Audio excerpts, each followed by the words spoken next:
Book 1 Ashtradarshan The Tournament. The scene of the epic is the ancient kingdom of the Kurus, which flourished along the upper course of the Ganges.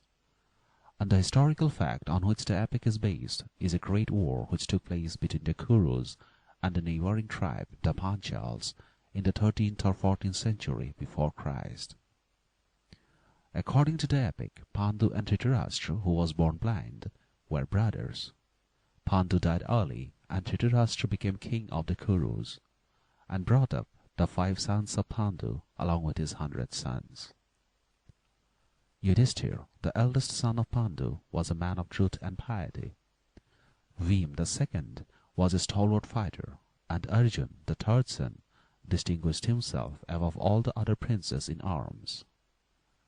The 2 youngest brothers, Nakul and Sahadev, were twins. Duryodhan was the eldest son of Dhritarashtra and was jealous of his cousins, the sons of Pandu. A tournament was held, and in the course of the day a warrior named Karna, of unknown origin, appeared on the scene and proved himself a worthy rival of Arjun. The rivalry between Arjun and Karna is the leading thought of the epic, as the rivalry between Achilles and Hector is the leading thought of the Iliad. It is only necessary to add that the sons of Pandu, as well as Karna, were, like the heroes of Homer, god-born chiefs. Some god inspired the birth of each. Yudhishthira was the son of Dharma or virtue, Bhim of Vayu or wind, Arjun of Indra or rain god. The twin youngest were the sons of the Ashin twins, and Karna was the son of Surya, the sun, but was believed by himself and by all others to be the son of a simple chariot driver. The portion translated in this book forms sections 134 to 137 of Book 1 of the original epic in Sanskrit, Calcutta edition of 1834. 1. The Gathering. Wrathful sons of Dhritarashtra, born of Kuru's royal race, righteous sons of noble Pandu, god-born man of godlike grace. Skill in arms attained these princes from a Brahman warrior bold, Drone, priest and proud preceptor, peerless chief of days of old. Outspake Drone to the monarch in the Hastina's royal hall, spake to Bhishma and to Kripa, spake to lords and courtiers all. Mark the gallant princes, monarch, trained in arms and warlike art. Let them prove their skill and valor, rein the steed and throw the dart. Answered then the ancient monarch, joyful was his royal heart. Best of Brahmins and of warriors, nobly hast thou done thy part. Name the place and fix the moment, hold a royal tournament. Publish wide the laws of combat, publish far thy king's consent. Sightless roll these orbs of vision, dark to me is noonday light. Happier man will mark the tourney and the peerless princes fight. Let the good and wise Vidor serve thy mandate and be haste. Let a father's pride and gladness fill this old and cheerless breast. Then the good and wise Vidor unto his duties bound, Drone, blessed with skill and wisdom, measured out the thorny ground. Clear of jungle was the meadow, by a crystal fountain graced. Drona on the lighted altar, holy gifts and offerings placed. Holy was the star auspicious, and the hour was calm and bright. Man from distant town and hamlet gave to view the sacred rite. Then arose white stately mansions, built by architects of fame, decked with arms for Kuru's monarch and for every royal dame. And the people built their stages, circling round the listed green, and the nobles with their white tents graced the fair and festive scene. Brightly dawned the festal morning, and the monarch left his hall, Bhishma and the pious Kripa with the lords and courtiers all. And they came unto the mansions, gay and glittering, gold encased, decked with gems and rich Vaidurya, and with strings of pearls belaced.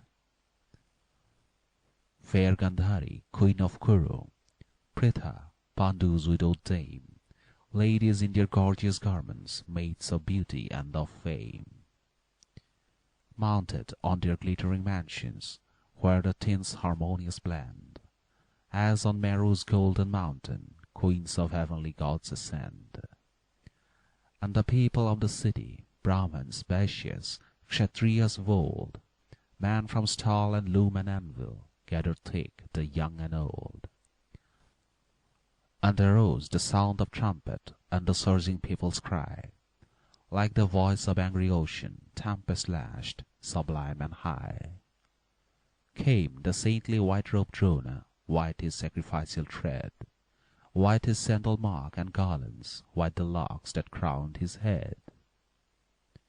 With his son, renowned for valor, walked forth Drone, radiant high, so the moon with Mars conjoined wax upon the cloudless sky.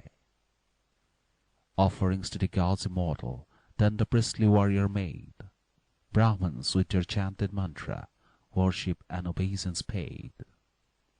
And the festive note of Sankh, mingled with the trumpet sound, throngs of warriors, various armed, came unto the listed ground. 2. The Princess. Gauntleted and jewel-girdled, now the warlike princes came, with their stately bows and quivers and their swords, like wreaths of flame.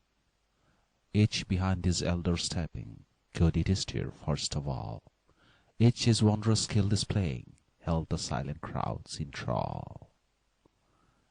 And the man in admiration marked them with joyful eye, or by sudden panic stricken, stooped to let the arrow fly.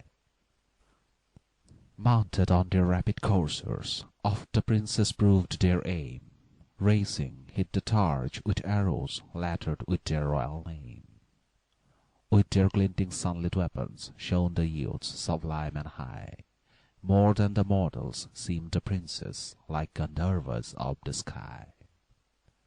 Shouts of joy the people uttered, as by sudden impulse driven, mingled the voice of tens of thousands, struck the pealing vault of heaven.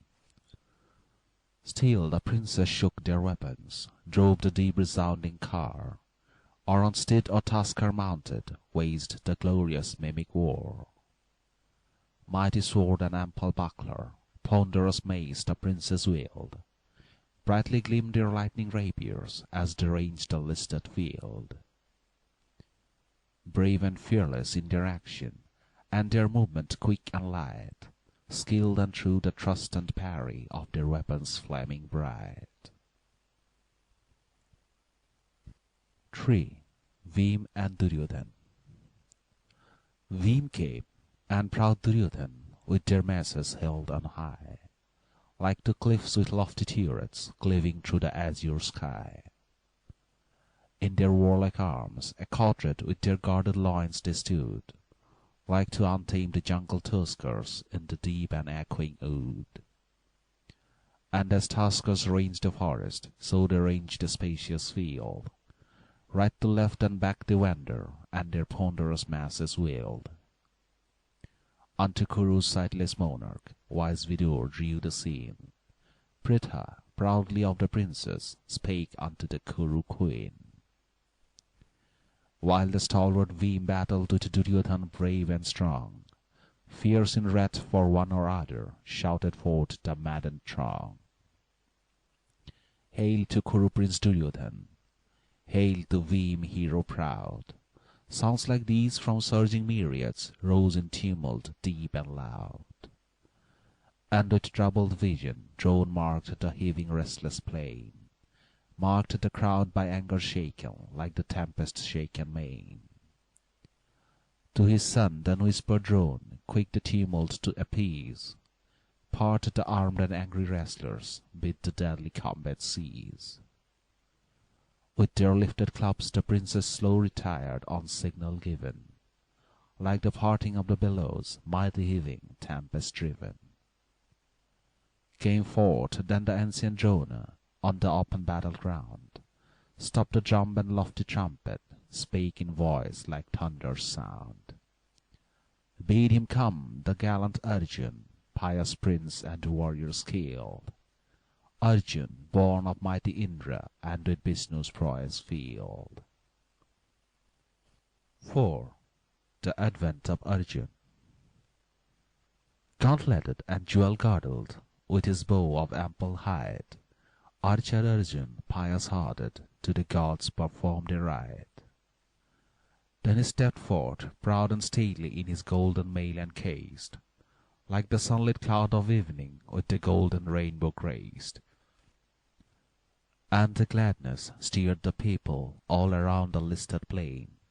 Voice of drum and blare of trumpet rose with Sankha's festive strain. Mark the gallant son of Pandu, whom the happy Pritha wore. Mark the heir of Indra's valour, matchless in his arms and lore. Mark the warrior young and valiant, peerless in his skill of arms. Mark the pure-souled pious chieftain, decked with grace and varied charms. Pritha heard such grateful voices, borne aloft unto the sky. Milk of love suffused her bosom, tear of joy was in her eye. And to arrested Kuru's monarch, joyous accents struck his ear, and he turned to wise Vidur, seeking for the cause to hear. Wherefore, like the voice of ocean, when the tempest winds prevail, rise these voices of the people, and the spacious skies assail. Answered him the wise Vidur, it is Pritha's gallant boy, godlike moves in golden armour, and the people shout for joy. Pleased am I, so spake the monarch, and I bless my happy fate. Pritha's sons like fires of Yajna sanctified his mighty state. Now the voices of the people died away, and all was still. Arjun to his proud preceptor showed his might and matchless skill. Towering high or lowly bending, on the turf or on his car, with his bow and glistening arrows, Arjun waged the mimic war. Targets on the wide arena, mighty tough or wondrous small, with his arrows bright unfailing, Arjun pierced them one and all. Wild boar, shaped of solid iron, coursed a wide extending field. In its jaws 5 glistening arrows sent the archer wondrous skilled. Cow horn by a thread suspended was by winds unceasing swayed. 21 well-aimed arrows on this moving mark he laid. And with equal skill his rapier did the godlike Arjun wield, whirling round his mace of battle ranged the spacious thorny field. 5. The Advent of Karna. Now the feats of arm are ended, and the closing hour draws nigh. Music's voices hushed in silence, and dispersing crowds pass by. Hark! Like welkin-shaking thunder, wakes the deep and deadly sound. Clank and din of warlike weapons burst upon the tented ground. Are the solid mountains splitting? Is it bursting of the earth? Is it tempest-spilling accent, whence the lightning takes its birth? Thoughts like these alarm the people, for the sound is dread and high. To the gate of the arena turns the crowd with anxious eye. Gathered round Preceptor Drona, Pandu's sons in armour bright, like the 5-starred constellation round the radiant Queen of Night. Gathered round the proud Duryodhan, dreaded for his exploits done, all his brave and warlike brothers, and Preceptor Drona's son. So the gods encircled Indra, thunder-wielding, fierce and bold, when he scattered Danu's children in the misty days of old. Pale before the unknown warrior, gathered nations part in twain, conqueror of hostile cities, lofty Karna treads the plain. In his golden mail accoutred, and his rings of yellow gold, like a moving cliff-built statue, armed comes the chieftain bold. Pritha, yet unwedded, bore him, peerless archer on the earth, portion of the solar radiance, for the sun inspired his birth. like a tusker in his fury, like a lion in his ear, like the sun in noontide radiance, like the all-consuming fire. Lion-like in build and muscle, stately as a golden palm, blessed with every very manly virtue, peerless warrior, proud and calm. With his looks serene and lofty, field of war the chief surveyed, scarce to Kripa or to Drona, honor and obeisance made. Still the panic-stricken people viewed him with unmoving gaze. Who may be this unknown warrior? Questioned they in hushed amaze. Then in voice of pealing thunder spake fair Pritha's eldest son, unto Arjun, Pritha's youngest, each alas to each unknown. All thy feats of weapons, Arjun, done with vain and needless boast, these and greater I accomplish, witness be this mighty host.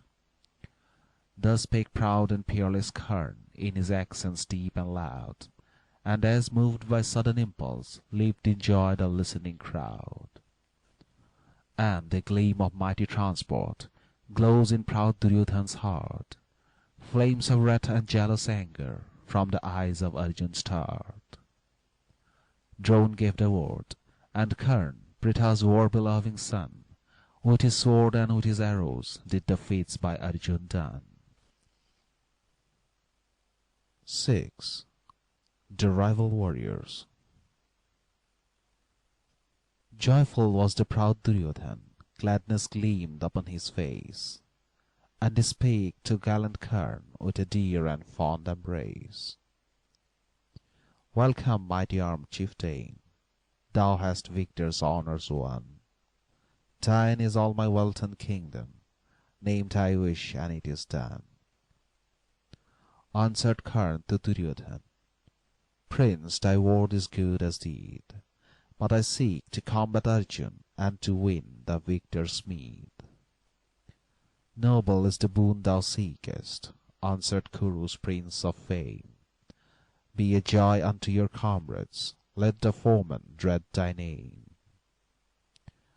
Anger flamed in Arjun's bosom, and he spake in accents rude unto Karna, who in triumph calm and proud and fearless stood. Chief, who comest uninvited, pratest in thy lying boast, thou shalt die the death of braggarts, witness be this mighty host.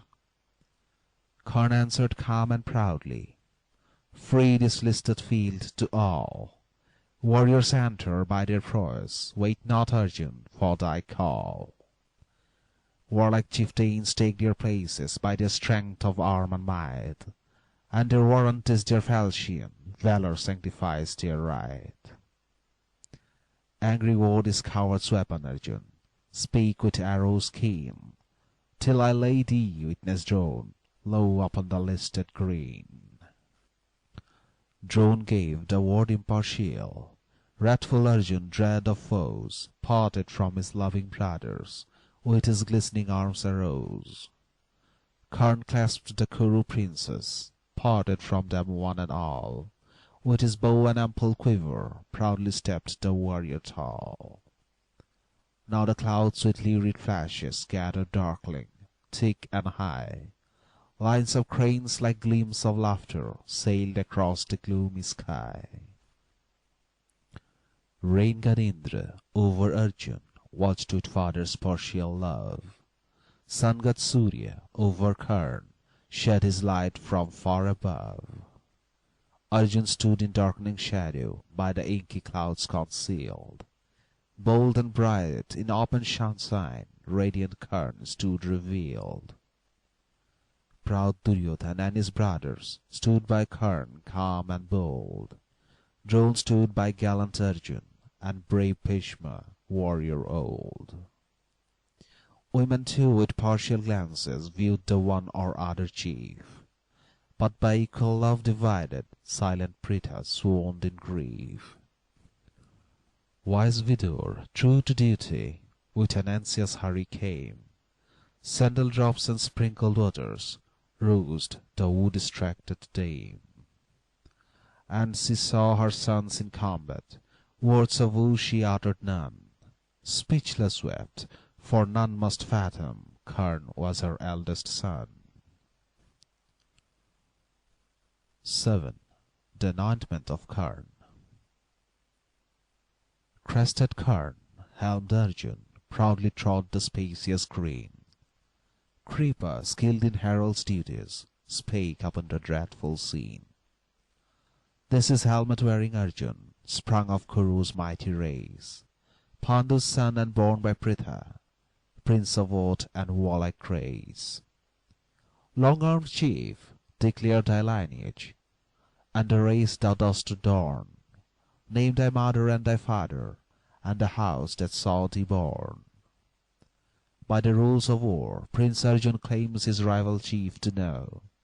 Princes may not draw their weapon against a base and nameless foe. Karna, silent, heard this man's aid, but his bard could not proclaim. Like a raindrop-pelted lotus, bent his humble head in shame. Prince Hurakan, cried Duryodhan, not the man of birth alone, warlike leader of his forces, as a prince and chief we own. Karna by his warlike valour is of crowned kings the peer. Karna shall be crowned monarch, nations shall his mandate hear. Forth they brought the corn and treasure, golden coin and water jar. On the throne they seated Karna, famed in many a deathful war. Brahmans chanted sacred mantra, which the holy books ordain, and anointed Karna monarch, king of Anga's fair domain. And they raised the red umbrella, and they waved the jory fan. Blessings on the crowned monarch, honour to the bravest man. Now the holy rites accomplished, in his kingly robes arrayed, Karna unto Prince Duryodhan thus in grateful accents prayed. Gift of kingdom, good Duryodhan, speak at well thy noble heart. What return can grateful Karna humbly render on his part? Grant thy friendship, cried Duryodhan, for no other boon I crave. Be Duryodhan's dearest comrade, be his helper true and brave. Be it so, responded Karna, with a proud and noble grace, and he sealed his loyal friendship in a dear and fond embrace. 8. The Chariot Driver. Wet with drops of toil and languor, lo, a chariot driver came. Loosely hung his scanty garments, and a staff offheld his frame. Karna, now a crowned monarch, to the humble charioteer bent his head, still moist with water, as unto a parent deer.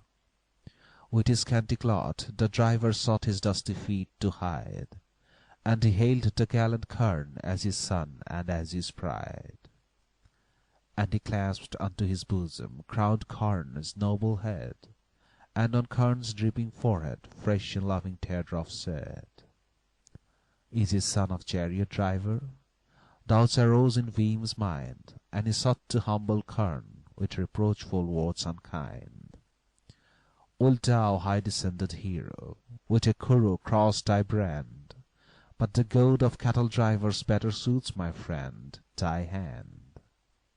Wilt thou, as a crowned monarch, rule a mighty nation's will, as the jackals of the jungle sacrificial offerings steal? Quivered Karna's lips in anger, word of answer spake he none, but a deep sigh shook his bosom, and he gazed upon the sun. 9. Close of the day. Like a lordly tasker rising from a beauteous lotus lake, rose Duryodhan from his brothers, proudly thus to Bhim spake. With such insults seek not Bhim, thus to cause a warrior grief. Bitter taunts but ill befit thee, warlike tiger-waisted chief.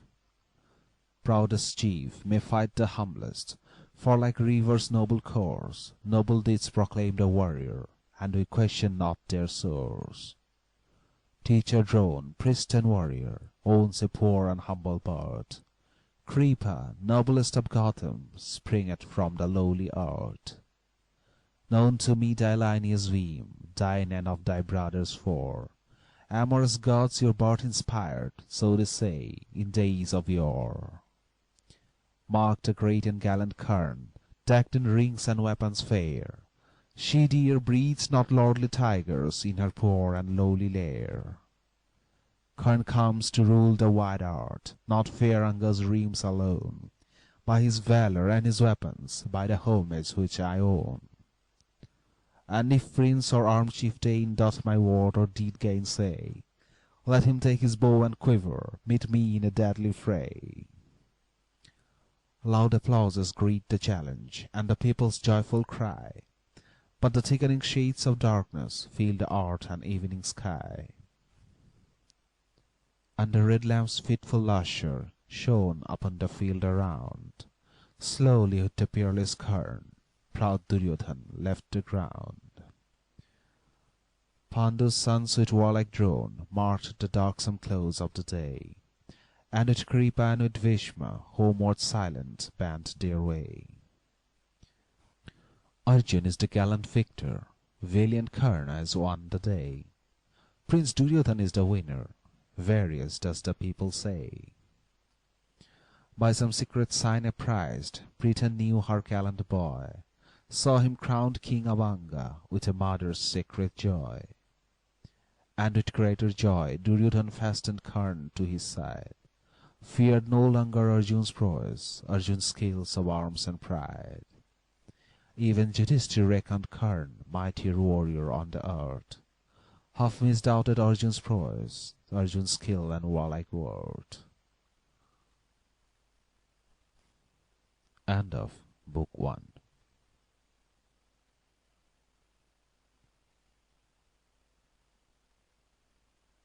Book 2. Swayamvara, the bride's choice. The mutual jealousies of the princes increased from day to day, and when Yudhishthir, the eldest of all the princes and the eldest son of the late Pandu, was recognized heir apparent, the anger of Duryodhan and his brothers knew no bounds, and they formed a dark scheme to kill the sons of Pandu. The sons of Pandu were induced with their mother to pay a visit to a distant town called Varnavat. A house had been built there for their residence, constructed of inflammable materials. At the appointed time fire was set to the house, but the 5 brothers and their mother escaped the conflagration through a subterranean passage, retired into forests, and lived in the disguise of Brahmins. In course of time they heard of the approaching celebrations of the marriage of the princess of Panchala, an ancient kingdom in the vicinity of modern Kannauj. All the monarchs of northern India were invited, and the bride would choose her husband from among the assembled kings according to the ancient swayamvara custom. The 5 sons of Pandu decided to go and witness the ceremony. The portion translated in this book formed sections 184 to 139 of Book 1 of the original text. 1. Journey to Panchala. Now the righteous sons of Pandu, wandering far from day to day, unto South Panchala's country, glad and joyful, held their way. For when travelling with their mother, so it chanced by will of fate, they were met by pious Brahmins bound for South Panchala state. And the pure and holy Brahmins hailed the youths of noble fame, asked them whither they would journey, from what distant land they came. From the land of Ekachakra, good Yudhishthir answered so, with our ancient mother travelling unto distant lands we go. Heard ye not, the Brahmins questioned, in Panchala's fair domain, Draupadi, good and gracious monarch, doth a mighty feast ordain. To the festive land we journey, Draupadi's bounteous gifts to share, and to see the swayamvara of Panchala's princess fair. Human mother never bore her, human bosom never fed. From the altar sprang the maiden, who some noble prince will wed.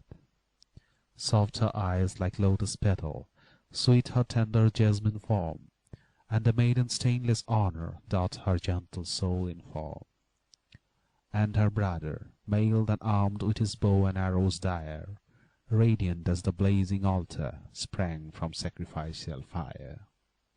Fair the sister slender-waisted, towered with beauty rich and rare, and like fragrance of blue lotus, perfumes all the sweetened air. She will choose from noble suitors, gathered from the west and east. Bright and fair shall be the wedding, rich and bounteous be the feast. Kings will come from distant regions, sacrificing wealth and gold, stainless monarchs versed in sastra, pious-hearted, mighty-souled.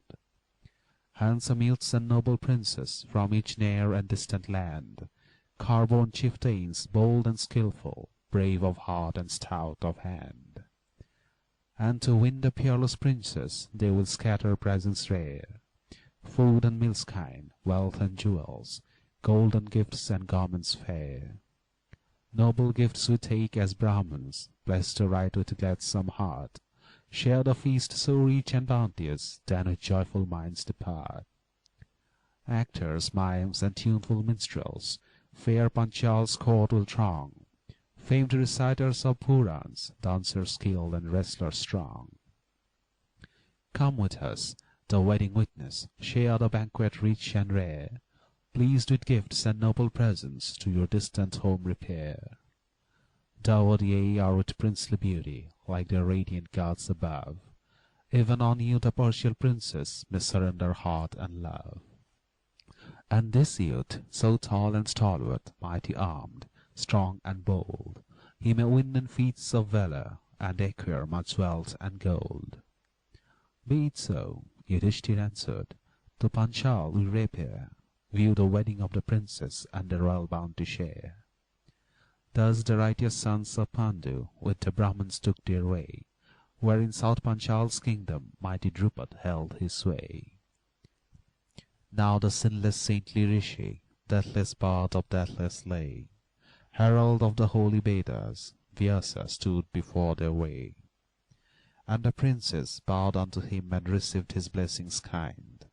By his mandate to Panchal went with pleased and joyful mind.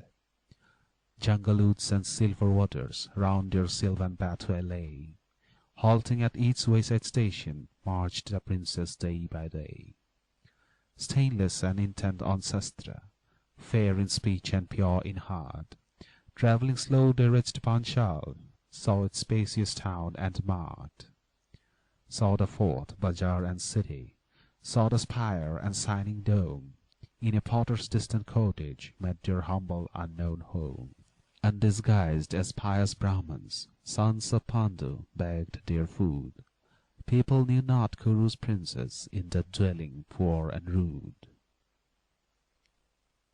2. The Wedding Assembly. To the helmed son of Pandu, Arjun, pride of Kuru's race, Draupadi longed to give his daughter peerless in her maiden grace. And of massive wood unbending, Draupadi made a stubborn bow, saving Arjun prince or chieftain might not bend the weapon low.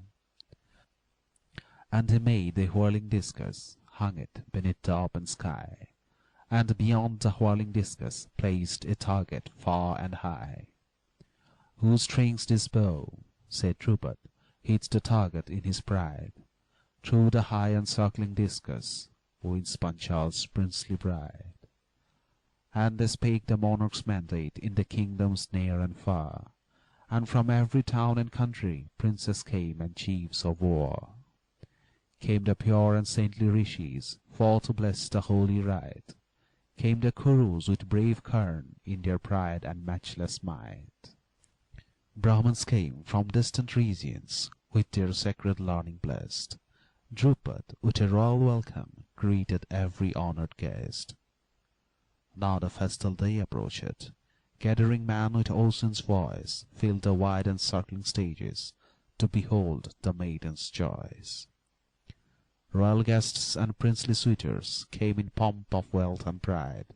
Car-born chieftains and mailed warriors came to win the beauteous bride. Northeast of the festive city, they enclosed a level ground. Many a dome and stately palace cunning builders built around. and by moat and wall surrounded, pierced by gate and arched door. By a canopy of splendor was the red field covered over. Now the festive trumpet sounded, and the censer fragrance lent. Sprinkled chandan spread its coolness, wreaths were hung of sweetest scent. All around were swan-white mansions, lofty domes and turrets high, like the peaks of white Kailash, cleaving through the azure sky. Sparkling gems the chambers lighted, golden nets the windows laced, spacious stairs so wide and lofty were with beauteous carpets graced. Rich festoons and graceful garlands gently waved like streamers gay, and the swan-like silver mansions glinted in the light of day. Gates below were thronged with people, far above the chambers lay, with their lofty gilded turrets like the peaks of Himalaya. In these halls in pride and splendor dwelt each rich and royal guest, fired by mutual emulation and in costly jewels dressed. Decked and perfumed sat these rulers, mighty armed, rich in fame, lion monarchs noble destined, chiefs of pure and spotless name. Pious to mighty Brahma, and their subjects soap and stay, loved of all for noble actions, kind and virtuous in their sway. Now the festal day approached, like the heaving of the main, surged the ranks of gathered nations over the wide and spacious plain. Pandu's sons, in guise of Brahmins, mixed with Brahmins versed in lore, mark proud Drupad's wealth and splendor, gazing, wondering evermore. Dancers charm the gathered people, singers sing and actors play. 15 days of festive splendor greet the concourse rich and gay. 3. The Bride. Sound the drum and voice the sankha, brightly dawns the bridal day. Fresh from morning's pure ablutions comes the bride in garments gay, and her golden bridal garland carries on her graceful arm. Softly, sweetly steeps Draupadi, queen of every winning charm. Then a Brahman, versed in mantra, ancient priest of lunar race, lights the fire with pious offerings, seeks its blessings and its grace. Whispered words of benediction, saints and holy men repeat. Conchs and trumpets' voice is silent, hushed the lofty war drums beat. And there reigns a solemn silence, and in stately pomp and pride, Drupad's son leads forth his sister, fair Panchala's beauteous bride. In his loud and lofty accents, like the distant thunder's sound, Drupad's son his father's wishes thus proclaims to all around. Mark this bow, assembled monarchs, and the target hung and high. Through yon whirling pierced discus let 5 glistening arrows fly. Whoso born of noble lineage hits the far suspended aim, let him stand, and as his garden Drupad's beauteous maiden claim.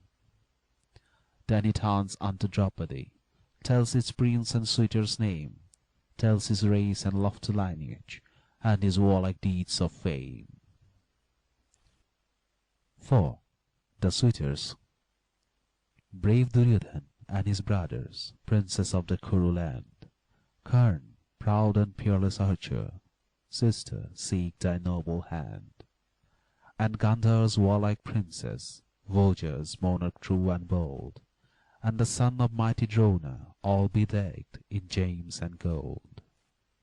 King and prince from matchless kingdom grace this noble wedding feast. Monarchs from more distant regions, north and south and west and east. Tamralipta and Kalinga on the eastern ocean wave, Patan's port, whose hardy children western ocean's dangers brave. From the distant land of Madra, car-born monarch Sailya came, and from Dwarka's sea-girt regions Valadev known to fame. Valadev and his brother Krishna sprung from Yadu's race, of the Vrishni clan descended, soul of truth and righteous grace. This is mighty Jayadratha, come from Sindhu's sounding shore, famed for warlike feats of valour, famed alike for sacred lore. This is fair Kaushal's monarch, whose bright deeds our heralds sing. From the sturdy soil of Chedi, Sisupal, peerless king. This is mighty Jarasandh, come from far Magad's land. These are other princely suitors, sister, eager for thy hand. All the wide earth's warlike rulers seek to shoot the distant aim. Princess, whoso hits the target, choose as thine that prince of fame. Decked with jewels, young and valiant, all aflame with soft desire, conscious of their worth and valor, all the suitors rose in ire. Nobly born, of lofty presence, full of young unyielding pride, like the tuskers wild and lordly on Himalaya's wooded side. Each his rival marks as foeman, as in field of deadly strife, each regards the fair Draupadi as his own, his queenly wife. On the gorgeous field they gather, by a maddening passion fired, and they strive as strove the bright gods, when by Uma's love inspired. And the gods in cloud-borne chariots came to view the scene so fair, bright Adityas in their splendor, Maruts in the moving air. Winged Suparnas, scaly Nagas, Devarishis pure and high, for their music famed Gandharvas, fair Apsaras of the sky. Valadev, armed with plowshare, Krishna, chief of righteous fame, with the other Yadu chieftains to that wondrous bridal came. Krishna marked the sons of Pandu, eager for the queenly bride, like wild tuskers for a lotus, like the fire that ashes hide. And he knew the warlike brothers in their holy Brahman guise, pointed them to Baladev, gazing with a glad surprise.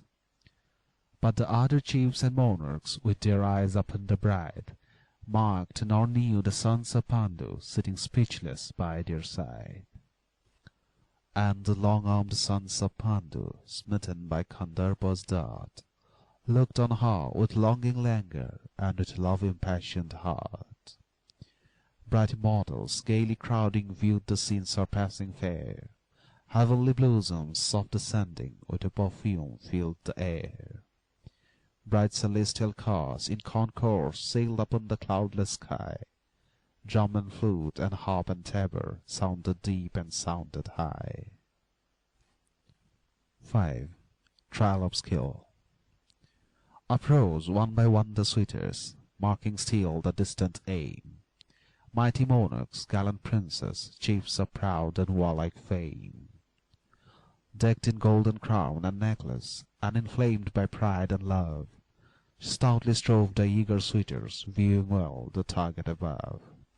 Strove to string the weapon vainly, tough unbending was the bow. Slightly bent, rebounding quickly, laid the gallant princess low. Strove the handsome suitors vainly, decked in gem and burnished gold, reft of diadem and necklace, fell each chief and warrior bold. Reft of golden crown and garland, shamed and humbled in their pride, groaned the suitors in their anguish, sought no more Panchal's bride. Uprose Karna, peerless archer, proudest of the archers he, and he went and strung the weapon, fixed the arrows gallantly. Stood like Surya in his splendor, and like Agni in his flame. Pandu's sons in terror whispered, Karna sure must hit the aim. But in proud and queenly accents, Drupadi's queenly daughter said, Monarch's daughter, born a Kshatriya, Suita's son I will not wed. Karna hard with crimsoned forehead, left the emprise almost done, left the bow already circled, silent gazed upon the sun. Uprose Chedi's haughty monarch, mightiest of the monarchs he. Other kings had failed inglorious, Sisupal stood forth free. Firm in heart and fixed in purpose, bent the tough unbending bow, vainly, for the bow rebounding laid the haughty monarch low. Uprose sturdy Jarasandh, far Magad's mighty chief, hurled the bow and stood undaunted, tall and stately as a cliff. But once more the bow rebounded, fell the monarch in his shame, left in haste Panchal's mansions for the region whence he came.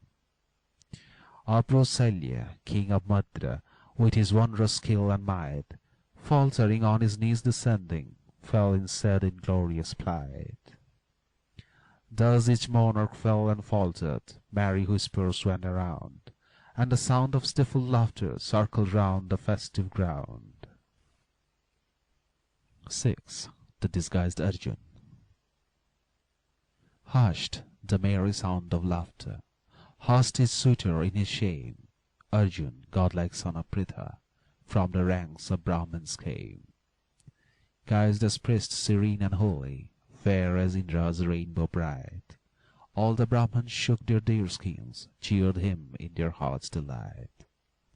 Some there, where with sad misgivings, heard the sound of joyous cheer, and their minds were strangely anxious, whispered murmurs pecked their fear. Wondrous bow which Sisupal, mighty Salya, could not strain, Jarasandh, famed for prowess, strove to bend the string in vain. Can a Brahman, weak by nature, and in warlike arms untrained, wield a bow which crowned monarchs long our chieftains have not strained? Sure, the Brahman boy in folly dares a foolish, thoughtless deed. Shame amidst the throng of monarchs, shall it be the Brahman's meed? Youth in youthful pride or madness will a foolish emprise dare. Sager man should stop his rashness, and the Brahman's honour spare. Shame he will not bring unto us, other Brahmins made reply. Rather, in this throng of monarchs, reach renown and honour high.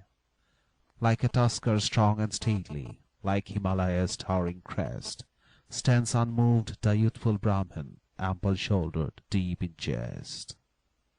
Lion-like his gait is agile, and determined is his air. Trust me, he can do an emprise, who hath lofty will to dare. He will do the feat of valour, will not bring disgrace and stain, nor is task in all this wide art, which a Brahmin tries in vain. Holy men subsist on wild fruits, in the strength of Pana strong, spare in form, in spirit mightier than the mightiest warlike throng. Ask not if it is right or foolish when a Brahmin tries his fate, if it leads to woe or glory, fatal fall or fortune great. Son of Rishi Jamadagni, baffled kings and chieftains high, and Agastya, stainless Rishi, drained the boundless ocean dry. Let this young and daring Brahman undertake the warlike deed.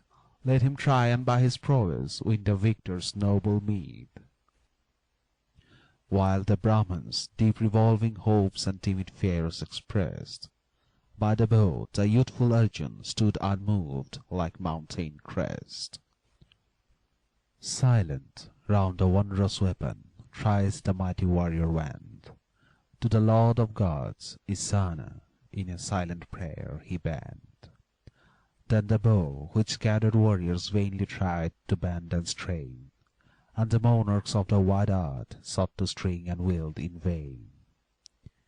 Godlike Arjun, born of Indra, filled with Vishnu's matchless might, bent the wondrous bow of Draupadi, fixed the shining darts aright. Through the disk the shining arrows fly with strange and hissing sound, hit and pierce the distant target, bring it thundering on the ground. Shouts of joy and loud applauses did the mighty feat declare. Heavenly blossoms soft descended, heavenly music thrilled the air. And the Brahmins shook their deerskins, but each irritated chief, in a lowly muttered whisper, spake his rising rage and grief. Shankha's note and voice of trumpet Arjun's glorious deed prolong. Birds and heralds chant his praises in a proud and deathless song. Draupadi, in the Brahman's mantle, knew the hero proud and brave. Against the rage of baffled suitors, sought the gallant prince to save.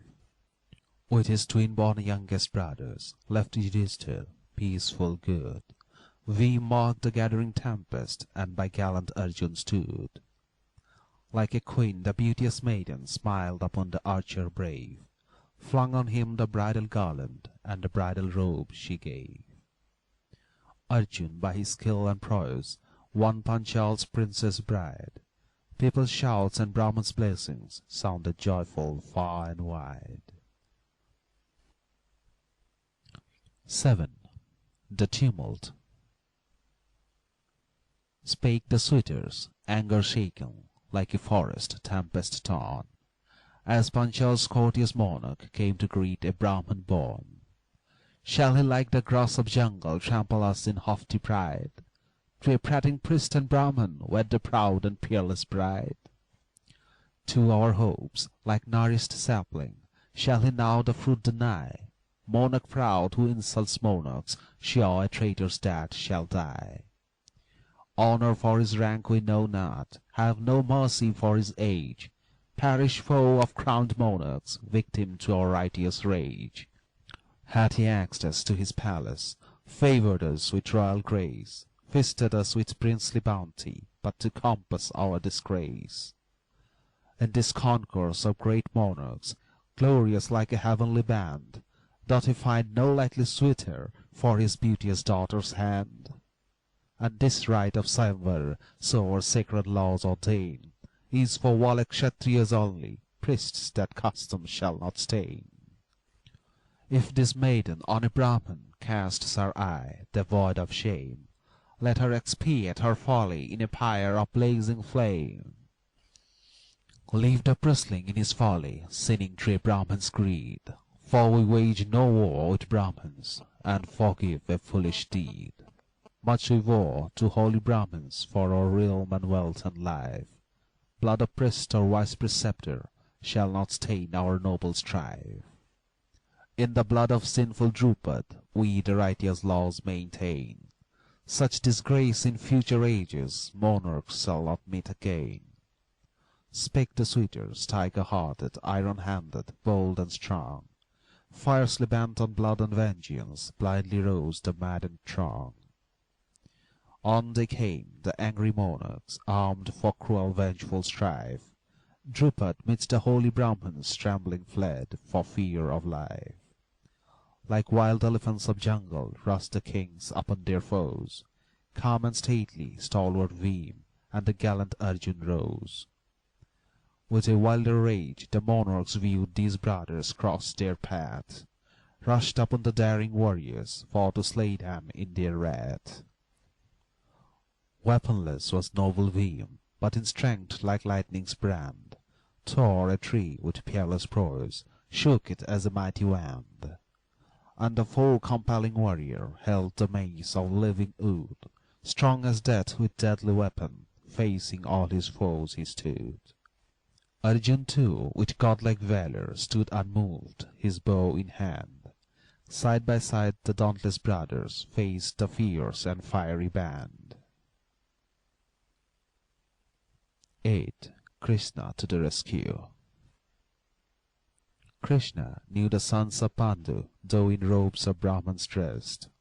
To his elder Baldev thus his inner thoughts expressed. Mark that youth with bow and arrow, and with lion's lordly gait. He is helmet-wearing Arjun, greatest warrior meets the great. Mark his mate, with tree uprooted, how he meets the Suitor band. Save the tiger-waisted Veem, none can claim such strength of hand. And the youth with eyes like lotus, he who left the court erewhile, he is pious-souled Yudhishthir, man without a sin or guile. And the others by Yudhishthir, Pandu's twin-born sons are they. With these sons the righteous Pritha escaped where death and danger lay. For the jealous, fierce Duryodhan darkly schemed their death by fire, but the righteous sons of Pandu escaped his unrelenting ire. Krishna rose amidst the monarchs, strove the tumult to appease, and unto the angry suitors spake in words of righteous peace. Monarchs bowed to Krishna's mandate, left Panchal's festive land. Arjun took the beauteous princess, gently laid her by the hand. End of Book 2.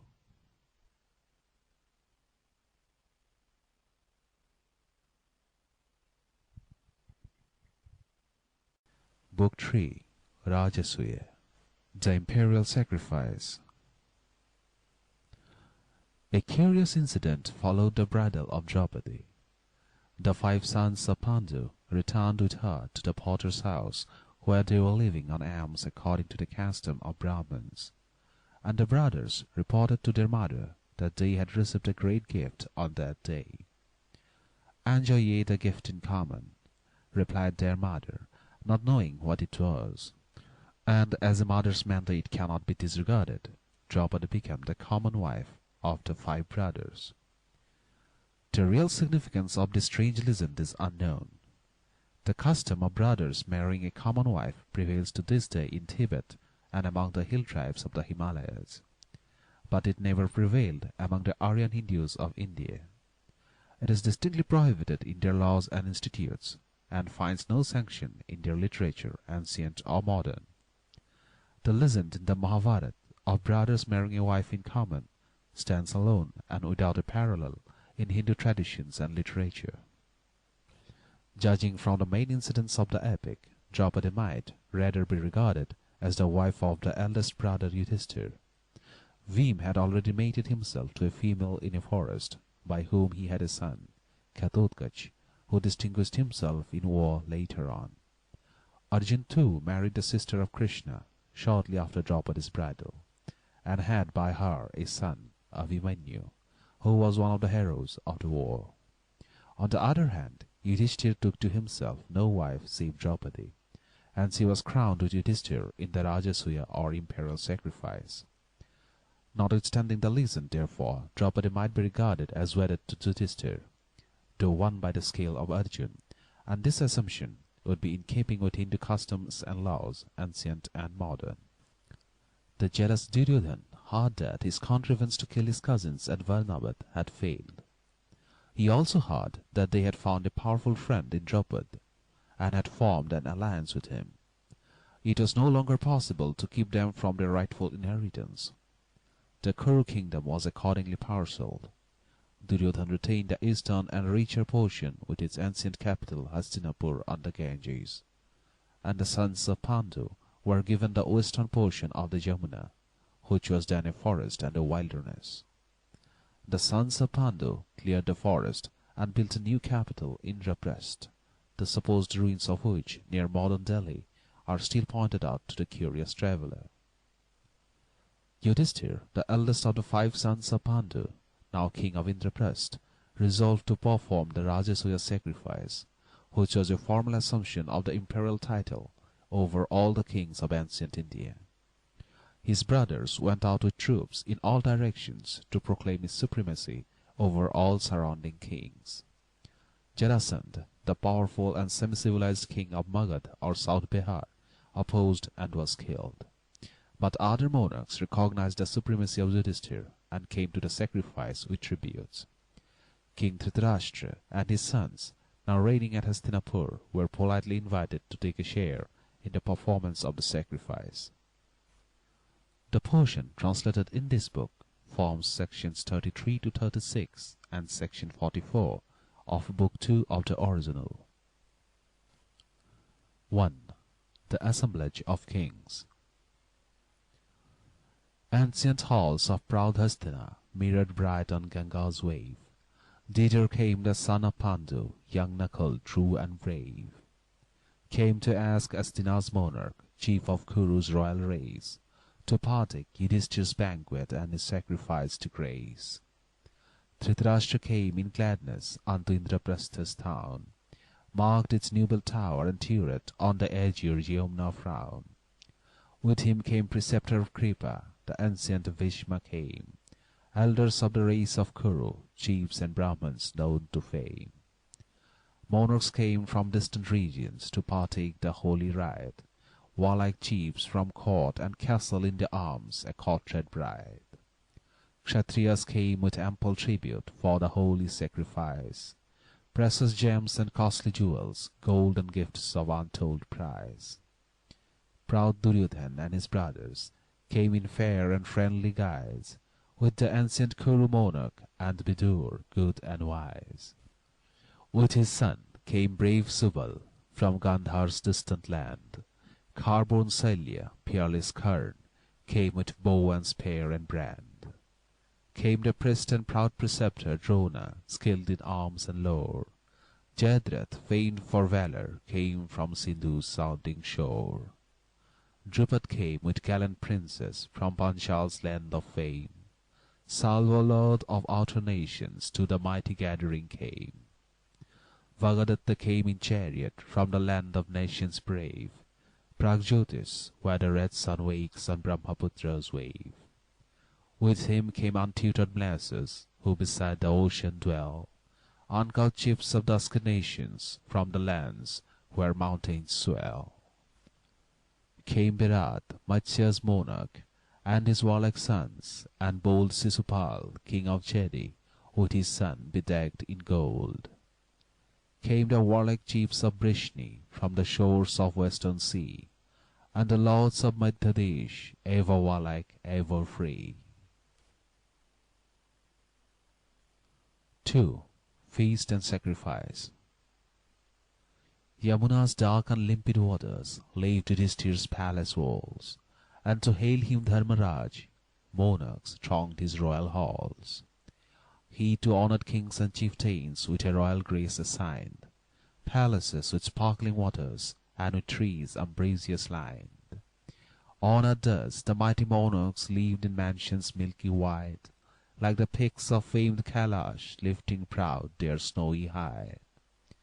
Graceful walls that swept the meadows circled round the royal halls. Nets of gold belaced the casements, gems bedecked the shining walls. Flights of steps led up to chambers many-tinted carpet graced, and festooning fragrant garlands were harmonious interlaced. Far below from spacious gateways rose the people's gathering cry, and from far the swan-white mansions caught the ravished gazer's eye. Richly graced with precious metals shone the turrets bright and gay, like the rich-hued shining turrets of the lofty Himalaya. And the scene bedecked by rishis and by priests and kings of might shone like azure sky in splendour, graced by deathless sons of light. Spake Yudhishthir unto Bhishma, elder of the Kuru race, unto Drona, proud preceptor, rich in lore and warlike grace. Spake to wise preceptor Kripa, versed in sacred rites of old, to Duryodhana and his brothers, honoured guests and kinsmen bold.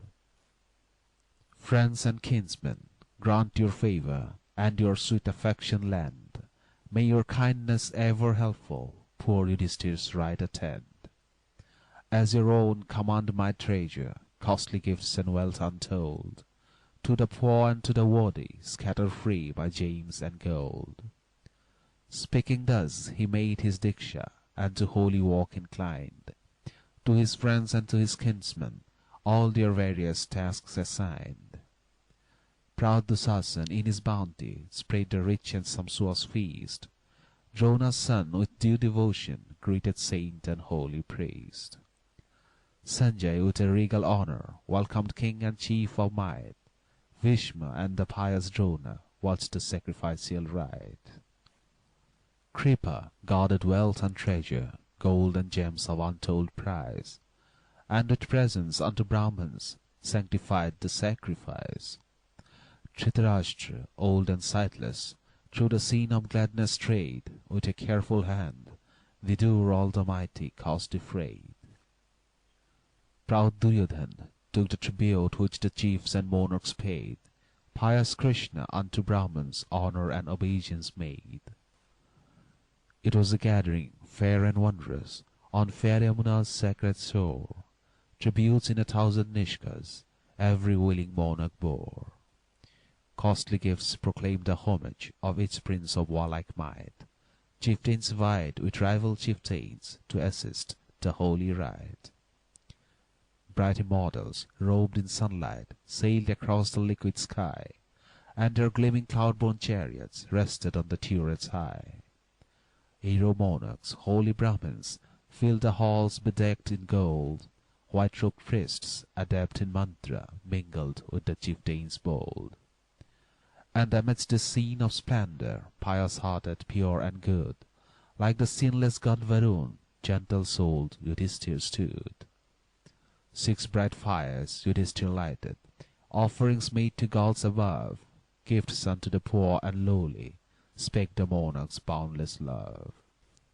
Hungry men were fed, and feasted with an ample feast of rice. Costly gifts to holy Brahmins graced the noble sacrifice. Either Ajaya, home offerings, pleased the shining ones on high. Brahmins pleased with costly presents, with their blessings filled the sky. 3. Glimpses of the Truth. Dawned the day of Abhishek, proud anointment, sacred bath. Crowned kings and learned Brahmins crowded on Yudhishthir's path. And as gods and heavenly rishis throng in Brahma's mansions bright, holy priests and noble monarchs graced the inner sacred site. Measureless their fame and virtue, great their pathos and their power, and in converse deep and learned Brahmins passed the radiant hour. And on subjects great and sacred, oft divided in their thought, various sages in their wisdom various diverse maxims taught. Weaker regions seemed the stronger, faultless regions often failed. Keen disputants like the falcon fell on views their rivals held. Some were versed in laws of duty, some the holy vows professed, some with gloss and varied comment still his learned rival pressed. Bright the concourse of the Brahmins unto sacred learning given, like the concourse of the bright stars in the glorious vault of heaven. None of impure caste and conduct trespassed on the holy site, none of impure life and manners stained Yudhishthir's sacred rite. Devarishi, saintly Narad, marked the sacrificial rite, sanctifying by its lustre good Yudhishthir's royal might. And a ray of heavenly wisdom lit the Rishi's inner eye, as he saw the gathered monarchs in the concourse proud and high. He had heard from lips celestial, in the heavenly mansions bright, all these kings were God incarnate, portions of celestial light. And he saw in them embodied beings of the upper sky, and in lotus-eyed Krishna saw the highest of the high. Saw the ancient Narayan, great creation's primal cause, who had sent the gods as monarchs to uphold his righteous laws. Battle for the cause of virtue, perish in a deadly war, then to seek their upper mansions in the radiant realms afar. Narayan, world's preserver, sent immortal gods on earth. He himself in race of Yadu hath assumed his mortal birth. Like the moon among the planets, born in Vrishni's noble clan, he whom bright gods render worship, Narayan, son of man. Primal cause and self-created, when is done his purpose high, Narayan leads immortals to their dwelling in the sky. Such bright glimpses of the secret flashed upon his inner sight, as in lofty contemplation Narad gazed upon the right. 4. The Archer. Outspake Bhishma to Yudhishthir, monarch of this wide domain, honor due to crowned monarchs doth our sacred law ordain. Archer to the wise preceptor, to the kinsman and to priest, to the friend and to the scholar, to the king as lord of feast. Unto these is due the Archer, so our holy rites have said. Therefore to these kings assembled be the highest honor paid. Noble are these crowned monarchs, radiant like the noonday sun. To the noblest, first in virtue, be the foremost honor done. Who is noblest, quoth Yudhishthir, in this galaxy of fame? Who of chiefs and crowned monarchs doth our foremost honor claim? Pondering, spake the ancient Bhishma in his accents deep and clear. Greatest midst the great is Krishna, chief of man without a peer. Midst these monarchs pure in lustre, purest hearted and most high, like the radiant sun is Krishna, midst the planets of the sky. Sunless climes are warmed to verdure by the sun's returning ray. Windless wastes are waked to gladness when reviving breezes play. Even so this Rajasuya, this thy sacrificial rite, owes its sanctity and splendor unto Krishna's holy might. Bhishma spake, and Sahadev served his mandate quick as thought, and the arghya duly flavored unto peerless Krishna brought. Krishna, trained in rules of virtue, then the offered arghya took, darkened Sisupal's forehead, and his frame in tremor shook. To Yudhishthir and to Bhishma turns the chief his flaming eyes, to the great and honored Krishna Sisupal wrathful cries. 5. Sisupal's pride. Not to Brisne's uncrowned hero should this reverence be paid, midst his mighty crowned monarchs in their kingly pomp arrayed. I will beseems the good Yudhishthir, royal Pandu's righteous son, homage to an uncrowned chieftain to the lowly honour done. Pandu's sons are yet untutored, and with knowledge yet unblessed, knowing Bhishma blessed with wisdom, had the rules of courts transgressed. Learned in the laws of duty, he had seemed from partial love, conscious breach of rules of honour, doth our deeper hatred move. In this throng of crowned monarchs, ruling kings of righteous fame, can this uncrowned Vrishni chieftain foremost rank and honour claim? Doth he as a sage and elder claim the homage to him done? Sure his father Vasudeva had his claims before his son. Doth he as Yudhishthir's kinsman count as foremost and the best? Royal Draupadi by alliance surely might the claim contest. Doth he as a vice preceptor claim the highest foremost place, when the great preceptor Drona doth his royal mansion grace? Unto Krishna as a rishi should be foremost rank given. Saintly Vyasa claims the honour, Vedic bard inspired by heaven. Unto Krishna should we render honour for his warlike fame. Thou, O Bhishma, that subduer, surely might precedence claim. Unto Krishna for his knowledge should the noble prize we yield. Drona's son, unmatched in learning, surely might contest the field. Great Duryodhan, midst the princes, stands alone without a peer. Kripa, priest of royal Kurus, holiest of all priests here. Archer Karna, braver archer none there is of mortal birth. Karna learnt his arms from Rama, he who slew the kings of earth. Wherefore then to unknown Krishna render we this homage free?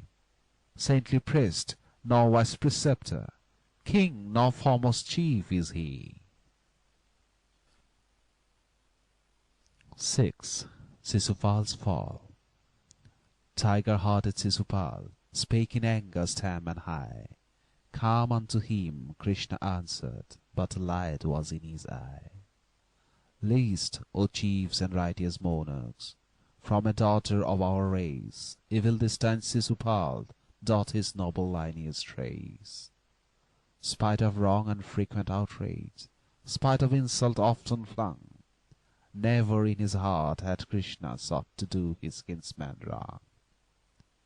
Once I went to eastern regions, Sisupal like a foe, burnt my far-famed seaport Dwarka, laid the mart and temple low. Once on Voja's trusting monarch, faithless Sisupal fell, slew his man and threw him captive in his castle's dungeon cell. Once for holy Assemblage, Vasudeva sent his steed. Sisupal stole the charger, sought to stop the righteous deed. Once on saintly Bavru's consort, pious-hearted, pure and just, Sisupal fell in madness, forced a lady to his lust. Once Bisal's beauteous princess went to seek her husband's side. In her husband's garb, disguised Sisupal clasped the bride. This and more had Krishna suffered, for his mother is our king. But the sickening tale appalleth, and he added scene to scene. One more tale of sin I mention, by his impious passion fired, to my saintly wife Rukmini, Sisupal had aspired. As the low-born seeks the Veda, soiling it with impure breath, Sisupal sought my consort, and his righteous doom is death. Krishna spake, the rising red blood speaks, each angry hero's shame. Shame for Chedi's impious actions, grief for Sisupal's fame. Loudly laughed proud Sisupal, spake with bitter taunt and jeer, answered Krishna's lofty manners with disdain and cruel sneer. Wherefore in this vast assembly dost proclaim thy tale of shame, if thy wedded wife and consort did inspire my youthful flame? Doth a man of sense and honour, blessed with wisdom and with pride, does proclaim his wedded consort was another's loving bride? Do thy worst, or if by anger, or by weak forbearance led, Sisupal seeks no mercy, nor doth Krishna's anger dread. Lowered Krishna's eye and forehead, and unto his hands there came fatal disk, the dread of sinners, disk that never missed its aim. Monarchs in this hall assembled, Krishna in his anger cried. Oft hath Chedi's impious monarch Krishna's noble race defied. For unto his pious mother plighted word and troth was given, Sisupal's 100 follies would by Krishna be forgiven. I have kept the plighted promise, but his crimes exceed the tale, and beneath this vengeful weapon Sisupal now shall quail. Then the bright and whirling discus, as this mandate Krishna said, fell on impious Sisupal, from his body smote his head. Fell the mighty armed monarch, like a thunder-riven rock, severed from the parent mountain by the bolt's restless shook. And his soul, becleansed of passions, came forth from its mortal shroud, like a radiant sun in splendor, from a dark and mantling cloud. Unto Krishna, good and gracious, like a lurid spark aflame, chastened of its sin and anger, Sisupal's spirit came. Rain descends, in copious torrents, quick the lurid lightnings fly, and the wide earth feels a tremor, restless thunders shake the sky. Various feelings await the monarchs as they stand in hushed amaze, mutely in those speechless moments on the lifeless warrior gauge. Some there are who seek their weapons, and their nervous fingers shake, and their lips they bite in anger, and their frames in tremor quake. Others in their inmost bosom welcome Krishna's righteous deed, look on death of Sisupal as a sinner's proper meed. Rishis bless the deed of Krishna, as they wend their various ways. Brahmans pure and pious-hearted chant the righteous Krishna's praise. Sad Yudhishthir, gentle-hearted, thus unto his brothers said, Funeral rites and regal honours be performed unto the dead. Duteously his faithful brothers then performed each pious rite, honours due to Chedi's monarch, to his rank and peerless might. Sisupal's son they seated in his mighty father's place, and with holy abhishek hailed him king of Chedi's race. 7. Yudhishthir Emperor. Thus removed the hapless hindrance, now the holy sacrifice was performed with joy and splendour, and with gifts of gold and rice. God-like Krishna watched benignly with his bow and disc and mace, and Yudhishthir closed the feasting with his kindliness and grace. Brahmans sprinkled holy water on the empire's righteous lord. All the monarchs made obeisance, spake in sweet and graceful word. Born of race of Azimadha, thou hast spread thy father's fame. Rising by the native virtue, thou hast won a mightier name. And this right unto thy station doth a holier grace instill, and thy royal grace and kindness all our hope and wish fulfill. Grant us, King of mighty monarchs, now unto our realms we go, Emperor over earthly rulers, blessings and thy grace bestow. Good Yudhishthir to the monarchs parting grace and honours paid, and unto his duteous brothers thus in loving kindness said, To our feast these noble monarchs came from loyal love they bear. Far as confines of their kingdoms, with them let our friends repair. And his brothers and his kinsmen duteously his hest obey, with each parting guest and monarch journey on the homeward way. Arjun went with high-souled Draupadi, famed for lofty warlike grace, trysted with Virat, monarch of the Matsya race. Veem on the ancient Bhishma, and on Kurus king doth wait. Sahadev waits on Drona, great in arms and virtue great. With Gandharva's warlike monarch brave Nakul holds his way. Other chiefs with other monarchs, where their distant kingdoms lay. Last of all Yudhishthir's kinsman, righteous Krishna fain would part, and unto the good Yudhishthir opens thus his joyful heart. Done this glorious Rajasuya, joy and proud of Kuru's race, grant, O friend, to seek out Dwarka, Krishna now his steps must trace. Be thy grace and be thy valour, said Yudhishthir thus replies, be thy presence, noble Krishna, I perform this high emprise. By thy all-subduing glory, monarchs bore Yudhishthir's sway, came with gifts and costly presents, came their tributes rich to pay. Must thou part? My uttered accents may not bid thee, friend, to go. In thy absence vain were empire, and this life were full of woe. Yet thou pratest, sinless Krishna, dearest, best beloved friend, and to Dwarka's sea-vast mansions Krishna must his footsteps bend. Then unto Yudhishthir's mother, pious-hearted Krishna hies, and in accents love-inspiring thus to ancient Pritha cries,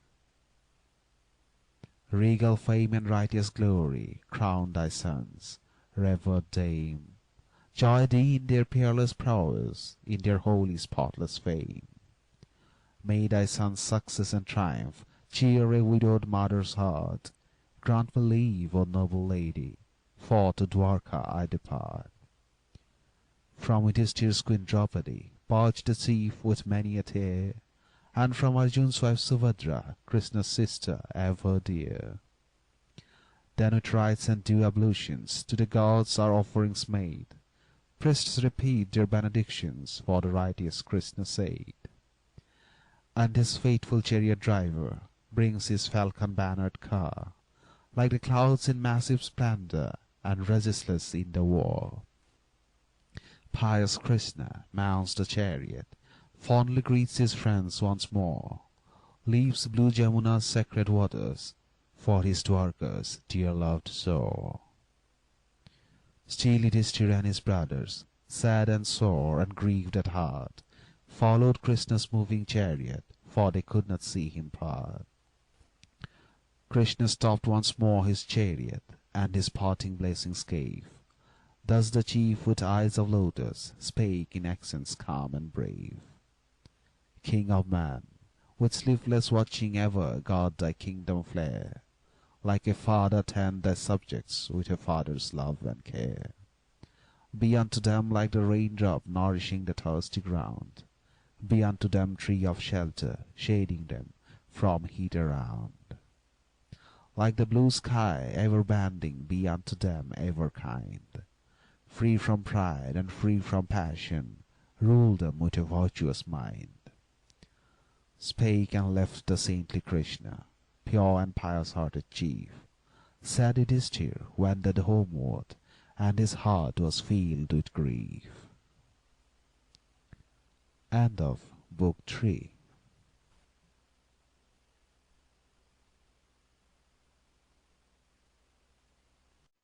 Book 4.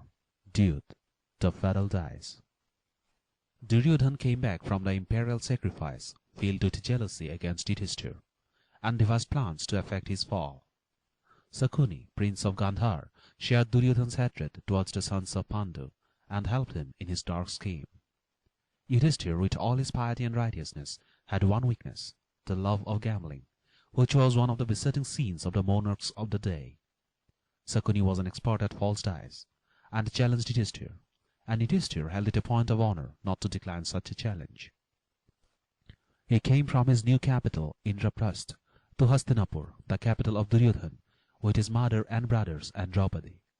And as Yudhishthir lost game after game, he was stung with his losses, and with the recklessness of a gambler still went on with the fatal game. His wealth and hoarded gold and jewels, his steeds, elephants and cars, his slaves male and female, his empire and possessions were all staked and lost. The madness increased, and Yudhishthir staked his brothers, and then himself, and then the fair Draupadi, and lost.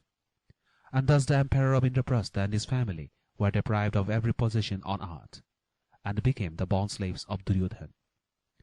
The old king Dhritarashtra released them from actual slavery, but the 5 brothers retired to forests as homeless exiles.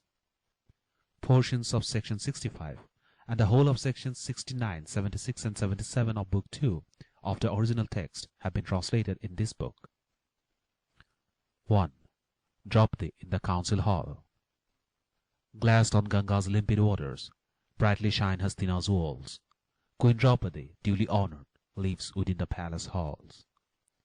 But as steals a lowly jackal in a lordly lion's den, base Duryodhan's humble menial came to proud Draupadi's ken. Pardon, Empress, quoth the menial. Royal Pandu's righteous son lost his game and lost his reason, Empress. Thou art staked and won. Prince Duryodhan claims thee, lady, and the victor bids me say, thou shalt serve him as his vassal, as his slave in palace stay. Have I heard the menial rightly? Questioned she in anguish keen. Doth a crowned king and husband stake his wife and lose his queen? Did my noble lord and monarch sense and reason lose at dice? Other stake he did not wager, wedded wife to sacrifice. Other stakes were duly wagered, so he spake with bitter groan. Wealth and empire, every object which Yudhishthir called his own, lost himself, and all his brothers, bondsmen are those princes brave. Then he staked his wife and empress, thou art Prince Duryodhan's slave. Rose the queen in queenly anger, and with woman's pride she spake, hie thee, menial, to thy master, Queen Draupadi's answer take. If my lord, himself a bondsman, then hath staked his queen and wife, false the stake, for owns a bondsman neither wealth nor other's life. Slave can wager wife nor children, and such action is undone. Take my word to Prince Duryodhan, Queen Draupadi is unwon. Wrathful was the proud Duryodhan when he heard the answer bold. To his younger wild Dushasan this his angry mandate told. Little minded is the menial, and his heart in terror fails. For the fear of wrathful Bhim, lo, his coward bosom quails. Thou, Dushasan, bid the princess as our humble slave appear. Pandu's sons are humble bondsmen, and thy heart it wants no fear. Fierce Dushasan heard the mandate, bloodshot was his flaming eye. Forthwith to the inner chambers did with eager footsteps hie. Proudly said the fair Draupadi, monarch's daughter, monarch's wife. Unto her the base Dushasan spake the message insult rife. Lo, the sight Panchala princess, fairly staked and won at game. Come and meet thy lord Duryodhan, chase that mantling blush of shame. Serve us as thy lords and masters, be our beauteous bright-eyed slave. Come unto the council chamber, wait upon the young and brave. Proud Draupadi shakes with tremor at Dushasan's hateful sight, and she shades her eye and forehead, and her bloodless cheeks are white. At his words her chaste heart sickens, and with wild averted eye, unto rooms where dwelt the women, Queen Draupadi seeks to fly. Vainly sped the trembling princess, in her fear and in her shame. By her streaming wavy tresses, fierce Dushasan held the dame. Sacred looks, with holy water dew that Rajasuya ride, and by mantra consecrated, fragrant flowing raven bright. Base Dushasan by those tresses held the faint and flying queen, feared no more the sons of Pandu, nor their vengeance fierce and keen. Dragged her in her sleeping garments, by her long and trailing hair, and like sapling tempest shaken, wept and shook the trembling fair. Stooping in her shame and anguish, pale with wrath and woman's fear, trembling and in stifled accents, Thus he spake with streaming tear. Leave me, shameless prince, to Sasan. Elders, noble lords are here. Can a modest wedded woman thus in loose attire appear? Vain the words, and soft entreaty which the weeping princess made. Vainly to the gods and mortals she in bitter anguish prayed. For with cruel words of insult still to Sasan mocked her woe. Loosely clad or void of clothing, to the council hall you go. Slave once fairly staked and conquered, wait upon thy masters brave. Live among our household menials, serve us as our willing slave. 2. Draupadi's Plaint. Loose attired, with trailing tresses, came Draupadi weak and faint. Stood within the council chamber, tearful made her piteous plaint. Elders, versed in holy sastra, and in every holy rite, pardon if Draupadi commits in this sad unseemly plight. Stay thy sinful deed, Dusasan, nameless wrongs and insults spare. Touch me not with hands uncleanly, sacred is a woman's hair. Honored elders, righteous nobles, have on me protection given. Tremble, sinner, seek no mercy from the wrathful gods in heaven. Here in glory, son of Dharm, sits my noble righteous lord. Sin nor shame nor human frailty stains his dear deed or word. Silent all, and will no chieftain rise to save a woman's life? Not a hand or voice is lifted to defend a virtuous wife. Lost is Kuru's righteous glory, lost is Bharat's ancient name, lost is Kshatriya's kingly prowess, warlike worth and knightly fame. Wherefore else do Kuru warriors tamely view this impious scene? Wherefore gleam not righteous weapons to protect an outraged queen? Bhishma, had he lost his virtue? Drona, had he lost his might? Had the monarch of the Kurus ceased to battle for the right? Wherefore are ye mute and voiceless, counsellors of mighty fame? Vacant eye and palsied right arm watch this deed of Kuru's shame. 3. Insult and vow of revenge. Spake Draupadi slender-waisted, and her words were stern and high. Anger flamed within her bosom, and a tear was in her eye. And her sparkling speaking glances fell on Pandu's sons like fire, stirred in them a mighty passion, and a thirst for vengeance dire. Lost their empire, wealth and fortune, little recked they for the fall, but Draupadi's bleeding glances like a poniard smote them all.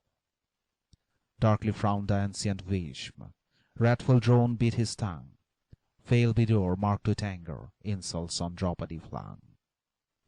Fulsome word nor foul dishonour could their truthful utterance taint, and they cursed Dusasan's action when they heard Draupadi's plaint. But brave Karna, though a warrior, Arjun's deadly foe was he. Against the humble sons of Pandu spake his scorn thus bitterly. It is no fault of thine, fair princess, fallen to this servile state. Wife and son rule not their actions, others rule their hapless fate. The Yudhishthir sold his birthright, sold thee at the impious play, and the wife falls with the husband, and her duty to obey. Live thou in this Kuru household, do the Kuru princess will, serve them as thy lords and masters, with thy beauty please them still. Fair one, seek another husband, who in foolish reckless game will not take a loving woman, will not cast her forth in shame. For thy censure not a woman, when she is a menial slave, if her woman's fancy wanders to the young and to the brave. For thy lord is not thy husband, as a slave he hath no wife. Thou art free with truer lover to enjoy a wedded life. They whom at the swayamvara choose ye, fair Panchala's bride, they have lost thee, sweet Draupadi, lost their empire and their pride. Bhim heard, and quick and fiercely heaved his bosom in his shame, and his red glance fell on Karna like a tongue of withering flame. Bound by elders' plighted promise, Bhim could not smite in ire, looked a painted form of anger, flaming with an anguish dire. King and elder, uttered Bhim, and his words were few and brave. Vain were wrath and righteous passion in the sold and bounden slave. Would that son of chariot driver fling on us this insult keel? Hadst thou, noble king and elder, staked nor freedom nor our queen? Sad Yudhishthir heard in anguish, bent in shame his lowly head. Proud Duryodhan laughed in triumph, and in scornful accents said, Speak, Yudhishthir, for thy brothers own their elders' righteous sway. Speak, for truth in thee abideth, virtue ever marks thy way. Hadst thou lost thy new-built empire, and thy brothers proud and brave? Hast thou lost thy fair Draupadi? Is thy wedded wife our slave? Lip nor eye did move Yudhishthir, hateful truth would not deny. Karna laughed, but saintly Bhishma wiped his old and manly eye. Madness seized the proud Duryodhan, and inflamed by passion base, sought the prince to stain Draupadi with a deep and foul disgrace. On the proud and peerless woman cast his loving lustful eye, sought to hold the high-born princess as his slave upon his knee. Bhim penned his wrath no longer, lightning like his glance he flung, and the ancient hall of Kurus with his thunder accents rung. May I never reach those mansions where my fathers live on high. May I never meet ancestors in the bright and happy sky. If that knee by which thou sinnest, Bhim breaks not in his ire, in the battle's red arena with his weapon deathful dire. Red fire flamed on Bhim's forehead, sparkled from his angry eye, as from tough and gnarled branches first the crackling red sparks fly. 4. Dhritarashtra's kindness. Hark! Within the sacred chamber, where the priests in white attire, with libations morn and evening, feed the sacrificial fire. And over sacred rites of Homa, Brahmans chant their mantra high. There is heard the jackal's wailing and the raven's ominous cry. Wise Vidur knew that omen, and the Queen Gandhari knew. Bhishma muttered swasti swasti at this portent strange and new. Drone and Preceptor Kripa uttered too that holy word. Spake her fears, the Queen Gandhari, to her spouse and royal lord. Dhritarashtra heard, and trembled with a sudden holy fear, and his feeble accents quivered, and his eyes were dimmed by tear. Son Duryodhan, ever luckless, godless, graceless, witless child, hast thou Drupad's virtuous daughter thus insulted and reviled? Hast thou courted death and danger, for destruction clouds our path? May an old man's soft entreaties still avert this sign of wrath.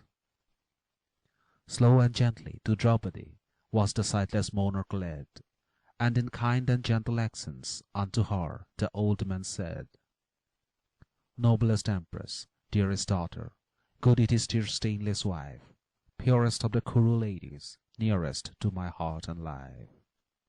Pardon wrong and cruel insult, and avert the wrath of heaven. Voice thy wish and ask for blessing, be my son's misdeed forgiven. Answered him the fair Draupadi, monarch of the Kuru's line, For thy grace and for thy mercy, every joy on earth be thine. Since thou bidst me name my wishes, this the boon I ask of thee, that my gracious Lord Yudhishthir once again be bondage free. I have borne a child unto him, noble boy and fair and brave. Be he prince of royal station, not the son of bond and slave. Let not light unthinking children point to him in utter scorn, call him slave and Dasaputra, of a slave and bondsman born. Virtuous daughter, have thy wishes. Thus the ancient monarch cried. Name a second boon and blessing, and it shall be gratified. Grant me then, O gracious father, mighty Bhim, Arjun brave, and the youngest twin-born brothers, none of them may be a slave. With their arms and with their chariots, let the noble princes part. Freemen let them range the country, strong of hand and stout of heart. Be it so, high destined princess. Ancient Dhritarashtra cried, Name another boon and blessing, and it shall be gratified. Foremost of my queenly daughters, dearest, cherished, and the best, meeting thus thy gentle wishes, now I feel my house is blessed. Not so, answered him the princess. Other boon I may not seek. Thou art bounteous, and Draupadi should be modest, wise, and meek. Twice I asked, and twice you granted, and a Kshatriya asks no more. Unto Brahmans it is given, asking favours evermore. Now my lord and warlike brothers, from their hateful bondage freed, seek their fortune by their prowess and by brave and virtuous deed. 5. The Banishment. Now Yudhishthir, reft of empire, far from kinsmen, hearth, and home, with his wife and faithful brothers, must as houseless exiles roam. Parting blessings spake Yudhishthir, elder of the Kuru line, noble grandsire stainless Bhishma, may thy glories ever shine. Drone priest and great preceptor, saintly Kripa true and brave, Kuru's monarch Dhritarashtra, may the gods thy empire save. Good Vidur, true and faithful, may thy virtue serve thee well. Warlike sons of Dhritarashtra, let me bid you all farewell.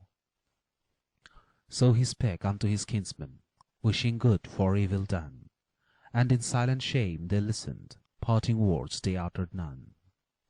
Pained at heart was good Vidur, and he asked in sore distress, Aryabhrita, whilst you wander in the pathless wilderness? Royal born, unused to hardship, weak and long unused to roam, aged is thy saintly mother, let fair Pritha stay at home. And by all beloved, respected, in my house shall Pritha dwell, till your years of exile over, ye shall greet her safe and well. Answered him the sons of Pandu, be it even as you say. Unto us thou art a father, we thy sacred will obey. Give us then thy holy blessings, friend and father, ere we part. Blessings from the true and righteous, praise the feeble, fainting heart. Spake Vidur, pious-hearted, best of Bharat's ancient race, let me bless thee and thy brothers, souls of truth and righteous grace. Fortune brings no weal to mortals who may win by wicked wile. Sorrow brings no shame to mortals who are free from sin and guile. Thou art trained in laws of duty, Arjun is unmatched in war, and on Bhim in the battle kindly shines his faithful star. And the twins excel in wisdom, born to rule a mighty state. Fair Draupadi, ever faithful, wins the smiles of fickle fate. Each with varied gifts endowed, each beloved of one and all, ye shall win a spacious empire, greater, mightier after fall. This your exile, good Yudhishthir, is ordained to serve your will, is a trial and samadhi, for it chastens but to heal. Meru taught 3 righteous maxims, where Himalaya soars above, and in Varnavat's forest Vyasa taught thee holy love. Brahma preached the laws of duty, far on Vrigu's lofty hill. Shambhu showed the way where flowed Drisadvati's limpid reel. Fell from lips of Saint Asita words of wisdom deep and grave. Vrigu touched with fire thy bosom by the dark Kalmasi's wave.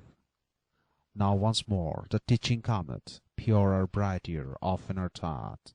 Learn the truth from heavenly Narad, happy is thy mortal lot. Greater than the son of Ila, than the kings of earth in might, holier than the holy rishis, be thou in thy virtue bright. Indra help thee in thy battles, proud subduer of mankind. Yama in the mightier duty, in the conquest of thy mind. Good Kuvera teach thee kindness, hungry and the poor to feed. King Bharnua quell thy passions, free thy heart from sin and greed. Like the moon in holy lustre, like the earth in passions deep, like the sun be full of radiance, strong like wind's restless sweep. In thy sorrow, in affliction, ever deeper lessons learn. Righteous be your life in exile, happy be your safe return. May these eyes again behold thee in Hastina's ancient town, conqueror of earthly trials, crowned with virtue's heavenly crown. Spake Vidur to the brothers, and they felt their might increase, bowed to him in salutation, filled with deeper, holier peace. Bowed to Bhishma and to Drone, and to chiefs and elders all, exiles to the pathless jungle, left their father's ancient hall. 6. Pritha's Lament. In the inner palace chambers, where the royal ladies dwell, unto Pritha came Draupadi, came to speak her sad farewell. Monarch's daughter, monarch's consort, as an exile she must go. Pritha wept, and in the chambers rose the wailing voice of woe. Heaving sobs convulsed her bosom, as a silent prayer she prayed, and in accents choked by anguish, thus her parting words she said: Grieve not, child, if bitter fortune so ordains that we must part. Virtue hath her consolations for the true and loving heart. And I need not tell thee, daughter, duties of a faithful wife. Drupats and thy husband's mansions thou hast brightened by thy life. Nobly from the sinning Kurus thou hast turned thy righteous wrath, safely with a mother's blessing tread the trackless jungle path. Dangers bring no woe or sorrow to the true and faithful wife. Sinless deed and holy conduct ever guard her charmed life. Nurse thy lord with woman's kindness, and his brothers wary go, young in years in Sahadev, gentle and unused to woe. Thy fond blessings help me, mother, so the fair Draupadi said, safe in righteous truth and virtue, forest paths we fearless tread. Wet her eyes and loose her tresses, fair Draupadi bowed and left, and Saint Pritha weeping followed, of all earthly joy bereft. As she went, her duteous children now before their mother came, clad in garments of the deer skin, and their heads were bent in shame. Sorrow welling in her bosom choked her voice and filled her eye, till in broken stifled accents faintly thus did Pritha cry: Ever true to path of duty, noble children void of stain, true to gods, to mortals faithful, why this unmerited pain? Wherefore hath untimely sorrow, like a darksome cloud above, cast its pale and deathful shadow on the children of my love? Woe to me, your wretched mother, woe to her who gave you birth. Stainless sons, for sins of Pritha, have ye suffered on this earth. Shall ye range the pathless forest, dreary day and darksome night, reft of all, save native virtue, clad in native inborn might? Woe to me, from rocky mountains where I dwelt by Pandu's side. When I lost him, to Hastina wherefore came I in my pride? Happy is your sainted father, dwells in regions of the sky, sees nor feels these earthly sorrows gathering on us thick and high. Happy too is faithful Madri, for she trod the virtuous way, followed Pandu to the bright sky, and is now his joy and stay. Ye alone are left to Pritha, dear unto her joyless heart, mother's hope and widow's treasure, and ye may not, shall not part. Leave me not alone on wide earth, loving sons, your virtues prove. Dear Draupadi, loving daughter, let a mother's teardrops move.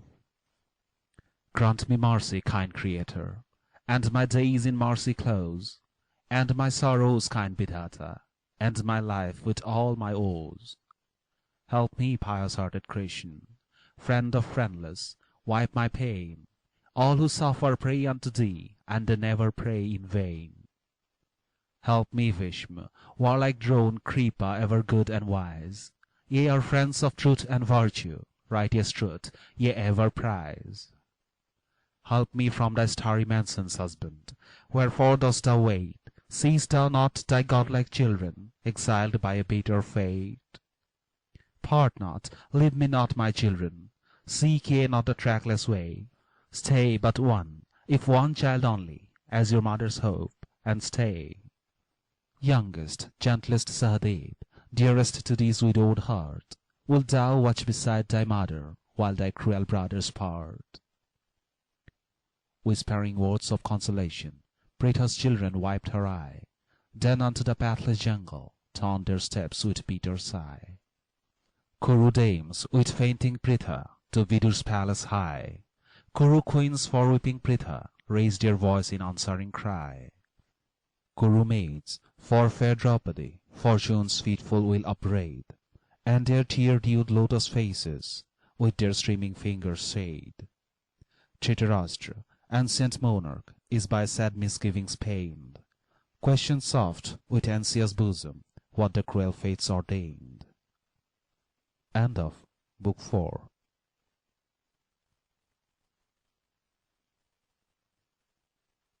Book 5. Pativrata Mahatya, Woman's Love. True to their word, the sons of Pandu went with Draupadi into exile, and passed 12 years in the wilderness, and many were the incidents which checkered their forest life. Krishna, who had stood by Yudhishthira in his prosperity, now came to visit him in his adversity. He consoled Draupadi in her distress, and gave good advice to the brothers.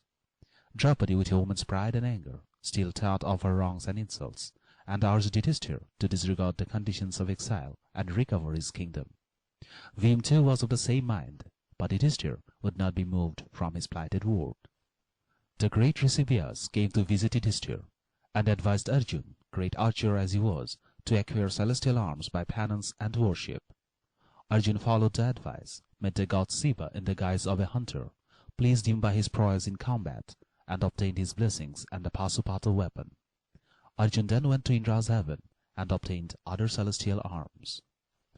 In the meanwhile, Duryodhana, not content with sending his cousins to exile, wished to humiliate them still more by appearing before them in all his regal power and splendor. Matters, however, turned out differently from what he expected, and he became involved in a quarrel with some Gandharvas, a class of aerial beings. Duryodhana was taken captive by them, and it was the Pandava brothers who released him from his captivity, and allowed him to return to his kingdom in peace. This act of generosity rankled in his bosom and deepened his hatred. Jayadratha, king of Sindhu or Indus country, and a friend and ally of Duryodhana, came to the woods, and in the absence of the Pandava brothers carried off Draupadi. The Pandavas, however, pursued the king, chastised him for his misconduct, and rescued Draupadi. Still more interesting than these various incidents are the tales and legends with which this book is replete. Great saints came to see Yudhishthira in his exile, and narrated to him legends of ancient times and of former kings. One of these beautiful episodes, the tale of Nal and Damayanti, has been translated into graceful English verse by Dean Milman, and is known to many English readers. The legend of Agastya, who drained the ocean dry, of Parasuram, a Brahman who killed the Kshatriyas of the earth, of Bhagirath, who brought down the Ganges from the skies to the earth, of Manu and the universal deluge, of Vishnu and various other gods, of Rama and his deeds, which form the subject of the epic Ramayana. These and various other legends have been interwoven in the account of the forest life of the Pandavas, and make it a veritable storehouse of ancient Hindu tales and traditions. Among these various legends and tales, I have selected one which is singular and striking. The great truth, proclaimed under the thin guise of an Eastern allegory, is that a true woman's love is not conquered by death. The story is known by Hindu women high and low, rich and poor, in all parts of India, and on a certain night in the year, millions of Hindu women celebrate a rite in honor of the woman whose love was not conquered by death. Legends like these, though they take away from the unity and conciseness of the epic, impart a moral instruction to the millions of India, the value of which cannot be overestimated. The portion translated in this book forms sections 292 and 293, a part of section 294, and sections 295 and 296 of Book 3 of the original text. 1. Forest Life. In the dark and pathless forest, long the Pandava brothers strayed, in the bosom of the jungle, with the fair Draupadi stayed. And they killed the forest red deer, hewed the gnarled forest wood, from the streams she fetched the water, cooked the humble daily food. In the morn she swept the cottage, lit the cheerful fire at eve, but at night in lonesome silence oft her woman's heart would grieve. Insults rankled in her bosom, and her tresses were unbound. So she vowed, till fitting vengeance had the base insulters found. Oft, when evening shades descended, mantling over the wood and lea, when Draupadi by the cottage cooked the food beneath the tree, Rishis came to good Yudhishthir, sat beside his evening fires, many olden tales recited, legends of our ancient sires. Markandeya, holy Rishi, once unto Yudhishthir came, when his heart was sorrow-laden with the memories of his shame. Pardon, Rishi, said Yudhishthir, if unbidden tears will start, but the woes of fair Draupadi grieve a banished husband's heart. By her tears the saintly woman broke my bondage worse than death. By my sins she suffers exile and misfortune's freezing breath. Dost thou, sage and saintly Rishi, know of wife or woman born, by such nameless sorrow smitten, by such strange misfortune torn? Hast thou in thy ancient legends heard of true and faithful wife, with a stronger wife's affection, with a sadder woman's life? Listen, monarch, said the Rishi, to a tale of ancient date, how Savitri loved and suffered, how she strove and conquered fate. 2. The Tale of Savitri. In the country of the Madras lived a king in days of old, faithful to the holy Brahma, pure in heart and righteous-souled. He was loved in town and country, in the court and hermit's den, sacrificer to the bright gods, helper to his brother man. But the monarch, Aswapati, son or daughter had he none, old in years and sunk in anguish, and his days were almost done. Vows he took, and holy penance, and with pious rules conformed, spare in diet as brahmachari many sacred rites performed. Sang the sacred hymn, Savitri to the gods oblations gave, through the lifelong day he passed it, uncomplaining, meek and brave. Year by year he gathered virtue, rose in merit and in might, till the goddess of Savitri smiled upon his sacred rite. From the fire upon the altar, which a holy radiance flung, in the form of beauteous maiden, goddess of Savitri sprung. And she spake in gentle accents, blessed the monarch good and brave, blessed his rites and holy penance, and a boon unto him gave. Penance and thy sacrifices can the powers immortal move, and the pureness of thy conduct doth thy heart's affection prove. Ask thy boon, King Aswapati, from Crescent's ancient sire, true to virtue's sacred mandate, speak thy inmost heart's desire. For an offspring brave and kingly, so the saintly king replied, holy rites and sacrifices, and this penance I have tried. If these rites and sacrifices move thy favor and thy grace, grant me offspring, prayer maiden, worthy of my noble race. Have thy object, spake the maiden, Madras pious-hearted king. From Swayambhu, self-created, blessings unto thee I bring. For he lists to mortals prayer, springing from a heart like thine, and he wills a noble daughter grace thy famed and royal line. Aswapati, glad and grateful, take the blessing which I bring, part in joy and part in silence, bow unto creation's king. Vanished then the prayer maiden, and the king of noble fame, Aswapati, lord of coursers, to his royal city came. Days of hope and nights of gladness Madras' happy monarch passed, till his queen of noble offspring gladsome promise gave at last. As the moon each night increased, chasing darksome nightly gloom, grew the unborn babe in splendor in its happy mother's womb. And in fullness of the season came a girl with lotus eye, father's hope and joy of mother, gift of kindly gods on high. And the king performed its birthrights with a glad and grateful mind, and the people blessed the dear one with their wishes good and kind. As Savitri, prayer maiden, had the beauteous offspring given, Brahmans named the child Savitri, holy gift of bounteous heaven. Grew the child in brighter beauty, like a goddess from above, and each passing season added fresher sweetness, deeper love. Came with youth its lovelier graces, as the buds their leaves unfold, slender waist and rounded bosom, image as of burnished gold. Devakanya, born a goddess, so they said in all the land, princely suitors struck with splendor ventured not to seek her hand. Once upon a time it happened on a bright and festive day, fresh from bath the beauteous maiden to the altar came to pray. And with cakes and pure libations duly fed the sacred flame, then like Sri in heavenly radiance to her royal father came. Bowed unto his feet in silence, sacred flowers beside him laid, and her hands she folded meekly, sweetly her obeisance made. With a father's pride upon her gazed the ruler of the land, but a strain of sadness lingered, for no suitor claimed her hand. Daughter, whispered Asopati, now methinks the time is come. Thou shouldst choose a princely suitor, grace a royal husband's home. Choose thyself a noble husband, worthy of thy noble hand. Choose a true and upright monarch, pride and glory of his land.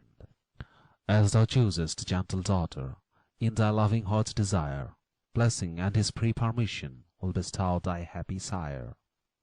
For our sacred Shastra's sanction, holy Brahmans oft relate, that the duty-loving father sees his girl in wedded state, that the duty-loving husband watches over his consort's ways, that the duty-loving offspring tends his mother's widowed days.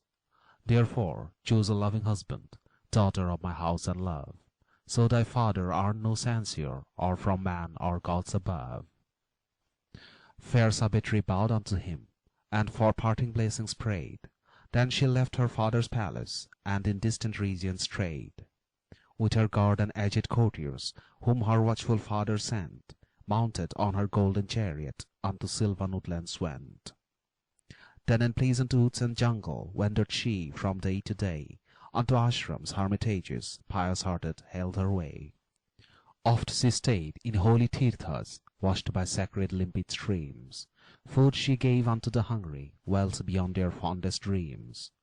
Many days and months are over, and it once did so befall, when the king and Rishi Narad sat within the royal hall. From her journeys near and distant, and from places known to fame, fair Savitri with the courtiers to her father's palace came and saw her royal father, Rishi Narad by his seat, bent her head in salutation, bowed unto their holy feet. 3. The fated bridegroom. Whence comes she? So Narad questioned. Whither was Savitri led? Wherefore to a happy husband had Savitri not been wed? Nay, to choose her lord and husband, so the virtuous monarch said. Fair Savitri long hath wandered, and in holy tirthas stayed. Maiden, speak unto the Rishi, and thy choice and secret tell. Then a blush suffused her forehead, soft and slow her accents fell. Listen, father, Salva's monarch was of old a king of might, righteous-hearted Dhimatsena, feeble now and void of sight.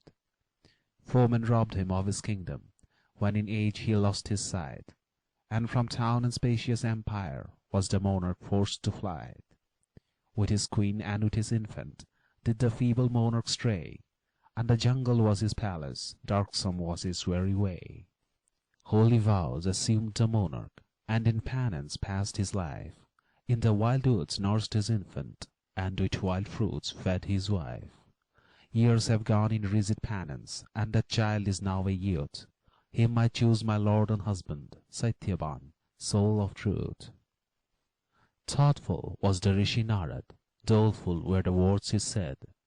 Sad disaster waits Savitri, if this royal youth she wed. Truthful loving is his father, truthful is the royal dame. Truth and virtue rule his actions, Satyavan is his name. Steeds he loved in days of boyhood, and to paint them was his joy. Hence they called him young Chitraswa, aught-beloving gallant boy. But O pious-hearted monarch, fair Savitri hath in sooth courted fate and sad disaster in that noble gallant youth. Tell me, questioned Asopati, for I may not guess thy thought, wherefore is my daughter's action with a sad disaster fraught? Is the youth of noble lustre, gifted in the gifts of art, blessed with wisdom, prowess, patience, daring, dauntless in his heart? Surya's lustre in him shineth, so the Rishi Narad said. Brihaspati's wisdom dwelleth in the young Satyavan's head. Like Mahendra in his prowess, and in passions like the art, yet, O king, a sad disaster marks the gentle youth from birth. Tell me, Rishi, then thy reason. So the anxious monarch cried, why to youth so great and gifted may this maid be not allied? He is Satyavan, free in bounty, gentle-hearted, full of grace, duly versed in sacred knowledge, fair in mind and fair in face. Free in gifts like Rantideva, so the holy Rishi said, versed in lore like monarch Sibi, who all ancient monarchs led. Like Jajati, open-hearted, and like Chandra in his grace, like the handsome heavenly Aswins, fair and radiant in his face. Meek and graced with patient virtue, he controls his noble mind, modest in his kindly actions, true to friends and ever kind. And the hermits of the forest praise him for his righteous truth. Matchless king, thy daughter may not wed this noble-hearted youth. Tell me, Rishi, said the monarch, for thy sense from me is hid. Has this prince some fatal blemish? Wherefore is this match forbid? Fatal fault, exclaimed the Rishi, fault that wipeth all his grace, fault that human power nor effort, right nor penance can efface. Fatal fault or destined sorrow, for it is decreed on high, on this day a 12-month later, this ill-fated prince will die. Shook the startled king in terror, and in fear and trembling cried, unto short-lived, fated bridegroom, never my child shall be allied. Come, Savitri, dear loved maiden, choose another happier lord. Rishi Narad speaketh wisdom, list unto his holy word. Every grace and every virtue is effaced by cruel fate. On this day, a 12-month later, leaves this prince his mortal state. Father, answered thus the maiden, soft and sad her accents fell, I have heard thy honoured mandate, holy Narad counsels well. Pardon witless maiden's feelings, but beneath the eye of heaven, only once a maiden chooseth, twice her troth may not be given. Long his life or be it narrow, and his virtues great or none, brave Satyavan is my husband, he my heart and troth hath won. What a maiden's heart hath chosen, that a maiden's lips confess, true to him thy poor Savitri goes into the wilderness. Monarch, uttered then the Rishi, fixed is she in mind and heart, from her troth the true Savitri never, never will depart. More than mortal share of virtue unto Satyavan is given, let the true maid wed her chosen, leave the rest to gracious heaven. Rishi and preceptor holy, so the weeping monarch prayed, heaven avert all future evils, and thy mandate is obeyed. Narad wished them joy and gladness, blessed the loving youth and maid, forest hermits on their wedding every fervent blessing laid. 4. Overtaken by fate. 12 months in the darksome forest by her true and chosen lord, lived Savitri, served his parents by her thought and deed and word. Bark of trees supplied her garments, draped upon her bosom fair, or the red cloth, as in ashrams holy women love to wear.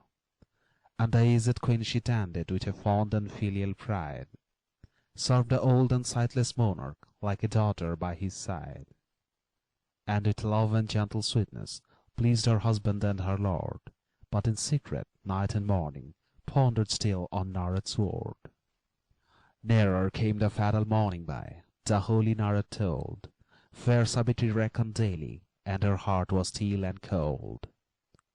3 short days remaining only, and she took a vow severe, of 3 Ratra, 3 nights' penance, holy fasts and vigils drear. Of Savitri's rigid penance, heard the king with anxious woe, spake to her in loving accents, so the vow she might forego. Heard the penance, gentle daughter, and thy woman's limbs are frail, after 3 nights' fasts and vigils, sure thy tender health may fail. Be not anxious, loving father, meekly thus Savitri prayed, penance I have undertaken, will unto the gods be made. Much misdoubting then the monarch gave his sad and slow assent, pale with fast and unseen teardrops, lonesome nights Savitri spent. Nearer came the fatal morning, and tomorrow he shall die. Dark, dark hours of nightly silence, tearless, sleepless is her eye. Dawns that dread and fated morning, said Savitri, bloodless brave, prayed her fervent prayers in silence, to the fire oblations gave. Bowed unto the forest Brahmans, to the parents kind and good, joined her hands in salutation, and in reverent silence stood. With the usual morning blessing, widow mayst thou never be, anchorites and aged Brahmans blessed Savitri fervently. Oh, that blessing fell upon her like the rain on thirsty air. Struggling hope inspired her bosom as she drank those accents fair. But returned the dark remembrance of the Rishi Narad's word. Pale she watched the creeping sunbeams, mused upon her fated lord. Daughter, now thy fast is over, so the loving parents said. Take thy diet after penance, for thy morning prayers are prayed. Pardon, father, said Savitri, let this other day be done. Unshed teardrops filled her eyelids, glistened in the morning sun. Young Satyavan, tall and stately, ponderous axe on shoulder hung, for the distant darksome jungle issued forth serene and strong. But unto him came Savitri, and in sweetest accents prayed, as upon his manly bosom gently she her forehead laid. Long I wished to see the jungle, where steals not the solar ray. Take me to the darksome forest, husband, let me go to-day. Come not, love, he sweetly answered with a loving husband's care. Thou art all unused to labour, forest paths thou mayst not dare. And with recent fast and vigils, pale and bloodless is thy face, and thy steps are weak and feeble, jungle paths thou mayst not trace. Fasts and vigils make me stronger, said the wife with wifely pride. Toil I shall not feel, nor languor when my lord is by my side. For I feel a woman's longing with my lord to trace the way. Grant me, husband ever gracious, with thee let me go to-day. Answered then the loving husband, as his hands in hers he wove, ask permission from my parents in the trackless woods to rove. Then Savitri to the monarch urged her longing strange request. After duteous salutation thus her humble prayer addressed. To the jungle goes my husband, fuel and the fruit to seek. I would follow, if my mother and my loving father speak. 12 months from this narrow ashram had Savitri stepped nor strayed. In this cottage true and faithful ever had Savitri stayed. For the sacrificial field whence my lord his lonesome way, please my kind and loving parents, I would follow him to-day. Never since her wedding morning, so the loving king replied, wish or thought Savitri whispered, for a boon or object shied. Daughter, thy request is granted, safely in the forest roam, safely with thy lord and husband, seek again thy cottage home. Bowing to her loving parents, did the fair Savitri part, smile upon her pallid features, anguish in her inmost heart. Round her sylvan greenwoods blossomed, beneath a cloudless Indian sky. Flocks of peafowls, gorgeous plumaged, flew before her wondering eye. Woodland rills and crystal nalas gently rolled over rocky bed. Flower-decked hills in dewy brightness towering glittered overhead. Birds of song and beauteous feather trilled a note in every grove. Sweeter accents fell upon her from her husband's lips of love. Still with thoughtful eye Savitri watched her dear and fated lord. Flail of grief was in her bosom, but her pale lips shaped no word. And she listened to her husband, still on anxious thought intent, cleft in two her throbbing bosom, as in silence still she went. Gaily with the gathered wild fruits did the prince his basket fill, hewed the interlaced branches with his might and practised skill, till the drops stood on his forehead. Weary was his aching head. Faint he came unto Savitri, and in faltering accents said, Cruel ache is on my forehead, fond and ever faithful wife, and I feel 100 needles pierce me and torment my life. And my feeble footsteps falter, and my senses seem to reel. Fain would I beside thee linger, for a sleep doth over me steal. With a wild and speechless terror, pale Savitri held her lord. On her lap his head she rested, as she laid him on the sword. Narad's fatal words remembered, as she watched her husband's head, burning lip and pallid forehead, and the dark and creeping shade. Clasped him in her beating bosom, kissed his lips with panting breath. Darker grew the lonesome forest, and he slept the sleep of death. 5. Triumph over Fate. In the bosom of the shadows rose a vision dark and red, shape of gloom in inky garment, and a crown was on his head. Gleaming form of sable splendor, blood-red was his sparkling eye, and the fatal news he carried, grim and godlike, dark and high. And he stood in solemn silence, looked in silence on the dead, and Savitri on the greensward gently placed her husband's head. And a tremor shook Savitri, but a woman's love is strong. With her hands upon her bosom, thus she spake with quivering tongue. More than mortal is thy glory, and a radiant god thou be. Tell me what bright name thou bearest, and thy message unto me. Know me, thus responded Yama, mighty monarch of the dead. Mortals living earthly mansion to my darksome realms are led. Since with woman's full affection thou hast loved thy husband dear, hence before thee, faithful woman, Yama doth in form appear. But his days and loves are ended, and he leaves his faithful wife. In this news I bind and carry spark of his immortal life. Virtue graced his life and action, spotless was his princely heart. Hence for him I came in person. Princess, let thy husband part. Yama from Satyavan's body, pale and bloodless, cold and dumb, drew the vital spark, Purusha, smaller than the human thumb. In his noose the spark he fastened, silent went his darksome way, left the body shorn of lustre to its rigid cold decay. Southward went the dark-hued Yama, with the youth's immortal life, and, for woman's love abided, followed still the faithful wife. Turn, Savitri, outspake Yama, for thy husband loved and lost. Do the rites due unto mortals, by their fate predestined crossed. For thy wifely duty ceases, follow not in fruitless woe, and no further living creature may with monarch Yama go. But I may not choose but follow where thou takest my husband's life, for eternal law divides not loving man and faithful wife. For my love and my affection, for a woman's sacred woe, grant me in thy godlike mercy, further still with him I go.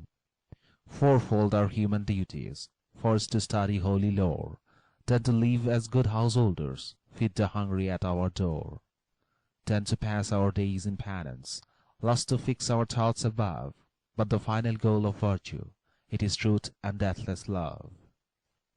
True and holy are thy precepts. Listening, Yama made reply, and they fill my heart with gladness and with pious purpose high. I would bless thee, fair Savitri, but the dead come not to life. Ask for other boon and blessing, faithful, true, and virtuous wife. Since you so permit me, Yama, so the good Savitri said, for my husband's banished father, let my dearest suit be made. Sightless in the darksome forest dwells the monarch faint and weak. Grant him sight and grant him vigor, Yama, in thy mercy speak. Teutia's daughter, Yama answered, be thy pious wishes given, and his eyes shall be restored to the cheerful light of heaven. Turn, Savitri, faint and weary, follow not in fruitless woe, and no further living creature may with monarch Yama go. Faint nor weary is Savitri, so the noble princess said, since she waits upon her husband, gracious monarch of the dead. What befalls the wedded husband, still befalls the faithful wife. Where he leads, she ever follows, be it death or be it life. And our sacred rite ordaineth, and our pious rites sing. Transient meeting with the holy doth its countless blessings bring. Longer friendship with the holy purifies the mortal birth. Lasting union with the holy is the bright sky on the earth. Union with the pure and holy is immortal heavenly life, for eternal law divides not loving man and faithful wife. Blessed are thy words, said Yama. Blessed is thy pious thought. With a higher, purer wisdom are thy holy lessons fraught. I would bless thee, fair Savitri, but the dead come not to life. Ask for other boon and blessing, faithful, true, and virtuous wife. Since you so permit me, Yama, so the good Savitri said, once more for my husband's father be my supplication made. Lost his kingdom, in the forest dwells the monarch faint and weak. Grant him back his wealth and kingdom, Yama, in thy mercy speak.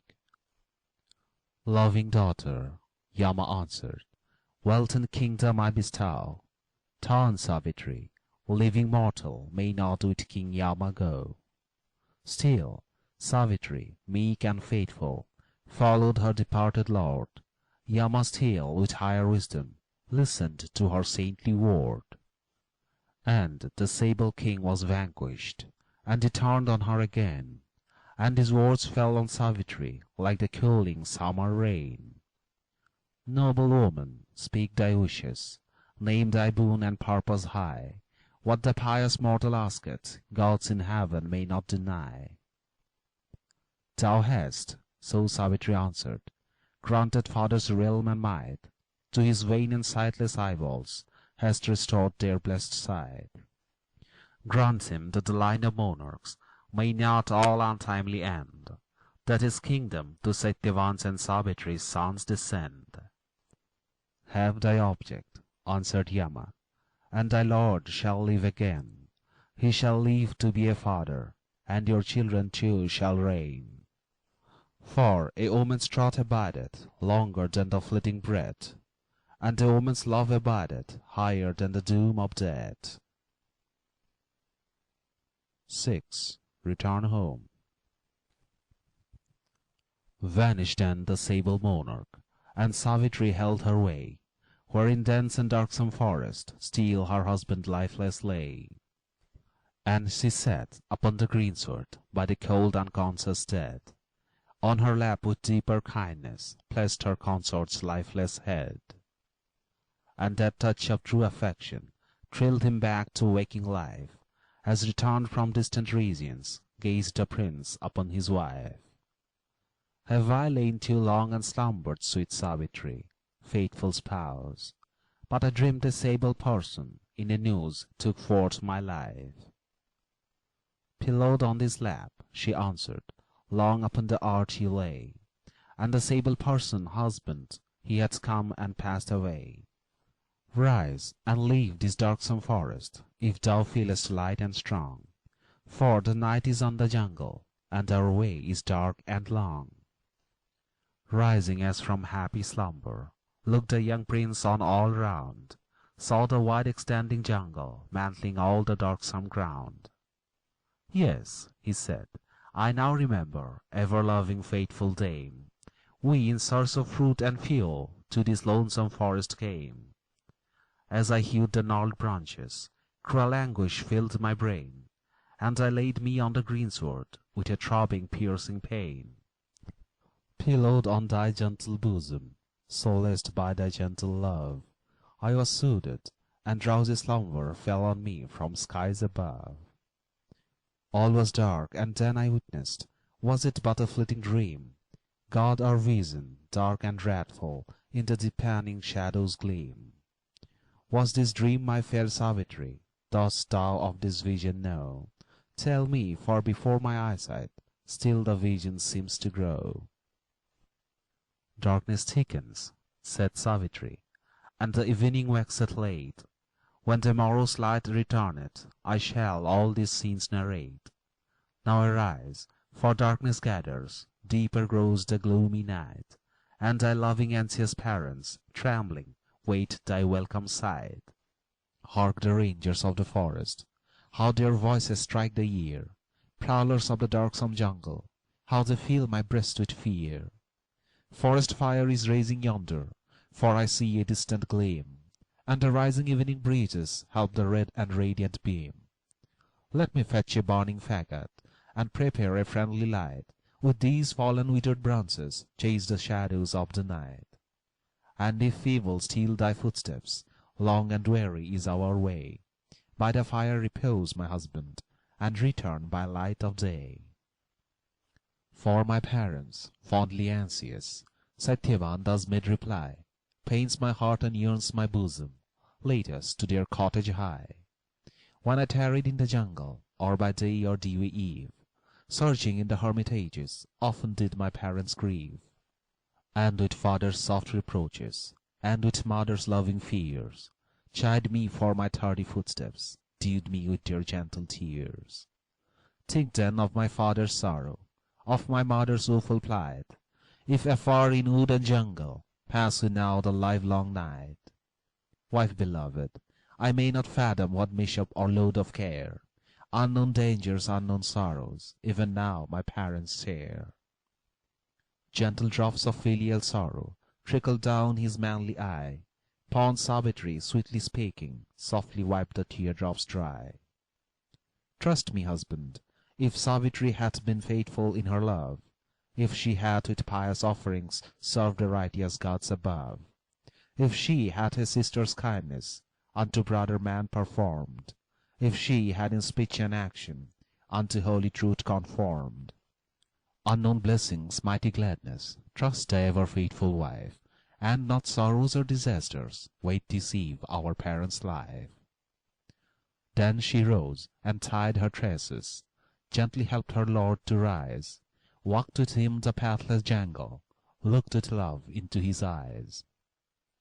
On her neck his clasping left arm sweetly winds in soft embrace, round his waist Savitri's right arm doth sweetly interlace. Thus they walked the darksome jungle, silent stars looked from above, and the hushed and throbbing midnight watched Savitri's deathless love. End of Book 5.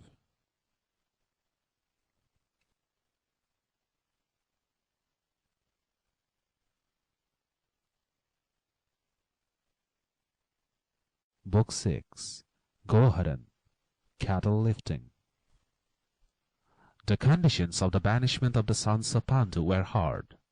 They must pass 12 years in exile, and then they must remain a year in concealment. If they were discovered within this last year, they must go into exile for another 12 years. Having passed the 12 years of exile in forests, the Pandu brothers disguised themselves and entered into the menial service of Virat, king of the Maitsyas, to pass the year of concealment.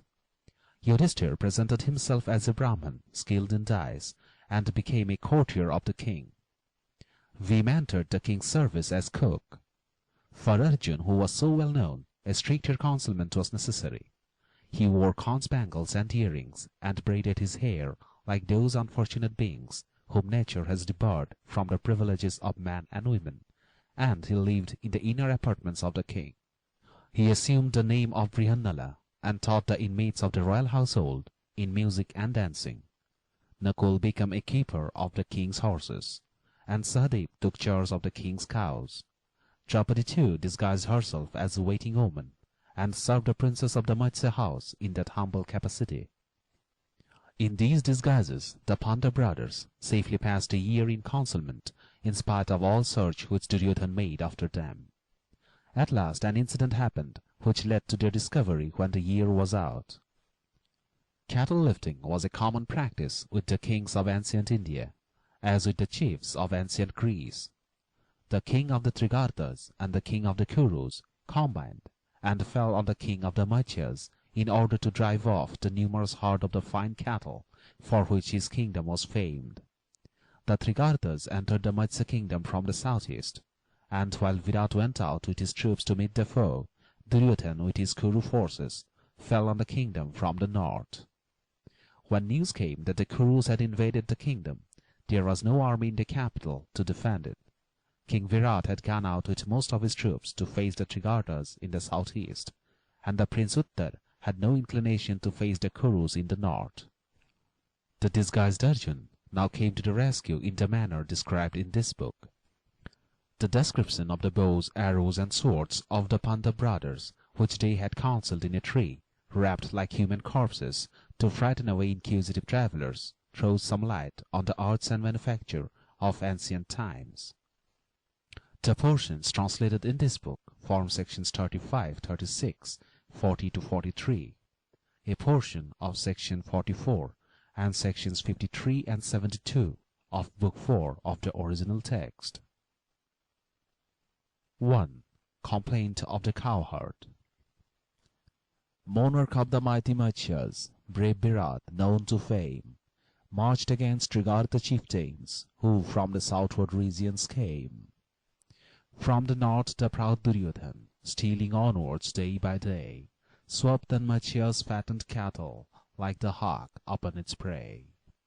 Bhishma, Drona, peerless Karna, led the Kuru warriors brave, swept the kingdom of Virat like the ocean's surging wave.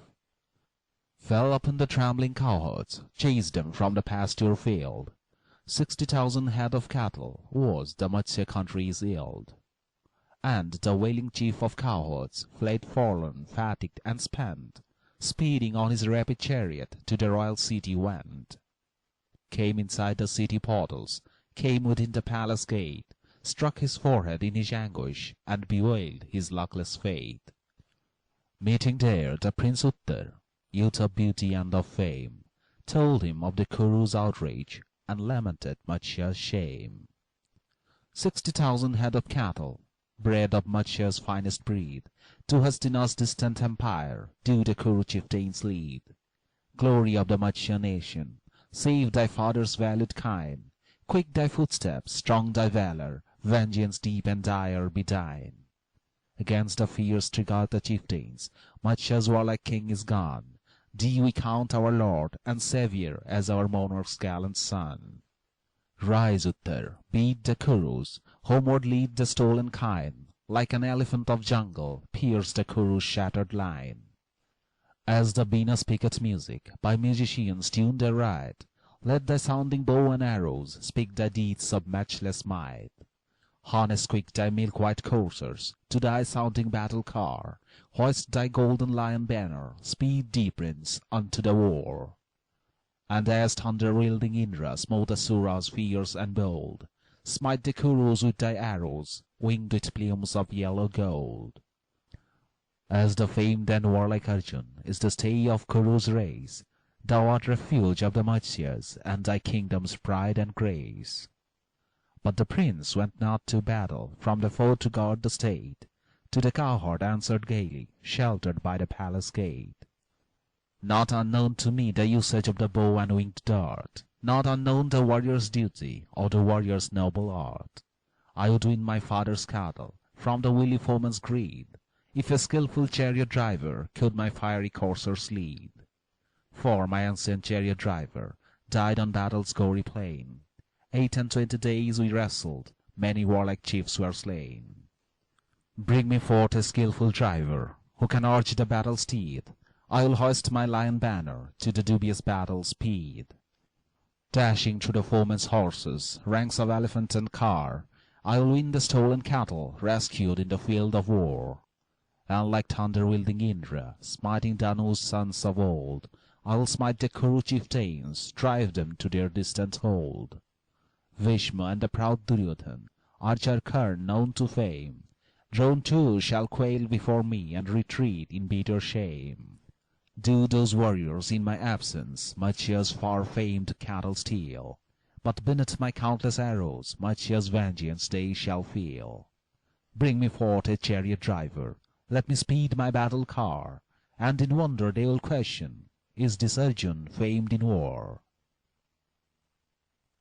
2. The disguised charioteer. Arjun, guised as Brihanala, heard the boast Uttar made, and to try his skill and valour, thus to fair Draupadi prayed. Say to him that Brihanala will his battle chariot lead, that as Arjun's chariot driver he hath learned to urge the steed. Say that faithful Brihanala many a dubious war hath seen, and will win his father's cattle in this contest fierce and keen. Fair Draupadi, guised as menial, Arjun's secret hest obeyed, humbly stepped before Uttar, and in gentle accents prayed. Hear me, prince, e'en Brihanala will thy battle chariot lead. He was Arjun's chariot driver, skilled to urge the flying steed. Trained in war by mighty Arjun, trained to drive the battle car, he had followed helmed Arjun in the glorious field of war. And when Arjun conquered Khandap, this, Uttar, I have seen, Brihanala drove his chariot, for I served Yudhishthir's queen. Hard Uttar, hesitating, spake his faint and timid mind. I trust thee, beauteous maiden, lotus-bosomed, ever kind. But a poor and sexless creature, can he rein the warlike steed? Can I ask him, worse than woman, in the battle's ranks to lead? Need is none, Draupadi answered, Brihanala's grace to ask. He is eager like the war-horse for this great and warlike task. And he waits upon thy sister, she will bid the minion speed, and he wins thy father's cattle, and the victor's glorious meed. Much princess spake to Arjun. Arjun led the battle car, led the doubting Prince Uttar to the dread and dubious war. 3. Arms and Weapons. Arjun drove the prince of Matsya to a darksome Sami tree, spake unto the timid warrior in his accents bold and free. Prince, thy bow and shining arrows, pretty handsome toys are these. Scarcely they beseem a warrior, and a warrior cannot please. Thou shalt find upon this Sami, mark my words which never fail, stately bows and winged arrows, banners, swords, and coats of mail. And a bow which strongest warriors scarce can in the battle bend, and the limits of a kingdom widen when the bow is trained. Tall and slender like a palm tree, worthy of a warrior bold, smooth the wood of hardened fibre, and the ends are yellow gold. Doubting still, Uttar answered, in this Sami's gloomy shade, corpses hang since many seasons, in their wrappings duly laid. Now I mark them all suspended, horrent in the open air, and to touch the unclean objects, friend, is more than I can dare.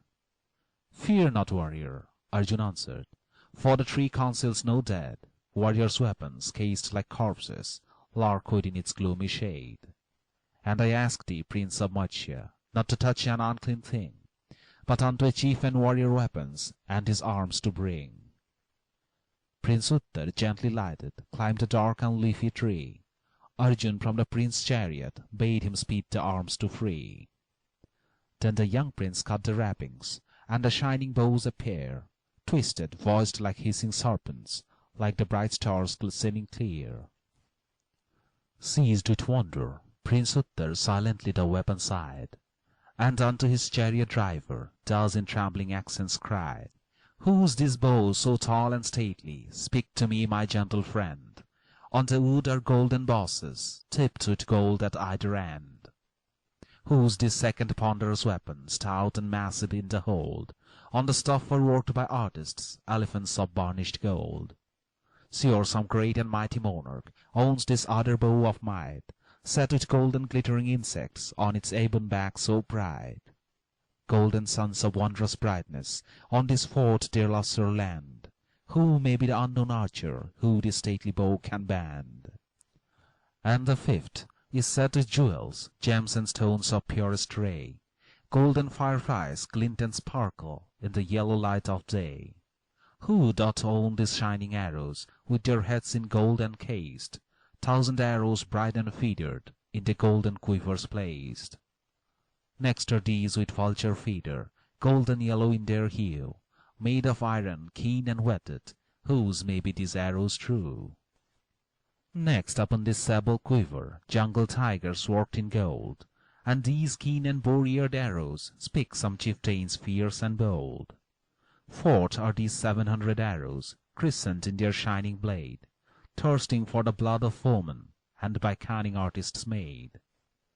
And the fifth are golden crested, made of tempered steel and bright. Parrot feeders wing these arrows, whetted and of wondrous might. Who doth own this wondrous sabre? Shape of toad is on the hilt. On the blade a toad is graven, and the scabbard nobly gilt. Larger, stouter, is the second in its sheath of tiger skin. Decked with bells and gold surmounted, and the blade is bright and keen. Next is scimitar, so curious by the skilled nishadas made. Scabbard made of wondrous cowhide, sheathes the bright and polished blade. Fourth, a long and beauteous weapon, glittering sable in its hue, with its sheath of softer goatskin, worked with gold on azure blue. And the fifth is broad and massive, over 30 fingers long, golden sheathed and gold embossed like a snake or fiery tongue. Joyously responded Arjun, "Mark this bow embossed with gold.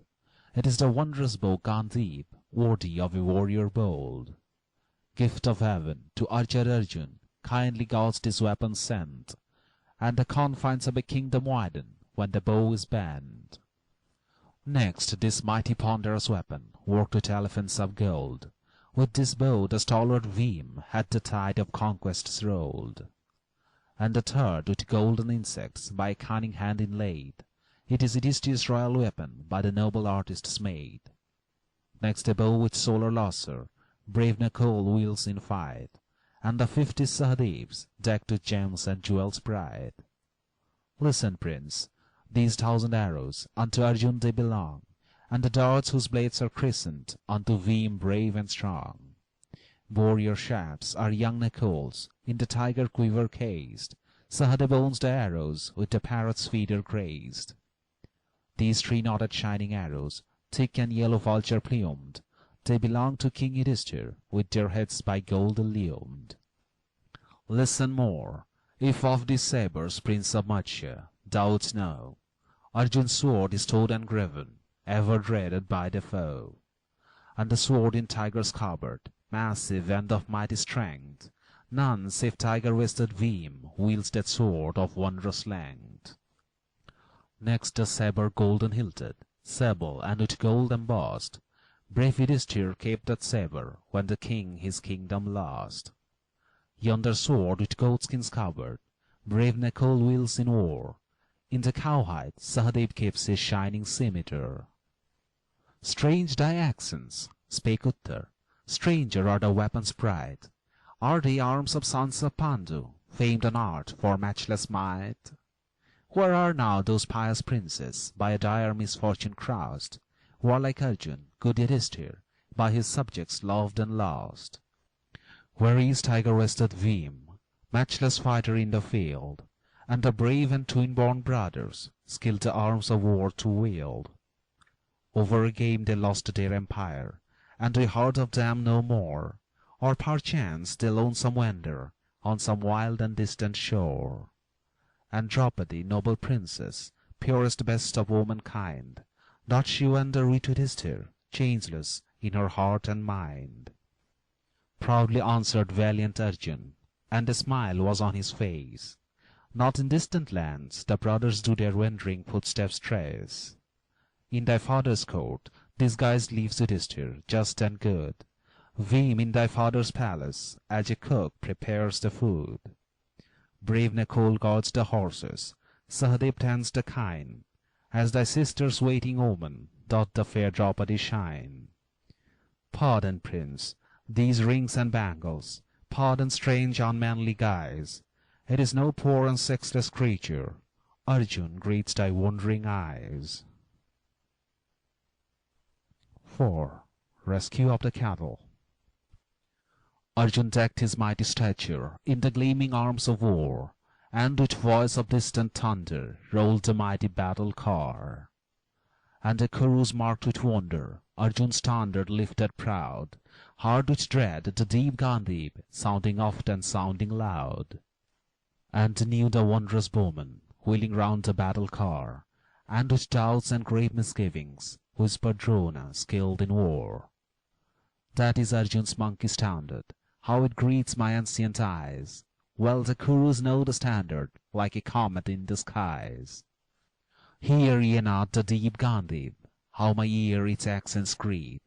Mark ye not these pointed arrows, falling prone before my feet? By these darts, his salutation to his teacher loved of old, Years of exile thou completed, Arjun sends sweet greetings bold. How the gallant prince advances! Now I mark his form and face, issuing from his dark concealment with a brighter, loftier grace. Well I know his bow and arrows, and I know his thunder well, and the deep and echoing accents of his far-resounding shell. In his shining arms accoutred, gleaming in his helmet dread, shines he like the flame of home, by libations duly fed.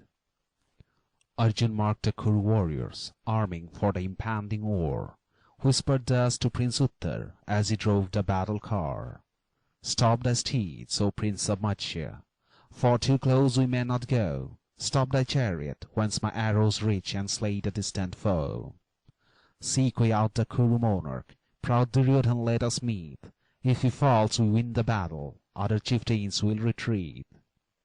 There is Drone my preceptor, Drone's warlike son is there, Kripa and the mighty Bhishma, archer Karna tall and fair. Them I seek not in this battle, lead, O lead thy chariot far, midst the chiefs of Duryodhan moves not in the ranks of war. But to save the pilfered cattle, speeds he onward in his fear, while these warriors stay and tarry to defend their monarch's rear. But I leave these car-borne warriors, other work today is mine. Meet Duryodhan in the battle, win thy father's stolen kine. Matsya's prince then turned the courses, left behind the war's array, where Duryodhan with the cattle quickly held his onward way. Kripa marked the course of Arjun, guessed his inmost thought aright. Thus he spake to brother warriors, urging speed and instant fight. Mark ye, chieftains, gallant Arjun wheels his sounding battle car, against our prince and proud Duryodhan, seeks to turn the tide of war. Let us fall upon our foeman, and our prince and leader save. Few save Indra, god of battles, conquers Arjun fierce and brave. What were Matsya's fattened cattle? Many thousands though they be, if our monarch sinks in battle, like a ship in stormy sea. Vain were Kripa's words of wisdom. Arjun drove the chariot fair, while his shafts, like countless locusts, whistled through the ambient air. Kuru soldiers, struck with panic, neither stood and fought nor fled, gazed upon the distant Arjun, gazed upon their comrades dead. Arjun twanged his mighty weapon, blew his far-resounding shell. Strangely spake his monkey standard, Kuru warriors knew it well. Sankha's voice, Gandhip's accents, and the chariot's booming sound, filled the air like distant thunder, shook the firm and solid ground. Kuru soldiers fled in terror, or they slumbered with the dead, and the rescued lowing cattle, with their tails uplifted, fled. 5. Warrior's Garden. Now with joy the King Bharat to his royal city came, saw the rescued herds of cattle, saw Uttar, prince of fame. Marked the great and gallant Arjun, helmet-wearing, armor-cased, knew Yudhishthir and his brothers, now as royal princes dressed. And he greeted good Yudhishthir, truth-beloving, brave and strong, and to valiant Arjun offered Matsya's princess fair and young. Pardon, monarch, answered Arjun, but I may not take as bride Matsya's young and beauteous princess, whom I love with father's pride. She hath often met me trusting in the inner palace hall, as a daughter on a father waited on my loving call. I have trained her coquille accents, taught her maiden steps in dance, watched her skill and varied graces, all her native charms enhance. Pure is she in thought and action, spotless as my hero boy. Grant her to my son, O monarch, as his wedded wife and joy. Abhimanyu, trained in battle, handsome youth of godlike face, Krishna's sister, fair Subhadra, bore the child of princely grace. Worthy of thy youthful daughter, pure in heart and undefiled, grant it, sire, my Abhimanyu wed thy young and beauteous child. Answered Matsya's noble monarch with a glad and grateful heart, words like these befit thy virtue, nobly hast thou done thy part. Be it as thou sayest, Arjun, unto Pandu's race allied. Matchless royal line is honored, matchless king is gratified. 6. The wedding. Good Yudhishthir heard the tidings, and he gave his free assent. Unto distant chiefs and monarchs kindly invitations sent. In the town of Upaplavya, of fair matchless towns the best, made their home the pious brothers to receive each royal guest. Came unto them Kasi's monarch, and his armed troopers came, and the king of fair Panchala with his sons of warlike fame. Came the sons of fair Draupadi, early trained in art of war. Other chiefs and sacrifices came from regions near and far. Krishna, decked in floral garments, with his elder brother came, and his sister fair Subhadra, Arjun's loved and longing dame. Arjun's son brave Abhimanyu came upon his flowery car, and with elephants and chargers troopers trained in art of war. Brishnis from the sea-guard Dwarka, brave Andhakas known to fame, Vojas from the mighty Chumbal, with the righteous Krishna came. He to gallant sons of Pandu made his presents rich and rare, gems and gold and costly garments, slaves and damsels passing fair. With its quaint and festive greetings came at last the bridal day. Maitsa maids were merry-hearted, and the Pandu brothers gay. Conch and cymbal, horn and trumpet spake forth music soft and sweet, in Virat's royal palace, in the peopled mart and street. And they slayed the jungle red deer, and they spread the ample board, and prepared a cooling palm drink with the richest wine stored. Mimes and actors please the people, birds recite the ancient song, glories of heroic houses, minstrels by their lays prolong. And deep-bosomed dames of Matsya, jasmine form and lotus face, with their pearls and golden garlands, joyously the bridal grace. Circled by those royal ladies, though they all are bright and fair, brightest shines the fair Draupadi, with a beauty rich and rare. Stately dames and merry maidens lead the young and soft-eyed bride, as the queens of gods encircle Indra's daughter in her pride. Arjun from the Matsya monarch takes the princess passing fair, for his son by fair Subhadra, nursed by Krishna's loving care. With a godlike grace, Yudhishthir stands by faithful Arjun's side, as a father takes a daughter, takes the young and beauteous bride. Joins her hands to Abhimanyu's, and with cake and parched rice, on the altar brightly blazing, doth the holy sacrifice. Matsya's monarch on the bridegroom, rich and costly presents pressed. Elephants he gave 200, steeds 7,000 of the best. Poured libations on the altar, on the priests bestowed his gold, offered to the sons of Pandu rich domain and wealth untold. With a pious hand, Yudhishthir, true in heart and pure in mind, made his gifts in golden garments, kind and wealth of every kind. Costly chariots, beds of splendor, robes with thread of gold belaced, wines rich and sweet confection, drinks the richest and the best. Lands he gave unto the Brahman, bullocks to the labouring swine, steeds he gave unto the warrior, to the people gifts and grain. And the city of the Matsyas, teeming with a wealth untold, shone with festive joy and gladness, and with flags and cloths of gold. End of Book 6.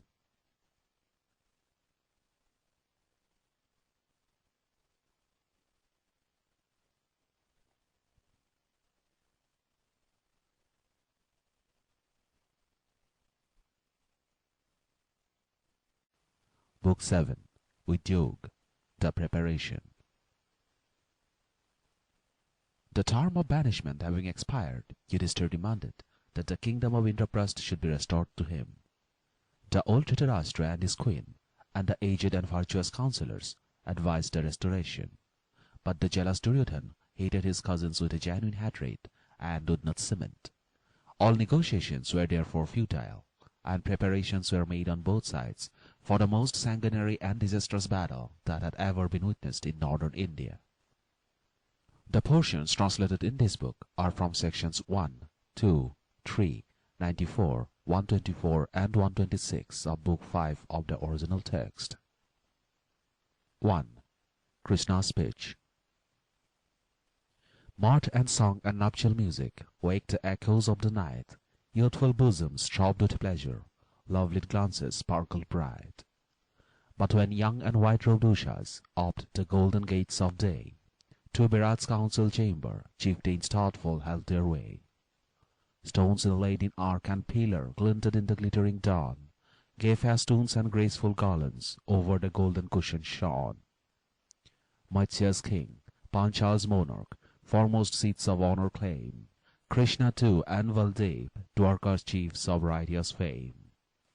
By them sat the bold Satyaki, from the sea-girt western shore, and the godlike sons of Pandu, days of dark concealment over. Youthful princes in their splendor graced Bharat's royal hall, valiant sons of valiant fathers, brave in war, august and tall. In their gem-bespangled garments came the warriors proud and high, till the council chamber glittered like the star-bespangled sky. Kind the greetings, sweet the converse, soft the golden moments fly, till intent on graver questions, all on Krishna turned their eye. Krishna with his inner vision then the state of things surveyed, and his thoughts before the monarchs thus in weighty accents laid. Known to all, ye mighty monarchs, may your glory ever last. True to plighted word, Yudhishthir had his weary exile passed. 12 long years with fair Draupadi in the pathless jungle strayed, and a year in menial service in Bharat's palace stayed. He had kept his plighted promise, braved affliction, woe and shame, and he begs assembled monarchs, ye shall now his duty name. For he swerved not from duty, kingdom of the sky to win, prized hamlet more than empire, so his course be free from sin. Loss of realm and wealth and glory, higher virtues in him prove, thoughts of peace and not of anger, still the good Yudhishthir move. Mark again the sleepless anger, and the unrelenting hate, harbored by the proud Duryodhan, driven by his luckless fate. From a child, by fire or poison, impious guile or trick of dice, he had compassed dark destruction by deceit and low device.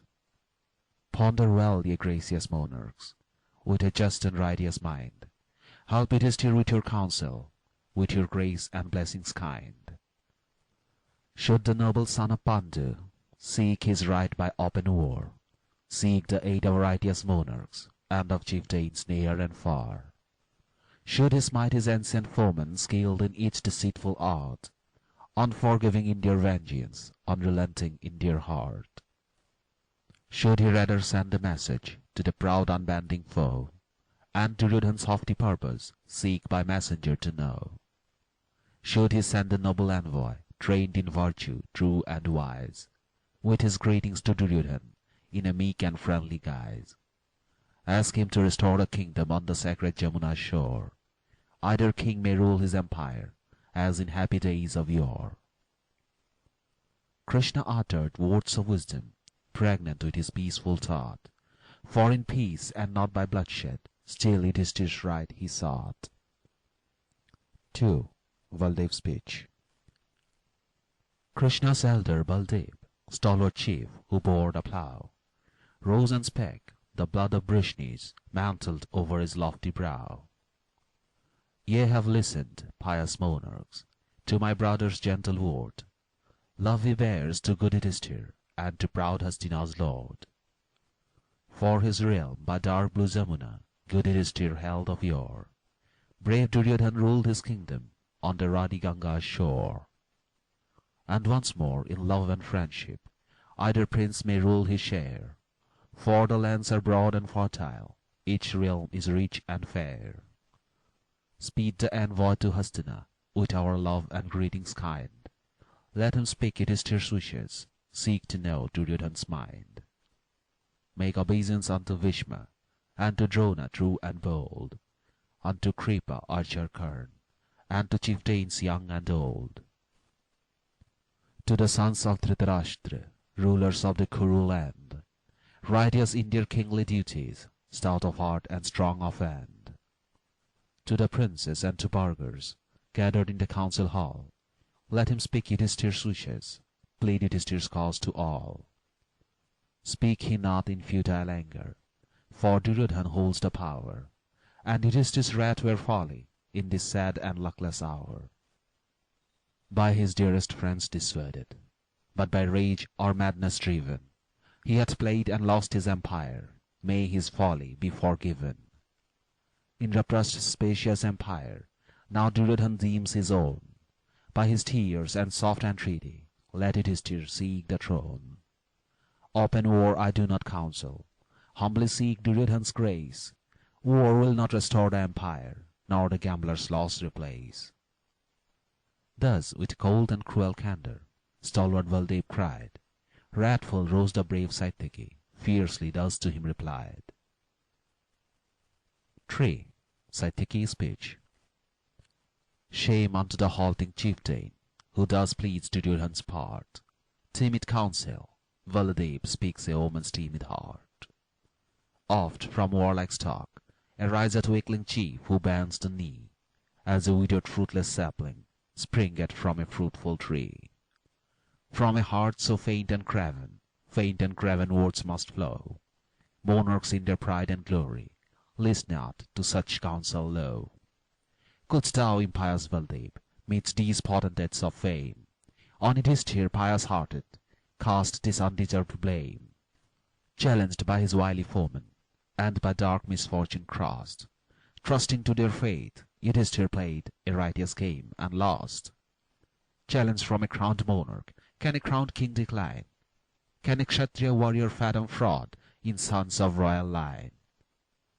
Nathless he surrendered empire, true to fate and plighted word, lived for years in pathless forests, Indraprastha's mighty lord. Past his years of weary exile, now he claims his realm of old, claims it not as humble suppliant, but as king and warrior bold. Past his year of dark concealment, bold Yudhishthir claims his own. Proud Duryodhan now must render Indraprastha's jewelled throne. Bhishma counsels, Drona urges, Kripa pleads for right in vain. False Duryodhan will not render sinful conquest fraughtful gain. Open war I therefore counsel, ruthless and relentless war. Grace we seek not when we meet them speeding in our battle car. And our weapons, not entreaties, shall our foemen force to yield. Yield Yudhishthir's rightful kingdom, or they perish on the field. False Duryodhan and his forces fall beneath our battle's shock, as beneath the bolt of thunder falls the crushed and riven rock. Who shall meet the helmed Arjun in the gory field of war? Krishna with his fiery discus mounted on his battle car. Who shall face the twin-born brothers by the mighty Bhima led, and the vengeful chief Satyaki with his bow and arrows dread? Ancient Draupadi wields his weapon, peerless in the field of fight, and his brave son, born of Agni, owns an all-consuming might. Abhimanyu, son of Arjun, whom the fair Subhadra bore, and whose happy nuptials brought us from far Dwarka's sea-girt shore. Man on earth, nor bright immortals, can the youthful hero face, when with more than Arjun's prowess Abhimanyu leads the race. Dhritarashtra's sons we conquer, and Gandhar's wily son, vanquish Karan though old-honoured for his deeds of valour done. Win the fierce contested battle, and redeem Yudhishthir's own, place the exile pious-hearted on his father's ancient throne. And no sin Satyaki reckons, slaughter of the mortal foe, but to beg a grace of foemen were immortal sin and woe. Speed we then unto our duty, let our impious foemen yield, or the fiery son of Sini meets them on the battlefield. 4. Draupadi's speech. Fair Panchal's ancient monarch rose his secret thoughts to tell. From his lips the words of wisdom with a graceful accent fell. Much I fear thou speakest truly. Hard is Kuru's stubborn race. Vain the hope, the effort futile, to beseech Duryodhan's grace. Dhritarashtra pleaded vainly. Feeble is his fitful star. Ancient Bhishma, righteous Drona, cannot stop this fatal war. Archer Karan thirsts for battle, moved by jealousy and pride. Deep Sakuni, false and wily, still supports Duryodhan's side. Vain is Baladev's counsel, vainly shall our envoy plead. Half his empire proud Duryodhan yields not in his boundless greed. In his pride he deems our mildness faint and feeble-hearted fear, and our sweat will fan his glory, and his arrogance will cheer. Therefore let our many heralds travel near and travel far, seek alliance of all monarchs in the great impending war. Unto brave and noble chieftains, unto nations east and west, north and south to warlike races, speed our message and request. Meanwhile, peace and offered friendship we before Duryodhan place, and my priest will seek Hastina, strive to win Duryodhan's grace. If he renders Indraprasth, peace will crown the happy land, or our troops will shake the empire from the east to western strand. Vainly were Panchal's Brahmins sent with messages of peace, vainly urged Hastina's elders that the fatal feud should cease. Proud Duryodhan to his kinsmen would not yield their proper share. Pandu's sons would not surrender, for they had the will to dare. Fatal war and dire destruction did the mighty gods ordain, till the kings and armed nations strewed the red and reeking plain. Krishna in his righteous effort sought for wisdom from above, strove to stop the war of nations and to end the feud in love. And to far Hastina's palace Krishna went to sue for peace, raised his voice against the slaughter, begged that strife and feud should cease. 5. Krishna's speech at Hastina. Silent sat the listening chieftains in Hastina's council hall. With the voice of rolling thunder, Krishna spake unto them all. Listen, mighty Dhritarashtra, Kuru's great and ancient king. Seek not war and death of kinsmen, word of peace and love I bring. Midst the wide earth's many nations, Bharats in their words excel. Love and kindness, spotless virtue, in the Kuru elders dwell.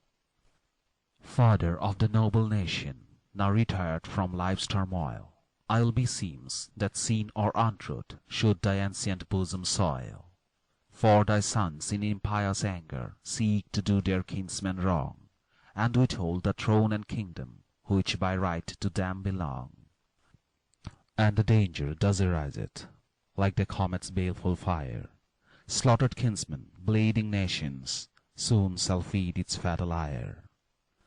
Stretch thy hands, O Kuru monarch, prove thy truth and holy grace. Man of peace, avert the slaughter, and preserve thy ancient race. Yet restrain thy fiery children, for thy mandates they obey.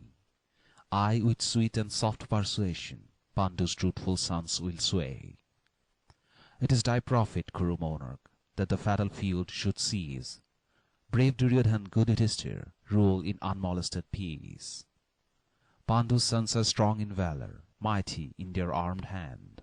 Indra shall not shake thy empire when they guard the Kuru land. Bhishma is thy kingdom's bulwark, doughty Drona rules the war. Karna matchless with his arrows, Kripa peerless in his car.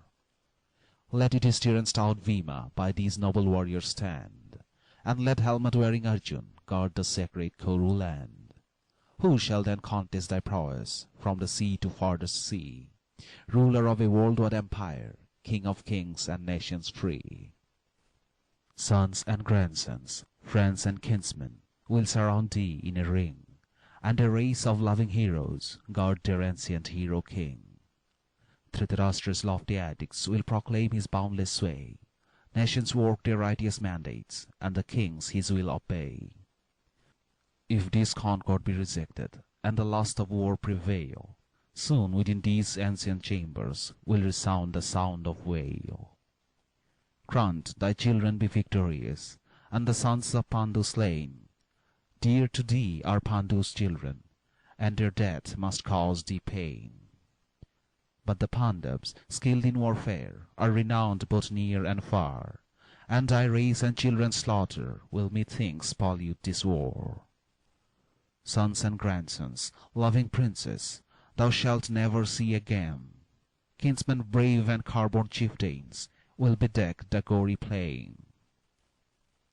Ponder yet, O ancient monarch, rulers of each distant state, nations from the farthest regions gather thick to court their fate. Father of a righteous nation, save the princes of the land. On the armed and fated nations, stretch, old man, thy saving hand. Say the word, and at thy bidding leaders of each hostile race, not the gory field of battle, but the festive board will grace. Robed in jewels, decked in garlands, they will quaff the ruddy wine, greet their foes in mutual kindness, bless thy holy name and thine. Think, O man of many seasons, when good Pandu left this throne, and his helpless loving orphans thou didst cherish as thine own. It was thy helping studying fingers taught their infant steps to frame.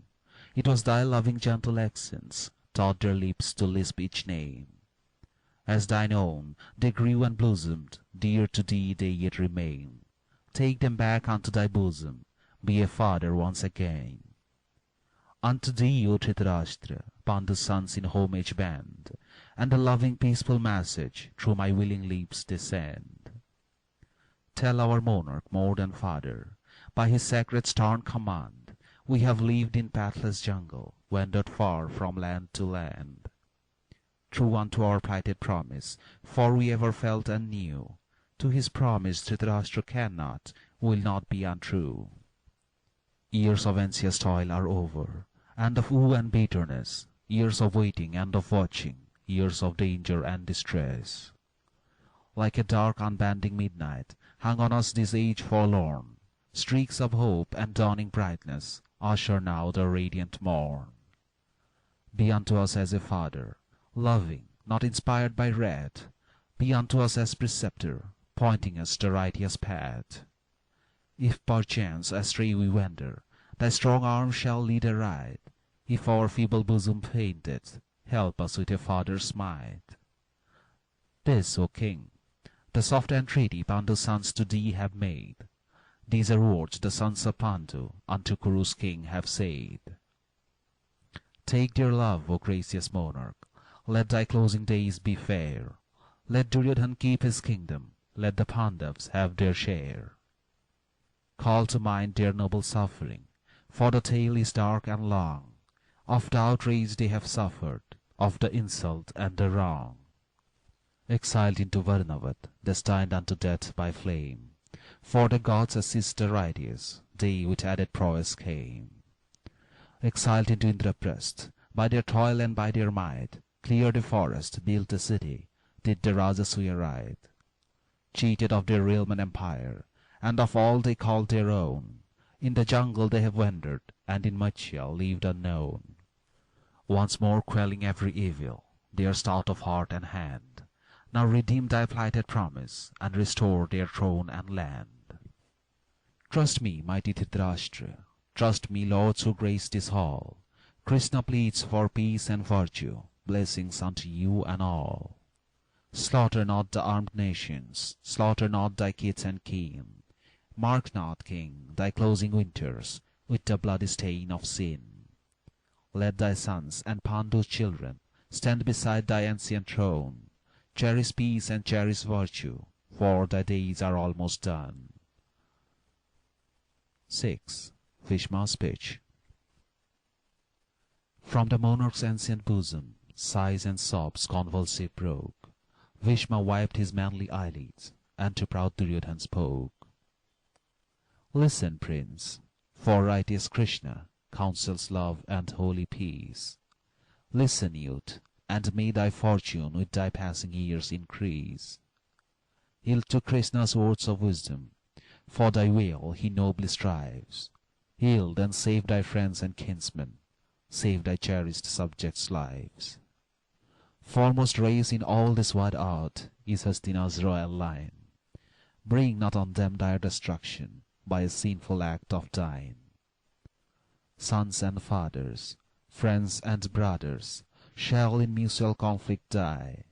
Kinsmen slain by dearest kinsmen shall upon the red field lie. Hearken unto Krishna's counsel, unto wise Vidur's word. Be thy mother's fond entreaty, and thy father's mandate heard. Tempt not Deva's fiery vengeance on thy old heroic race. Tread not in the path of darkness, seek the path of light and grace. Listen to thy king and father, he hath Kuru's empire graced.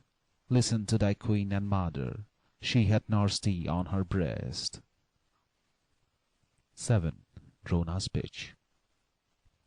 Outspake Drona, priest and warrior, and his words were few and high. Clouded was Duryodhan's forehead, wrathful was Duryodhan's eye. Thou hast heard the holy counsel, which the righteous Krishna said. Ancient Bhisma's voice of warning thou hast in thy bosom weighed. Peerless in their godlike wisdom are these chiefs in peace or strife, truest friends to thee, Duryodhan, pure and sinless in their life. Take their counsel, and thy kinsmen fasten in the bonds of peace.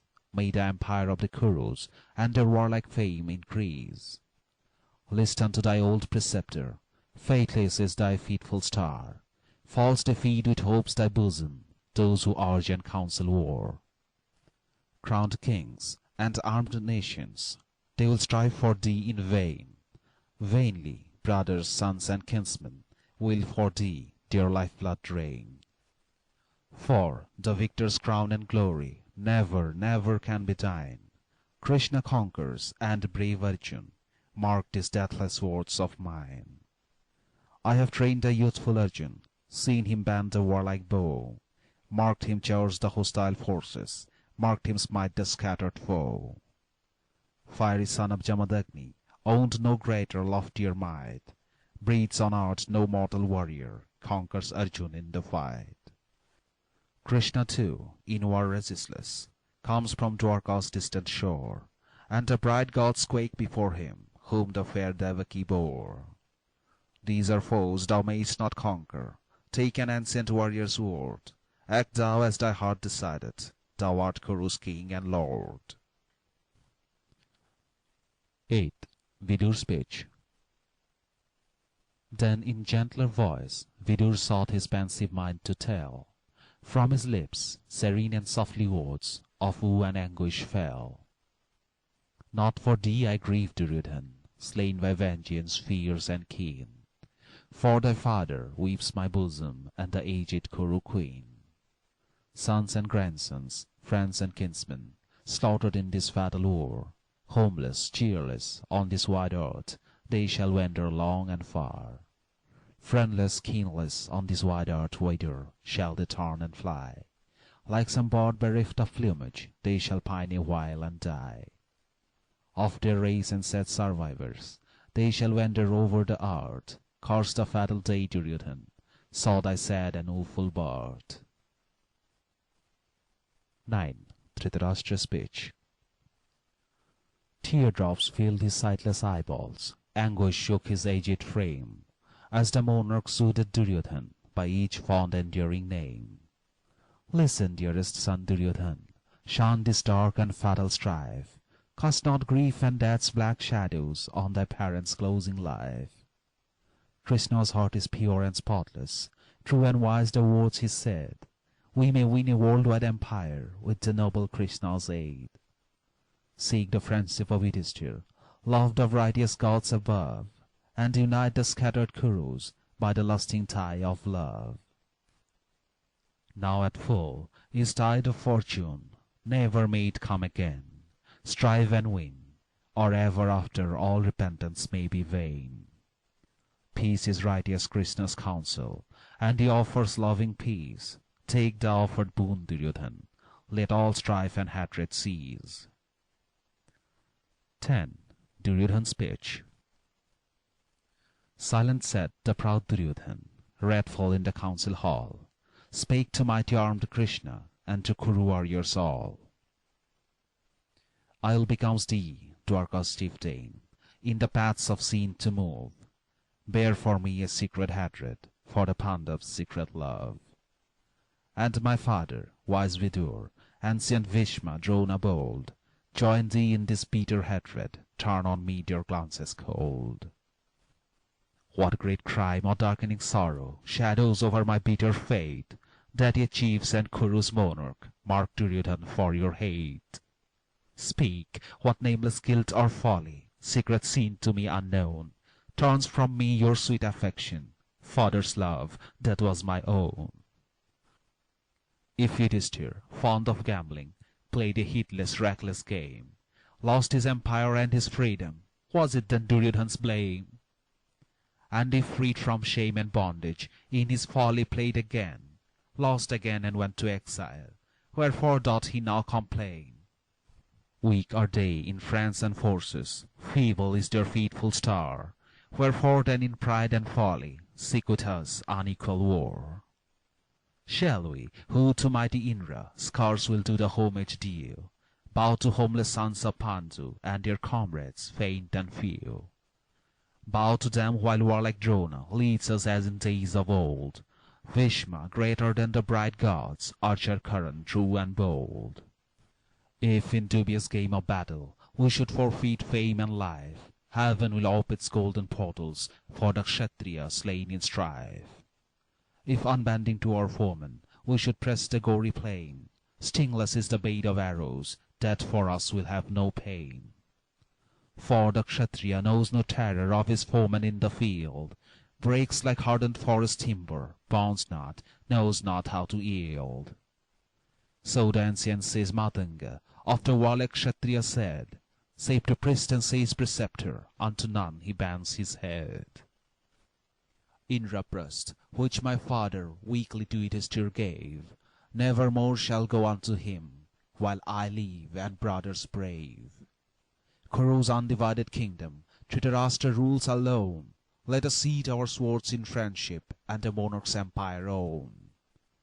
If in past, in thoughtless folly, once the realm was broken in twain, Kuru land is reunited, never shall be split again.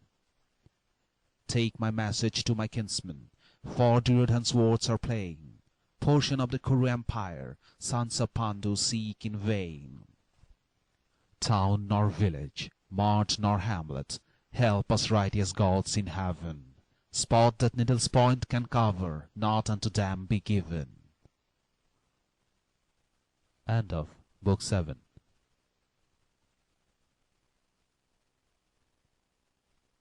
Book 8. Bhishmabad. Fall of Bhishma.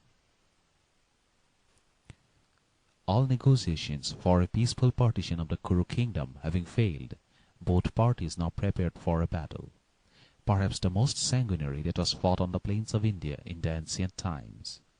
It was a battle of nations, for all warlike races in northern India took a share in it. Duryodhan's army consisted of his own division as well as the divisions of 10 allied kings. Each allied power is said to have brought 1 Akshayani troops, and if we reduce this fabulous number to the moderate figure of 10,000, including horse and foot, cars and elephants, Duryodhan's army, including his own division, was over 100,000 strong. Yudhishthir had a smaller army, said to have been 7 Akshahinis in number, which we may, by a similar reduction, reckon to be 70,000. His father-in-law, the king of the Panchals, and Arjun's relative, the king of the Matchless, were his principal allies. Krishna joined him as his friend and adviser, and as the charioteer of Arjun. But the Brishnis as a nation had joined Duryodhan. When the two armies were drawn up in array and faced each other, and Arjun saw his revered elders and dear friends and relations among his foes, he was unwilling to fight. It was on this occasion that Krishna explained to him the great principles of duty in that memorable work called the Bhagavad Gita, which has been translated into so many European languages. Belief in one supreme deity is the underlying thought of this work, and ever and anon, as Professor Garber remarks, does Krishna revert to the doctrine that for every man, no matter to what caste he may belong, the jealous performance of his duty and the discharge of his obligations is his most important work. Duryodhan chose the grand old fighter Bhishma as the commander-in-chief of his army. For 10 days, Bhishma held his own and inflicted serious loss on Yudhishthir's army. The principal incidents of these 10 days, ending with the fall of Bhishma, are narrated in this book. This book is an abridgment of Book 6 of the original text. 1. Pandavas routed by Bhishma. Ushas, with her crimson fingers, opened the portals of the day.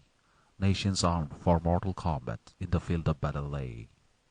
Beat of drum and blare of trumpet, and the Sankha's lofty sound, by the answering cloud repeated, shook the hills and tented ground. And the voice of sounding weapons, which the warlike archers drew, and the neigh of battle chargers, as the armed horsemen flew, mingled with the rolling thunder of each swiftly speeding car, and its pealing bells proclaiming mighty elephants of war. Bhishma led the Kuru forces, strong as death's resistless flail. Human chiefs nor bright immortals could against his might prevail. Helmet-wearing gallant Arjun came in pride and mighty wrath, held aloft his famed Gandhi, strove to cross the chieftain's path. Abhimanyu, son of Arjun, whom the fair Subhadra bore, drove against Koshala's monarch, famed in arms and holy lore. Hurling down Koshala's standard, he the dubious combat won, barely escaped with life the monarch from the fiery Arjun's son. With his fated foe Duryodhan, Bhima strove in that full war, and against the proud Dusasan, brave Nakul drove his car. Sahadev, mighty bowman, then the fierce Durmukha sought, and the righteous King Yudhishthir with the car-borne Shalya fought. Ancient feud and deathless hatred fired the Brahman warrior bold. Drona with the proud Panchals fought once more his feud of old. Nations from the eastern regions against the bold Virat pressed. Kripa met the wild Kaikas, hailing from the farthest west. Drupad, proud and peerless monarch, with his cohorts onward bore, against the warlike Jadrat, chief of Sindhu's sounding shore. Chedis and the valiant Matchless, nations gathered from afar, Vojas and the fierce Kambojas mingled in the dubious war. Through the day the battle lasted, and no mortal tongue can tell what unnumbered chieftains perished, and what countless soldiers fell. And the son knew not his father, and the sire knew not his son. Brother fought against his brother, strange the deeds of valor done. Horses fell, and shafts of chariots shivered in resistless shock, hurled against the foeman's chariots, speeding like the rolling rock. Elephants by mahouts driven furiously each other tore, trumpeting with trunks uplifted, on the serried soldiers bore. Ceaseless plied the gallant troopers with a stern unyielding might, pikes and axes, clubs and maces, swords and spears and lances bright. Horsemen flew as fork gliding, heroes fought in shining mail, archers poured their feathered arrows like the bright and glistening hail. Bhishma, leader of the Kurus, as declined the dreadful day, through the shattered Pandav legions, forced his all resistless way. Onward went his palm-tree standard, through the hostile ranks of war. Matchyas, Kashis, nor Panchalas faced the mighty Bhishma's car. But the fiery son of Arjun, filled with shame and bitter wrath, turned his car and tawny coursers to obstruct the chieftain's path.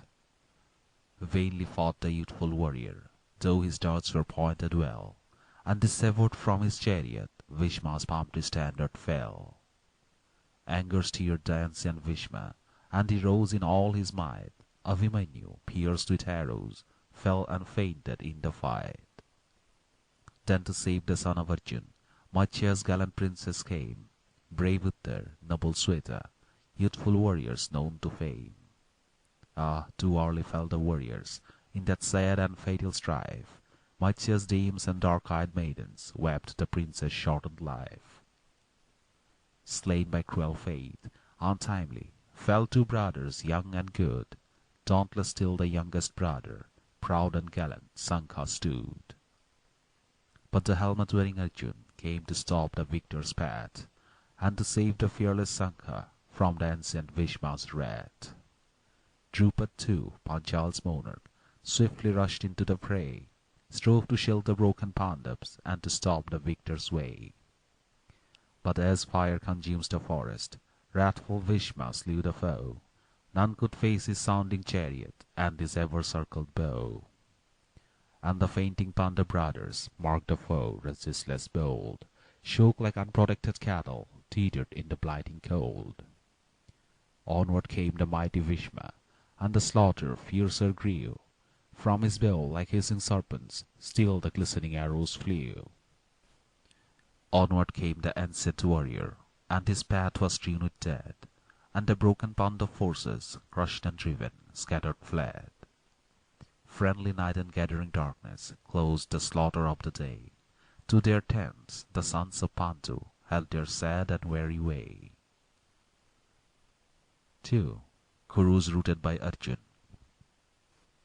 Grieved at heart, the good Yudhishthir wept the losses of the day, sought the aid of gallant Krishna for the morning's fresh array.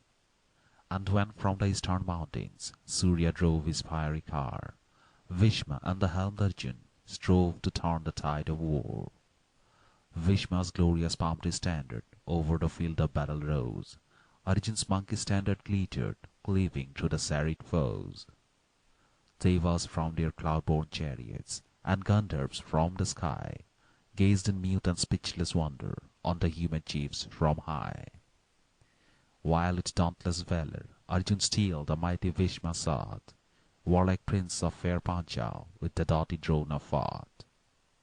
Ceaseless against the proud preceptor sent his darts like summer rain. Baffled by the skill of Drona, Drishtadyumna strove in vain. But the fiercer darts of Drona pierced the prince's shattered mail, hurtling on his battle chariot like an angry shower of hail. And they rent in twain his bowstring, and they cut his ponderous mace, slew his steeds and chariot driver, streaked with blood his godlike face. Dauntless still, Panchala's hero, springing from his shattered car, like a hungry desert lion, with his sabre rushed to war. Dashed aside the darts of Drona with his broad and ample shield, with his sabre brightly flaming, fearless trod the reddened field. In his fury and his rashness he had fallen on that day, but the ever-watchful Bhima stopped the proud preceptor's way. Proud Duryodhan marked with anger Bhima rushing in his car, and he sent Kalinga's forces to the thickening ranks of war. Onward came Kalinga warriors with the dark tornado's might, dusky chiefs, Nishad warriors, gloomy as the sable night. Rose the shout of warring nations, surging to the battle's fore, like the angry voice of tempest and the ocean's troubled roar. And like darkly rolling breakers, ranks of serried warriors flew, scarcely in the thickening darkness, friends and kin from foemen knew. Fell the young prince of Kalinga, by the wrathful Bhima slain, but against Kalinga's monarch, baffled Bhima fought in vain. Safely sat the eastern monarch on his howdah's lofty seat, till upon the giant tusker Bhima sprang with agile feet. Then he struck with fatal fury, brave Kalinga fell in twain, scattered fled his countless forces when they saw their leader slain. Darkly rolled the tide of battle, where Duryodhan's valiant son strove against the son of Arjun, famed for deeds of valor done. Proud Duryodhan marked a contest with a father's anxious heart, came to save his gallant Lakshman from brave Abhimanyu's dart. And the helmet-wearing Arjun marked his son among his foes, wheeled from far his battle chariot, and in wrath terrific rose. Arjun, Arjun, cried the Kurus, and in panic broke and fled. Steed and tusker torn from battle, soldiers fell among the dead. Godlike Krishna drove the coursers of resistless Arjun's car, and the sound of Arjun's Sankha rose above the cry of war. And the voice of his Gandhi spread a terror far and near. Crushed and broken, faint and frightened, fled the Kurus in their fear. Onward still through scattered foemen, conquering Arjun held his way, till the evening's gathering darkness closed the action of the day. 3. Bhishma and Arjun meet. Anxious was the proud Duryodhan when the golden morning came, for before the car of Arjun fled each Kuru chief of fame. Brave Duryodhan shook in anger, and a tremor moved his frame, as he spake to ancient Bhishma words of wrath in bitter shame. Bhishma, dost thou lead the Kurus in this battle's crimson field? Warlike Drona, doth he guard us like a broad and ample shield? Wherefore then before yon Arjun do the valiant Kurus fly? Wherefore doth our leader linger when he hears the battle cry? Doth a secret love for Pandavas quell our leader's matchless might? With a halting chill for Kurus doth the noble Bhishma fight. Pardon, chief, if for the Pandavas doth thy partial heart incline. Yield thy place, let faithful Karna lead my gallant Kuru line. Anger flamed on Bhishma's forehead, and a tear was in his eye, and in accents few and trembling thus the warrior made reply. Vain our toil, unwise Duryodhan, nor can Bhishma warrior old, nor can Drona skilled in weapons, Karna archer proud and bold, wash the stain of deeds unholy, and of wrongs and outraged laws, conquer with a load of cunning against a right and righteous cause. Deaf to wisdom's voice, Duryodhan, deaf to parents and to kin, thou shalt perish in thy folly, in thy unrepented sin. For the wrongs and insults offered unto good Yudhishthir's wife, for the kingdom from him stolen, for the plots against his life, for the dreadful oath of Bhima, for the holy counsel given, vainly given by saintly Krishna, thou art doomed by righteous heaven. Meanwhile, since he leads thy forces, Bhishma still shall meet his foe, or to conquer or to perish, to the battle's front I go. Speaking thus unto the battle, ancient Bhishma held his way, sweeping all before his chariot as upon a previous day. And the army of Yudhishthir shook from end to farthest end. Arjun nor the valiant Krishna could against the tide contend. Cars were shattered, fled the coursers, elephants were pierced and slain. Shafts of chariots, broken standards, lifeless soldiers strewed the plain. Coats of mail were left by warriors as they ran with streaming hair. Soldiers fled like herds of cattle, stricken by sudden fear. Krishna, Arjun's chariot driver, and the chief of righteous fame, marked the broken Pandav forces, spake in grief and bitter shame. Arjun, not in hour of battle, had it been thy wont to fly, forward lay thy path of glory, or to conquer or to die. If today with angry Bhishma Arjun shuns the dubious fight, shame on Krishna if he joins thee in this sad inglorious flight. Be it mine alone, O Arjun, warriors' wonted work to know, Krishna with his fiery discus smites the all-resistless foe. Then he flung the reins to Arjun, left the steeds and sounding car, leaped upon the field of battle, rushed into the dreadful war. Shame, cried Arjun in his anger, Krishna shall not wage the fight, nor shall Arjun like a recreant seek for safety in his flight. And he dashed behind the warrior, and on foot the chief pursued, caught him as the angry Krishna still his distant foeman viewed. Stalwart Arjun lifted Krishna as the storm lifts up a tree, placed him on his battle chariot, and he bent to him his knee. Pardon, Krishna, this compulsion, pardon this transgression bold, but while Arjun lives, O chief dame, weapon of thy wrath withhold. By my warlike Abhimanyu, fair Subhadra's darling boy, by my brothers dearer, truer, than in hours of pride and joy. By my troth I pledge thee, Krishna, let thy angry discus sleep, archer Arjun meets his foeman, and his plighted word will keep. Forthwith rushed the fiery Arjun in his sounding battle car, and like waves before him parted serried ranks of hostile war. Vainly hurled his lance Duryodhan against the valiant warrior's face, vainly Salya, king of Madra, drew with skill his ponderous mace. With disdain the godlike Arjun dashed the feeble darts aside, hold aloft his famed Gandhi as he stood with haughty pride. Beat of drum and blare of Sankha, and the thunder of his car, and his weapon's fearful accents rose terrific near and far.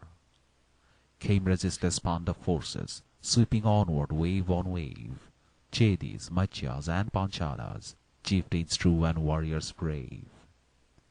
Onward too came forth the Kurus, by the matchless Bhishma led. Shouts arose and cry of anguish midst the dying and the dead.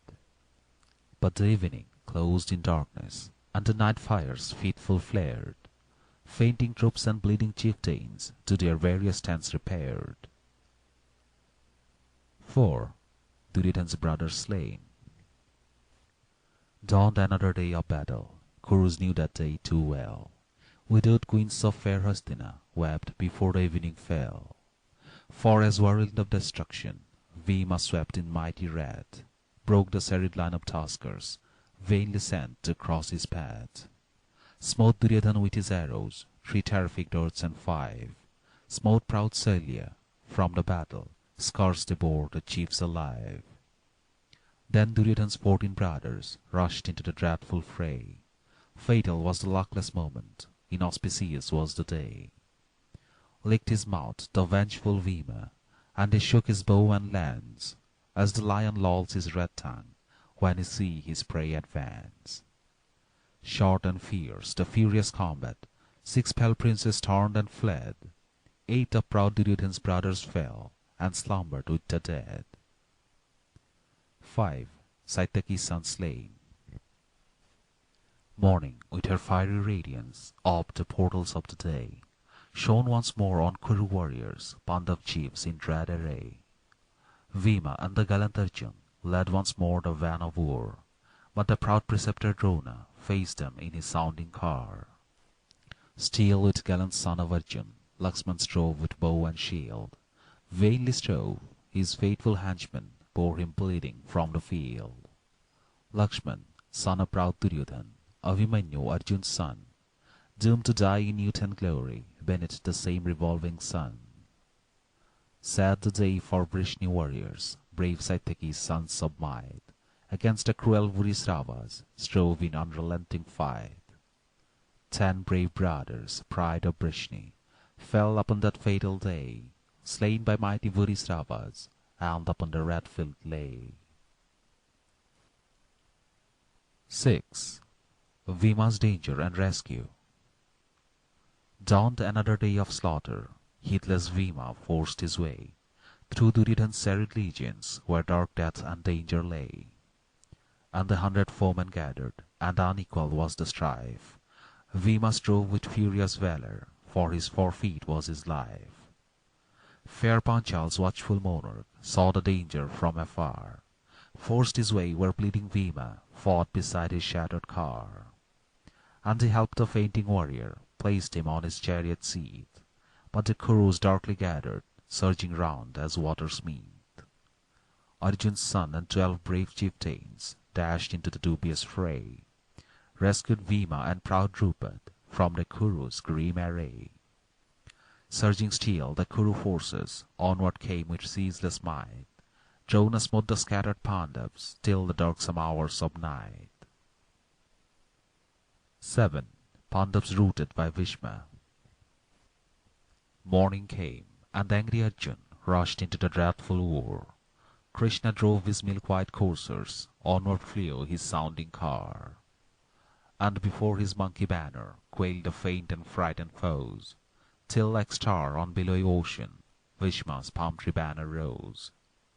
Vainly then the good Yudhishthir, stalwart Bhima, Arjun brave, strove with useless toil and valour shattered ranks of war to save. Vainly too the Pandav brothers on the peerless Bhishma fell. Gods in sky nor earthly warriors Bhishma's matchless might could quell. Fell Yudhishthir's lofty standard, shook his chariot battle-tossed, fell his proud and fiery coursers, and the dreadful day was lost. Sahadeva and Nakul vainly strove with all their might, till their broken scattered forces rested in the shades of night. 8. Iravat slain, Duryodhana's brother slain. Morning saw the turn of battle, Bhishma's charioteer was slain, and his coursers uncontrolled flew across the reddened plain. Ill it fared with Kuru forces when their leader went astray, and their foremost chiefs and warriors with the dead and dying lay. But Gandhar's mounted princes rode across the battleground, For its steeds and matchless chargers is Gandhar's realm renowned. And to smite the young Iravat, fierce Gandhar's princess swore, brave Iravat, son of Arjun, whom a Naga princess bore. Mounted on their milk-white chargers, proudly did the princess sweep, like the seabirds skimming gaily over the bosom of the deep.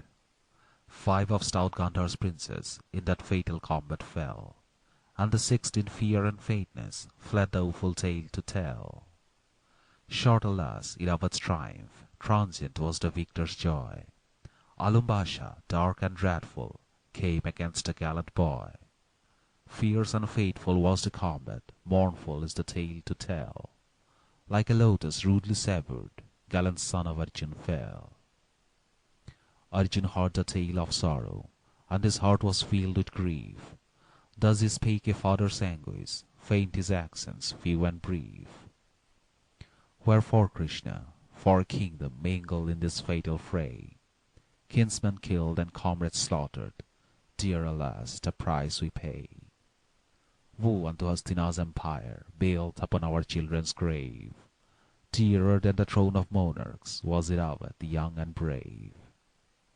Young in years and rich in beauty, with thy mother's winsome eye, art thou slain, my gallant warrior, and thy father was not nigh. But thy young blood calls for vengeance. Noble Krishna, drive the car. Let them feel the father's prowess, those who slew the son in war. And he dashed the glistening teardrop, and his words were few and brief. Broken ranks and slaughtered chieftains spoke an angry father's grief. Bhima too revenged Iravat, and as onward still he flew, brothers of the proud Duryodhan in that fatal combat slew. Still advanced the fatal carnage till the darksome close of day, when the wounded and the weary with the dead and dying lay. 9. Pandavas routed by Bhishma. Fell the thickening shades of darkness on the red and ghastly plain. Torches by the white tents flickered, red fires showed the countless slain. With a bosom sorrow laden, proud Duryodhan drew his breath, wept the issue of the battle, and his warlike brothers dead. Spent with grief and silent sorrow, slow the Kuru monarch went, where arose in dewy starlight Bhishma's proud and snowy tent. And with tears and hands conjoined, thus the sad Duryodhan spoke, and his mournful bitter accents oft by heaving sighs were broke. Bhishma, on thy matchless prowess Kuru's hopes and fates depend. Gods nor man with warlike Bhishma can in field of war contend. Brave in war are sons of Pandu, but they face not Bhishma's might. In their fierce and deathless hatred slay my brothers in the fight. Mind thy pledge, O chief of Kurus, save Hastina's royal race. On the ancient king, my father, grant thy never-failing grace. If within thy noble bosom, pardon cruel words I say, secret love for sons of Pandu holds a soft and partial sway. If thy inner heart's affection unto Pandu's sons incline, grant that Karna lead my forces against the foeman's hostile line. Bhishma's heart was full of sadness, and his eyelids dropped a tear. Soft and mournful were his accents, and his vision true and clear. Vain, Duryodhan, is this contest, and thy mighty host is vain. Why with blood of friendly nations drench this red and reeking plain?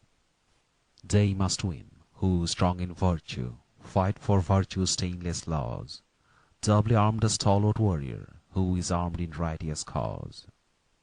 Think, Duryodhan, when Gandharvs took thee captive and a slave, didn't Arjun rend thy fetters, Arjun righteous chief and brave? When in Matsya's fields of pasture captured we Virat's kind, didn't Arjun in his valor beat thy countless force and mine? Krishna now hath come to Arjun, Krishna drives his battle car. Gods nor man can face these heroes in the field of righteous war. Ruin frowns upon thee, Duryodhan, and upon thy impious state. In thy pride and in thy folly, thou hast courted cruel fate. Bhishma still will do his duty, and his end it is not far. Then may other chieftains follow. Fatal is this Kuru war. Dawned the day of mighty slaughter, and of dread and deathful war. Ancient Bhishma, in his anger, drove once more his sounding car. Morn to noon, and noon to evening, none could face the victor's wrath. Broke and shattered, faint and frightened, Pandavas fled before his path. Still amidst the dead and dying, moved his proud resistless car, till the gathering night and darkness closed the horrors of the war. 10. Fall of Bhishma. Good Yudhishthir gazed with sorrow on the dark and ghastly plain, shed his tears on chiefs and warriors by the matchless Bhishma slain. Vain this unavailing battle, vain this awful loss of life, against the death-compelling Bhishma, hopeless in this arduous strife. As a lordly tasker tramples on a marsh of feeble reeds, as a forest conflagration on the parched woodland feeds, Bhishma rides upon my warriors in his mighty battle car. God nor mortal chief can face him in the gory field of war. Vain our toil, and vain the valor of our kinsmen loved and lost. Vainly fight my faithful brothers by a luckless fortune crossed. Nations pour their lifeblood vainly. Ceaseless wakes the sound of war. Krishna, stop this cruel carnage. Unto woods once more we go. Sad day, hold a midnight council, and the chiefs in silence meet, and to ancient Bhishma, love and mercy to entreat. Bhishma loved the sons of Pandu with a father's loving heart, but from troth unto Duryodhan, righteous Bhishma would not part. Sons of Pandu, said the chieftain, Prince Duryodhan is my lord. Bhishma is no faithless servant, nor will break his plighted word. Valiant are ye, noble princes, but the chief is yet unborn. While I lead the course of battle, who the tide of war can turn? Listen more, with vanquished foemen, or who falls or takes to fight, cast his weapons, craves for mercy, and send Bhishma doth not fight. Bhishma doth not fight a rival who submits, fatigued and worn. Bhishma doth not fight the wounded, doth not fight a woman born. Back unto their tents, the Pandavas turned Krishna deep and wise. He unto the anxious Arjun thus in solemn whisper cries, Arjun, there is hope of triumph. Hath not faithful Bhishma sworn, he will fight no wounded warrior, he will fight no woman born. Female child was brave Sikhandi, Draupadi's youngest son of pride. Gods have turned him to a warrior, placed him by Yudhishthir's side. Place him in the van of battle, mighty Bhishma leaves the strife. Then with ease we fight and conquer, and the forfeit is his life. Shame! Exclaimed the angry Arjun. Not in secret heroes fight, not behind a child or woman screen their valor and their might. Krishna, loath his archer Arjun to pursue this hateful strife, trick against the sinless Bhishma, fraud upon his spotless life. Knowest thou, good and noble Krishna, as a child I climbed his knee, as a boy I called him father, hung upon him lovingly. Paris conquest, dearly purchased by a mean deceitful strife, Paris crown and jeweled sceptre, won with Bhishma's saintly life. Gravely answered noble Krishna, Bhishma falls by close of day, victim to the cause of virtue, he himself hath showed the way. Dear or hated be the foeman Arjun, thou shalt fight and slay. Wherefore else the blood of nations hast thou poured from day to day?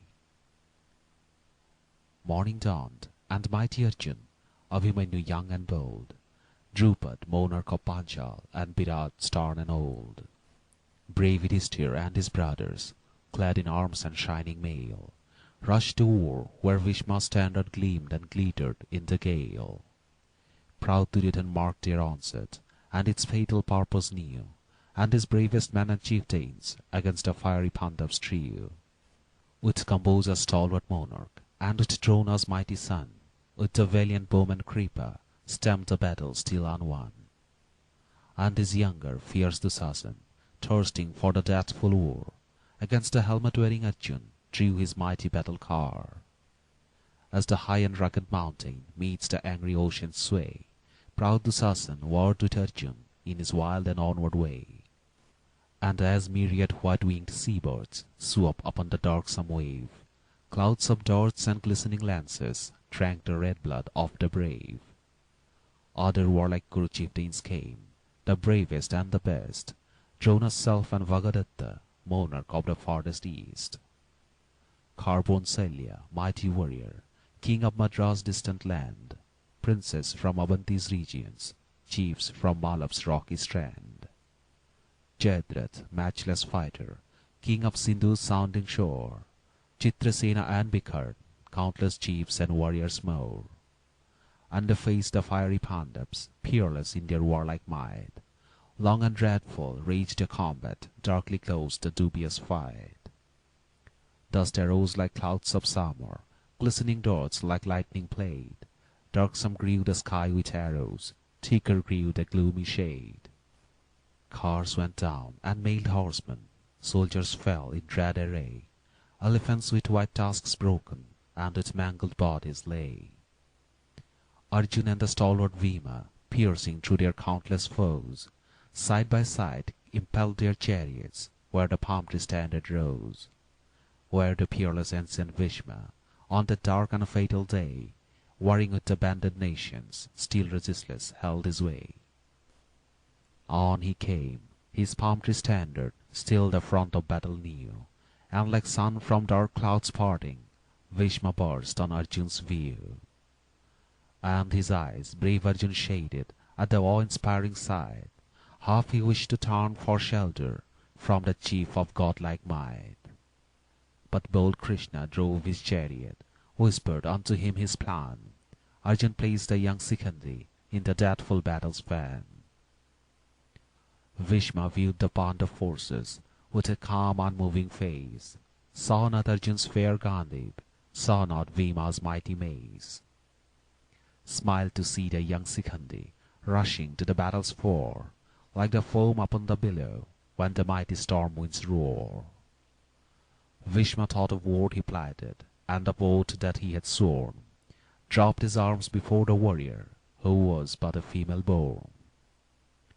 And the standard, which no warrior ever saw in base retreat, idly stood upon the chariot, threw its shade on Bhishma's seat.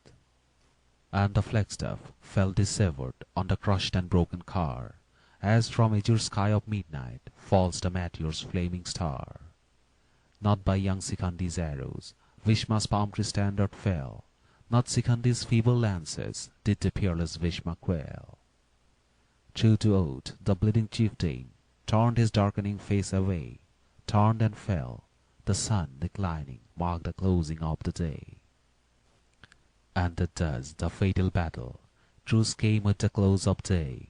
Kurus and the silent Pandavas went, where Bhishma dying lay. Arjun wept, as for a father weeps his sad and sorrowing son. Good Yudhishthir cursed the morning Kurukshetra's war begun. Stood Duryodhana and his brothers, mantled with the gloom of grief. Foes like loving brothers sorrowed round the great, the dying chief. Arjun's keen and pointed arrows made the hero's dying bed, and in soft and gentle accents to Duryodhana thus he said, List unto my words, Duryodhana, uttered with my latest breath. List to Bhishma's dying counsel, and rever the voice of death. And this dread and deathful battle, if thy stony heart can grieve, save the chieftains doomed to slaughter, bid the fated nations leave. Grant his kingdom to Yudhishthir, righteous man beloved of heaven. Keep thy own Hastina's regions, be the hapless past forgiven. Vain alas, the voice of Bhishma, like the voice of angel spoke. Hatred, dearer than his lifeblood, in the proud Duryodhana woke. Darker grew the gloomy midnight, and the princes went their way. On his bed of pointed arrows, Bhishma lone and dying lay. Karna, though he loved not Bhishma, whilst the chieftain lived in fame, Gently to the dying Bhishma in the midnight darkness came. Bhishma heard the tread of Karna, and he oped his glazing eye, spake in love and spake in sadness, and his bosom heaved a sigh. Pride and envy, noble Karna, filled our warlike hearts with strife. Discord ends with breath departing, and we sinks with fleeting life. More I have to tell thee, Karna, but my parting breath may fail. Feeble are my dying accents, and my parched lips are pale.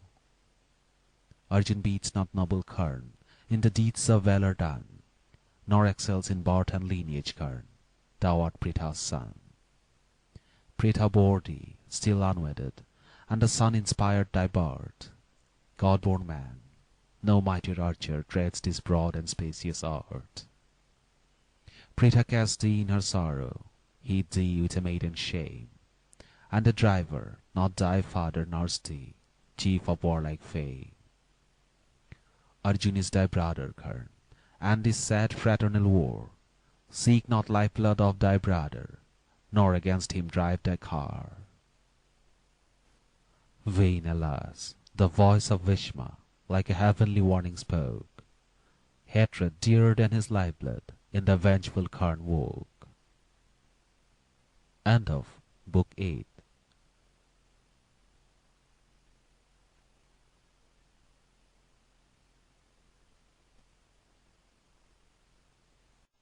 Book 9.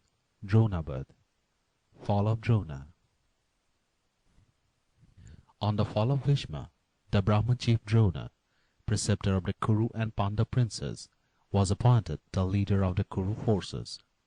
For 5 days Drona held his own against the Pandavas, and some of the incidents of these days, like the fall of Abhimanyu and the vengeance of Arjun, are among the most stirring passages in the epic. The description of the different standards of the Pandava and the Kuru warriors is also interesting. At last Drona slew his ancient foe, the king of the Panchals, and was then slain by his son, the prince of the Panchals. The book is an abridgment of Book 7 of the original text. 1. Single combat between Bhima and Shalya. Morning ushered in the battle. Pandava warriors hard with tread. Drona, praised and proud preceptor, now the Kuru forces led. And the foe compelling Drona, pledged his troth and solemn oath, he would take Yudhishthir captive to Hastina's haughty lord. But the ever faithful Arjun to his virtuous elder bowed, and in clear and manful accents spake his warlike thoughts aloud. Sacred is our great preceptor, sacred is Acharya's life. Arjun may not slay his teacher, even in this mortal strife. Saving this, command, O monarch, Arjun's bow and warlike sword. For thy safety, honored elder, Arjun takes his plighted word. Matchless in the art of battle is our teacher, fierce and dread. But he comes not to Yudhishthir, save over blood of Arjun shed. Morning witnessed doughty Drona, foremost in the battle's tide. But Yudhishthir's warlike chieftains compassed him on every side. Foremost of the youthful chieftains came resistless Arjun's son. Father's blood and milk of mother fired his deeds of valor done. As the lion of the jungle drags the ox into his lair, Abhimanyu from his chariot dragged Paurava by the hair. Jayadratha, king of Sindhu, marked the faint and bleeding chief. Leaping from his car of battle, wrathful came to his relief. Abhimanyu left his captive, turned upon the mightier foe, and with sword and hardened buckler gave and parried many a blow. Rank to rank, from both the forces, cry of admiration rose. Streaming men poured forth in wonder, watched the combat fierce and close. Piercing Abhimanyu's buckler, Jayadratha sent his stroke, but the turned and twisted sword blade, snapping in the midway, broke. Weaponless, the king of Sindhu ran into his sheltering car. Shalya came unto his rescue from a battlefield afar. Dauntless on the new assailant, Arjun's son his weapon drew. Interposing in twixt the fighters, Bhima's self on Shalya flew. Stoutest wrestlers in the armies, peerless fighters with the mace, Bhima and the stalwart Shalya stood opposed face to face. Hempen fastening bound their maces, and the wire of twisted gold, whirling bright encircling flashes, shook their stuff the warriors bold.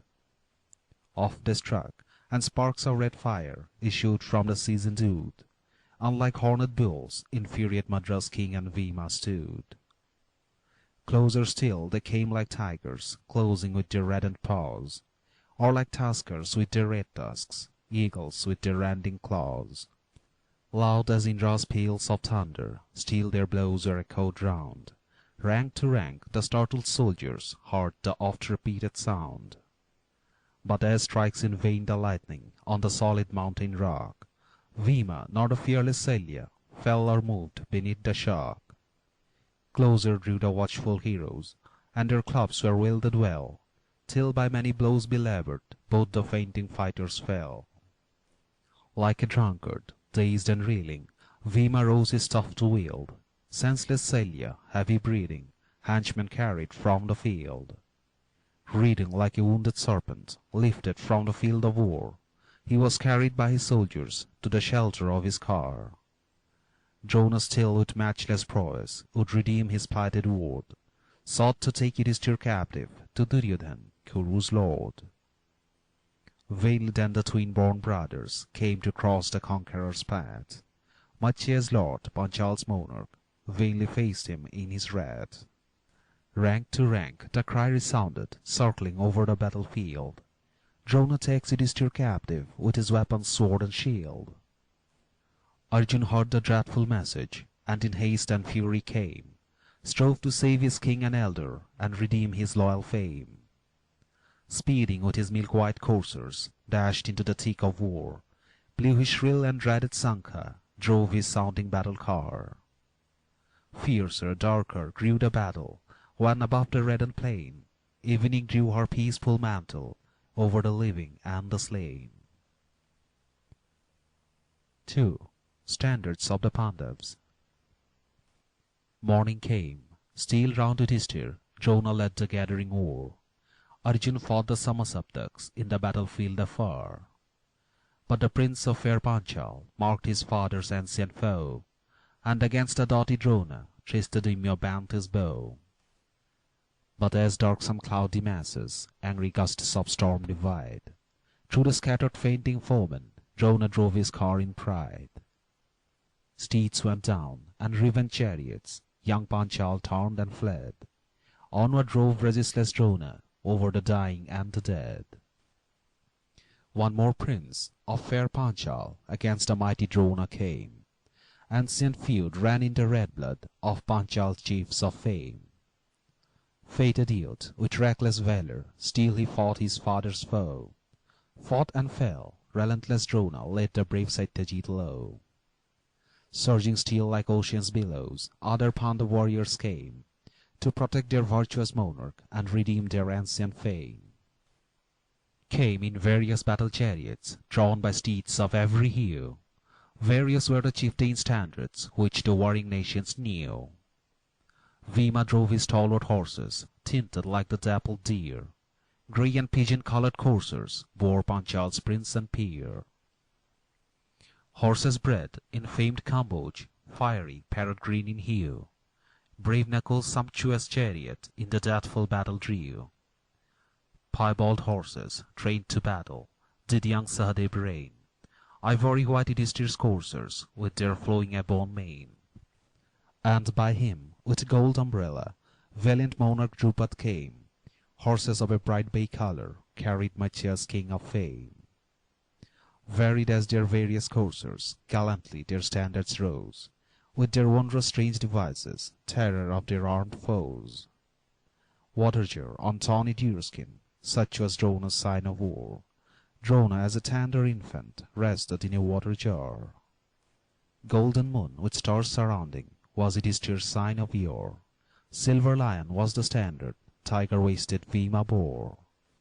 Brave Nakul's sign was red deer, with its back of burnished gold. Silver swan with bells resounding, Sahadev's onset told. Golden peacock, reached emblazoned, was young Abhimanyu's joy. Vulture shone on Ghatotkacha, Bhima's proud and gallant boy. Now Duryodhan marked the foeman, heaving like a rising tide, and he faced the wrathful Bhima, towering in his tameless pride. Short the war, for proud Duryodhan wounded from the battle fled, and his warriors from fair Anga rested with the countless dead. Wild with anger, Vagadatta, monarch of the farthest east, with his still unconquered forces on the valiant Bhima pressed. Came from far the wrathful Arjun, and the battle's front he sought, where by eastern foes surrounded, still the stalwart Bhima fought. Fated monarch from the far east Brahmaputra's sounding shore, land of rising sun, will hail him and his noble peers no more.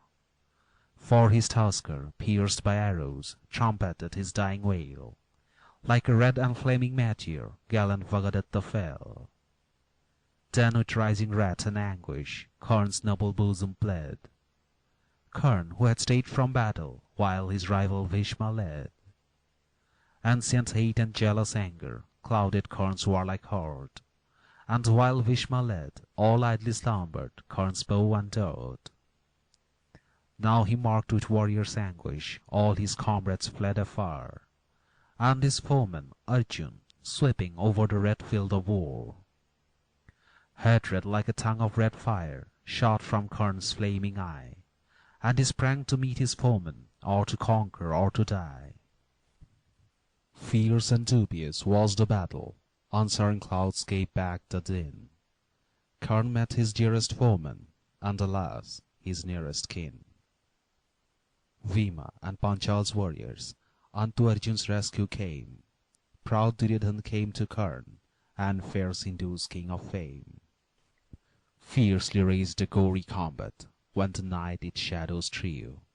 Wounded men and blood-stained chieftains to their nightly tents withdrew.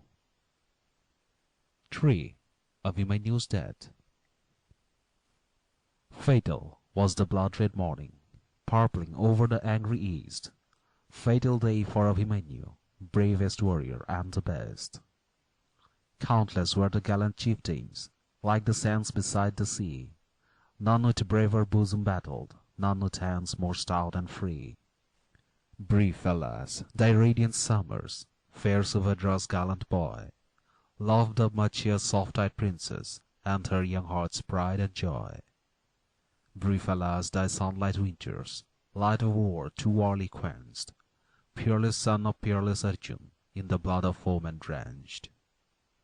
Drona on that fatal morning ranged his dreadful battle line, in a circle darkly spreading, where the chiefs with chiefs combine. And the Pandavas looked despairing on the battle's dread array, vainly strove to force a passage, vainly sought their onward way. Abhimanyu, young and fiery, dashed alone into the war, reckless through the shattered forces, all resistless drove his car. Elephants and crashing standards, nigh steeds and warriors slain, fell before the furious hero as he made a ghastly lane. Proud Duryodhan rushed to battle, strove to stop the turning tide, and his stoutest truest warriors fought by proud Duryodhan's side. Onward still went Abhimanyu, Kuru strove and fought in vain. Backward reeled and fell Duryodhan, and his bravest chiefs were slain. Next came Shalya, car-borne monarch, against a young resistless foe. Urged his fiery battle coursers, stretched his dread unerring bow. Onward still went Abhimanyu, Shalya strove and fought in vain, and his warriors took him bleeding from the reddened battle plain. Next to Sasan, darkly lowering, thundered with his banded bow. Abhimanyu smiled to see him, kinsman and the dearest foe. Art thou he, said Abhimanyu, known for cruel word and deed, impious in thy heart and purpose, base and ruthless in thy greed? Didst thou with the false Sakuni win a realm by low device, win his kingdom from Yudhishthir by ignoble trick of dice? Didst thou in the council chamber, with your insults foul and keen, by her flowing raven tresses drag Yudhishthir's stainless queen? Didst thou speak to warlike Bhima as thy serf and bounden slave, wrong my father, righteous Arjun, peerless prince and warrior brave. Welcome, I have sought thee often, wished to cross thy tainted path. Welcome, dearest of all victims to my nursed and cherished wrath. Reap the meed of sin and insult, draw on earth thy latest breath, for I vow to Queen Draupadi, impious prince, thy speedy death.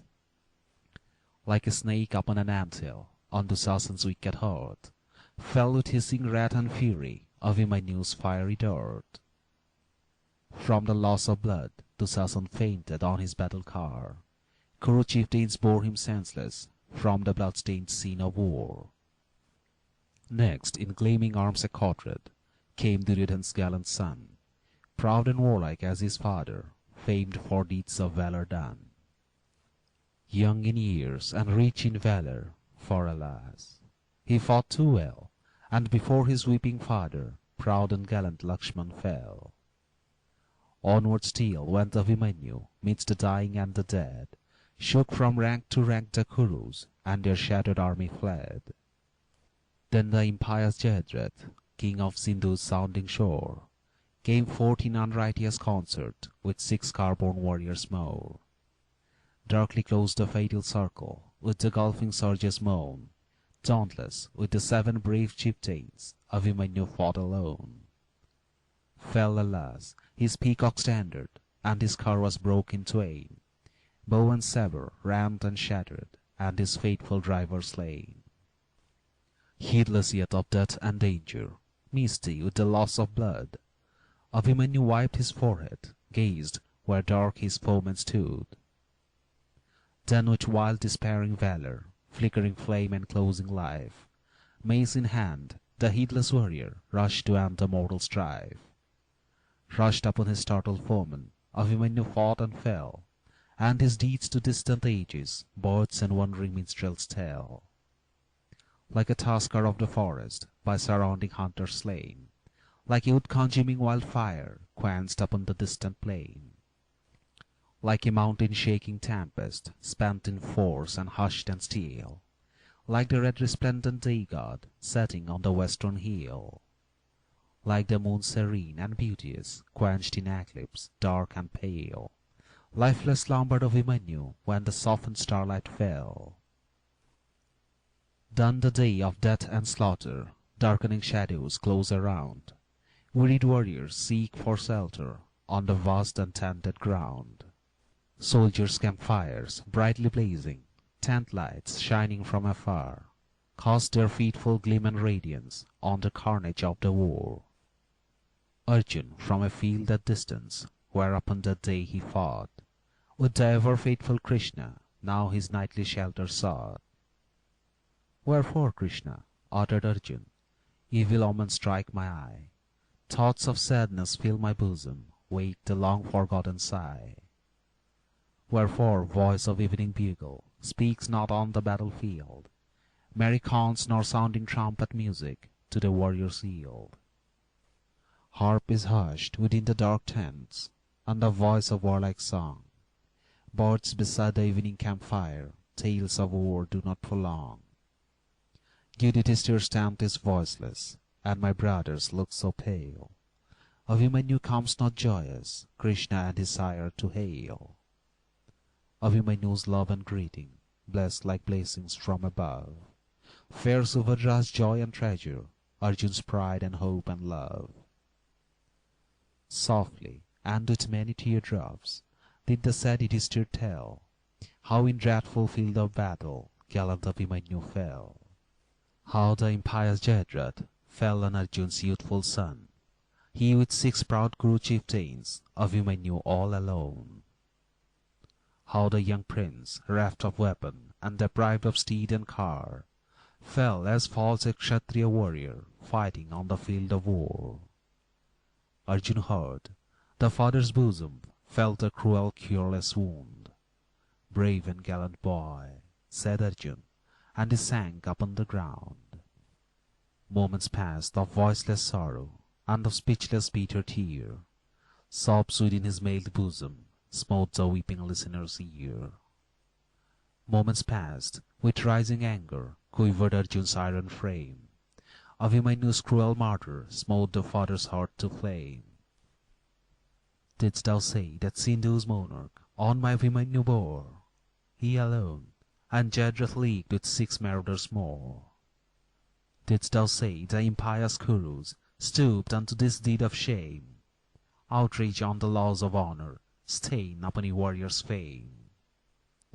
Father's curse and warrior's hatred sting them to their dying breath, for they feared my boy in battle, hunted him to cruel death. Hear my vow, benign Yudhishthir, hear me, Krishna, righteous Lord. Arjun's hand shall slay the slayer. Arjun plights his solemn mood. May I never reach the bright sky, where the righteous fathers dwell. May I with the darkest sinners live within the deepest hell. With the men who slay their fathers, shed their loving mother's blood, stain the sacred bed of gurus, steal their gold and holy food.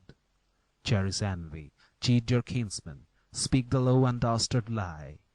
If ere comes tomorrow's sunset, Jadreth doth not die. Jadreth dies tomorrow, victim to my vengeful ire. Arjun else shall yield his weapons, perish on the flaming pyre. Softer teardrops wept the mother, joyless was Subhadra's life. Krishna's fair and honored sister, Arjun's dear and loved wife. Dost thou lie on field of battle, smeared with dust and foam and gore, child of light and love and sweetness, whom thy hapless mother bore?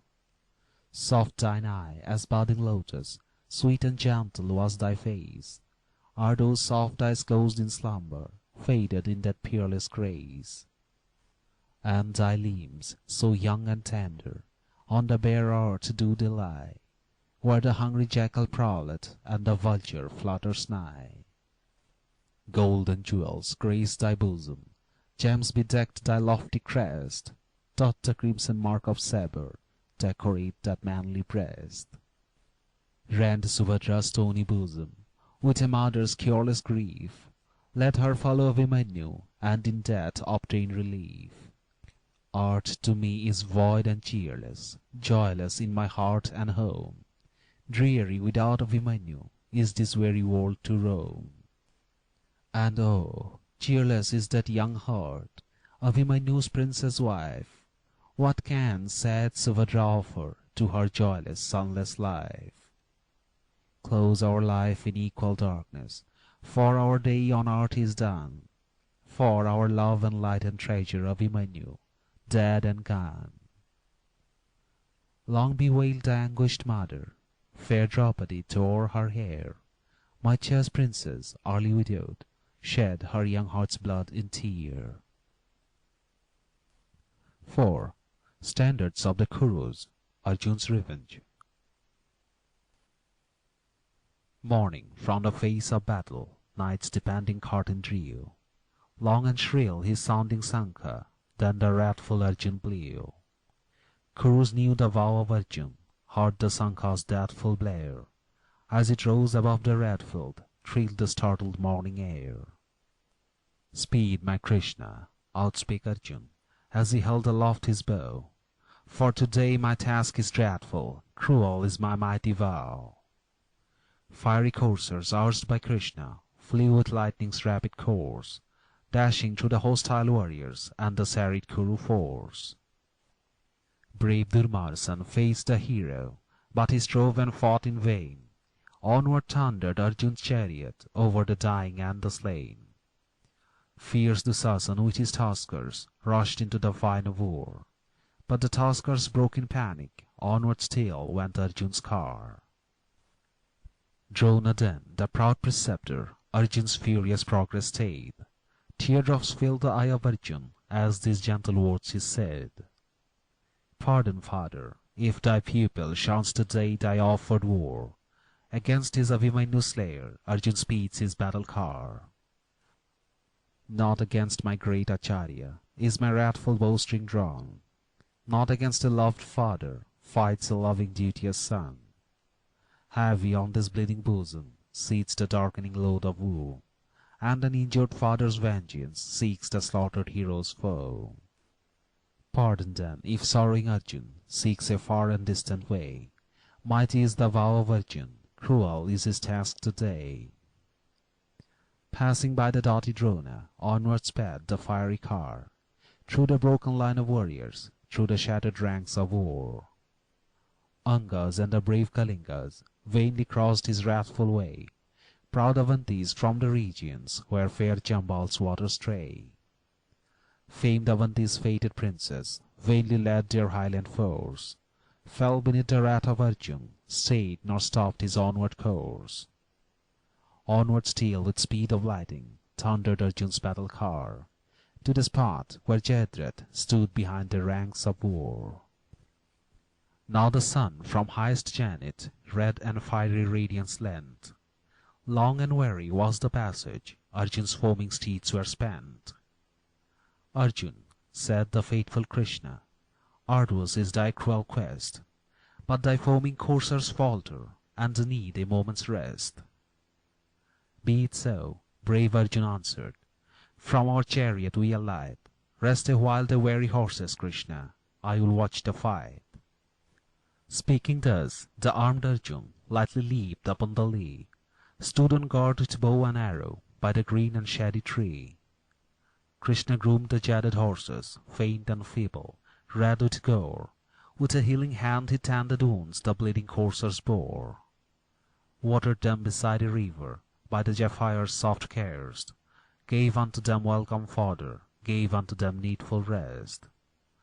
Thus refreshed, the noble coursers Krishna harnessed to the car, and the gleaming helmed Arjun rushed once more into the war. Came on him the Kuru warriors, darksome wave succeeding wave, standards decked with strange devices, streaming banners rich and brave. Foremost was the glorious standard of preceptor Drona's son, lion's tail in golden brilliance on his battle chariot shone. Elephant's robe was Karna's ensign, made of rich and varnished gold, and the bull bedecked the standard of the bowman Kripa bold. Peacock made of precious metal, decked with jewels rich and rare, Priscina's noble standard shone aloft serene and fair. Plowshare of a golden lustre, shining like the radiant flame, spoke the car of mighty Salya, Madras king of warlike fame. Far and guarded well by chieftains, shone the dazzling silver boar, ensign proud of Jayadratha, brought from Sindhu's sounding shore. On the car of Somadatta shone a stake of sacrifice, silver boar and golden parrots, these were Salya's proud device. Last and brightest of the standards, on the Prince Duryodhan's car, lordly elephant in jewels proudly shone above the war. 9 heroic Kuru chieftains, bravest warriors and the best, leagued I come to grapple Arjun, and on faithful Krishna pressed. Arjun swept like sweeping whirlwind, all resistless in his force, sought no foe and waged no combat, held his ever onward course. For he sighted Jayadratha midst the circling chiefs of war. Against that warrior, grim and silent, Arjun drove his furious car. Now the day-god rolled his chariot on the western clouds aflame. Karna's self and 5 great chieftains round brave Jayadratha came.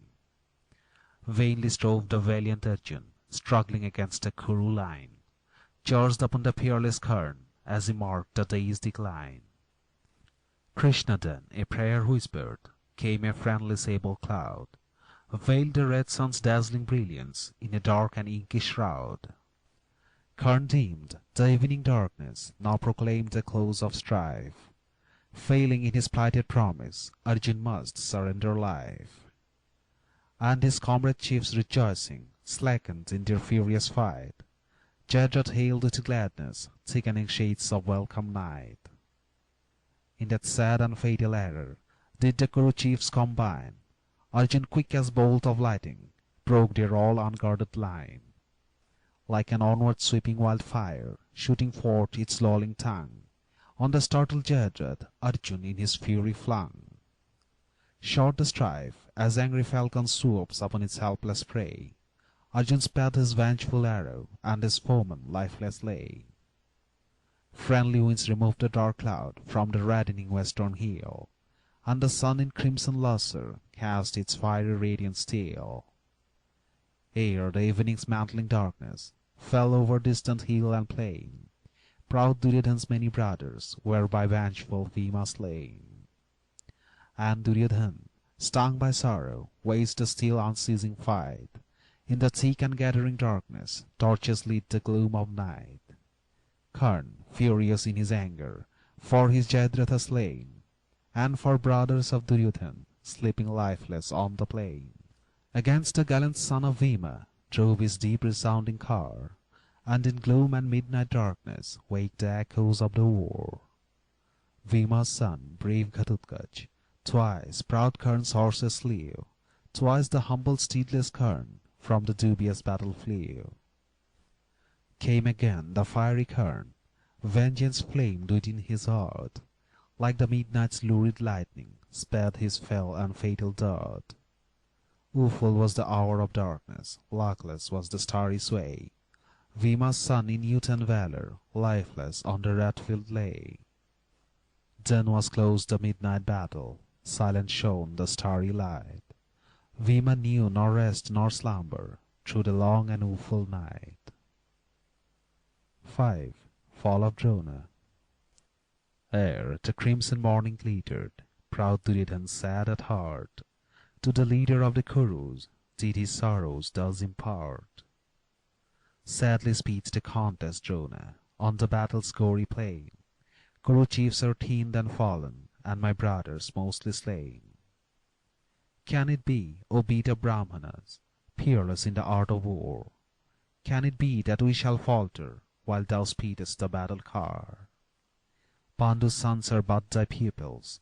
Arjun meets thee not in fight. None can face the great Acharya in his wrath and warlike might. Wherefore then in every battle are the Kuru chieftains slain? Wherefore lie my warlike brothers lifeless on the ghastly plain? Is it that the fates of battle against the Kuru house combine? Is it that thy heart's affection unto Pandu's sons incline? If thy secret love and mercy still the sons of Pandu claim, yield thy place to gallant Karna, Anga's prince of warlike fame. Answered Drona, brief and wrathful, fair Gandhari's royal son, reapest thou the gory harvest of thy sinful actions done? Cast no blame on youth's presumption, on a warrior's fleecy hair. Faithful unto death is Drona, to his promise plighted fair. Ask thyself, O Prince Duryodhan, bound by battle's sacred laws, wherefore fightest not with Arjun for thy house and for thy cause? Ask the dark and deep Sakuni, where is now his low device? Wherefore wields he not his weapon, as he wields the loaded dice? Ask the chief who proudly boasted, archer Arjun he would slay. Helmed Arjun sways the battle, wider now doth Karna stay. Know the truth, the gallant Arjun had no peer on earth below, and no warrior breathes, Duryodhan, who can face thy helmed foe. Drona knows his sacred duty, and it is willed by heaven on high. Arjun or preceptor Drona shall in this day's battle die. Now the sun, in crimson splendor, rolled his car of glistening gold, sent his shafts of purple radiance on the plain and mountain bold. And from elephant and charger, from each bravely bannered car, lighted mailed kings and chieftains and leaders of the war, faced the sun with hands conjoined, and the sacred mantra told, hymns by ancient rishis chanted, sanctified by bards of old. Worship done, each silent warrior mounts the car or battle steed. Onward to the deathful contest did his gallant forces lead. Ill it fared with Pandav forces, doughty Drona took the field. Peer was none midst living warriors of the Brahman trained and skilled. Arjun, faithful to his promise, his preceptor would not fight. King nor chief nor other archer dared to face his peerless might. But old field, like potent poison, fires the warrior's heart with strife. Sire to son, still unforgotten, leaps the hate from death to life. wrathful princess of Panchala, by their deathless hatred stung, saw their ancient foe in Drona, and on him for vengeance sprung. Darkly thought the ancient warrior of the old relentless field, fiercely like a jungle tiger, fell upon the hostile brood. Royal Drupadi's valiant grandsons, in their youth untimely slain, victims of a deathless discord, pressed the gory battle plain. Drupad, pale with grief and anger, marked his gallant grandsons dead, and his army broken, routed, and his bravest chieftains fled. Filled with unforgotten hatred, and with father's grief and pride, rushed the king, and bold Bharat charged by doughty Drupad's side. Rose a cry of nameless terror over the red and ghastly plain. Noble Drupad, brave Virat, lay among the countless slain. Burning tears the proud Draupadi wept for noble father killed. Maid and matron with their wailing fair Panchala's empire filled. Much as joyless widowed princess, for her fate was early crossed, wept with added tears and anguish for her father loved and lost. Waged the war with fearful slaughter, Drona onward urged his way. Fate alone and battle's chances changed the fortunes of the day. Aswatthama, son of Drona, was a chief of peerless fame, and an elephant of battle bore the chieftain's warlike name. And that proud and lordly tasker, Bhima in his prowess slew, rank to rank, from friend to foeman, then a garbled masses flew. Aswatthama, son of Drona, is by mighty Bhima slain. Drona heard that fatal message, bent his anguished head in pain. Speak, Yudhishthir, soul of virtue, thus the proud preceptor cried. Thou in truth hast never faltered, and thy lips have never lied. Speak of valiant Aswatthama, Drona's hope and pride and joy. Hath he fallen in this battle? Is he slain, my gallant boy? Feeble are the hands of Drona, and his prowess quenched and gone. Fleecy are his ancient tresses, and his earthly task is done. Said Yudhishthir, lordly tasker, Aswatthama named is dead. Drona heard but half the accents, feebly drooped his sinking head. Then the prince of fair Panchala swiftly drove across the plain, marked his father's cruel slayer, marked his noble father slain. Tristademia bent his weapon, and his shaft was pointed well, and the priest and proud preceptor, peerless Drona, lifeless fell. And the fatal day was ended, Kurus fled in abject fear. Arjun for his ancient teacher dropped a silent filial tear. End of Book 9.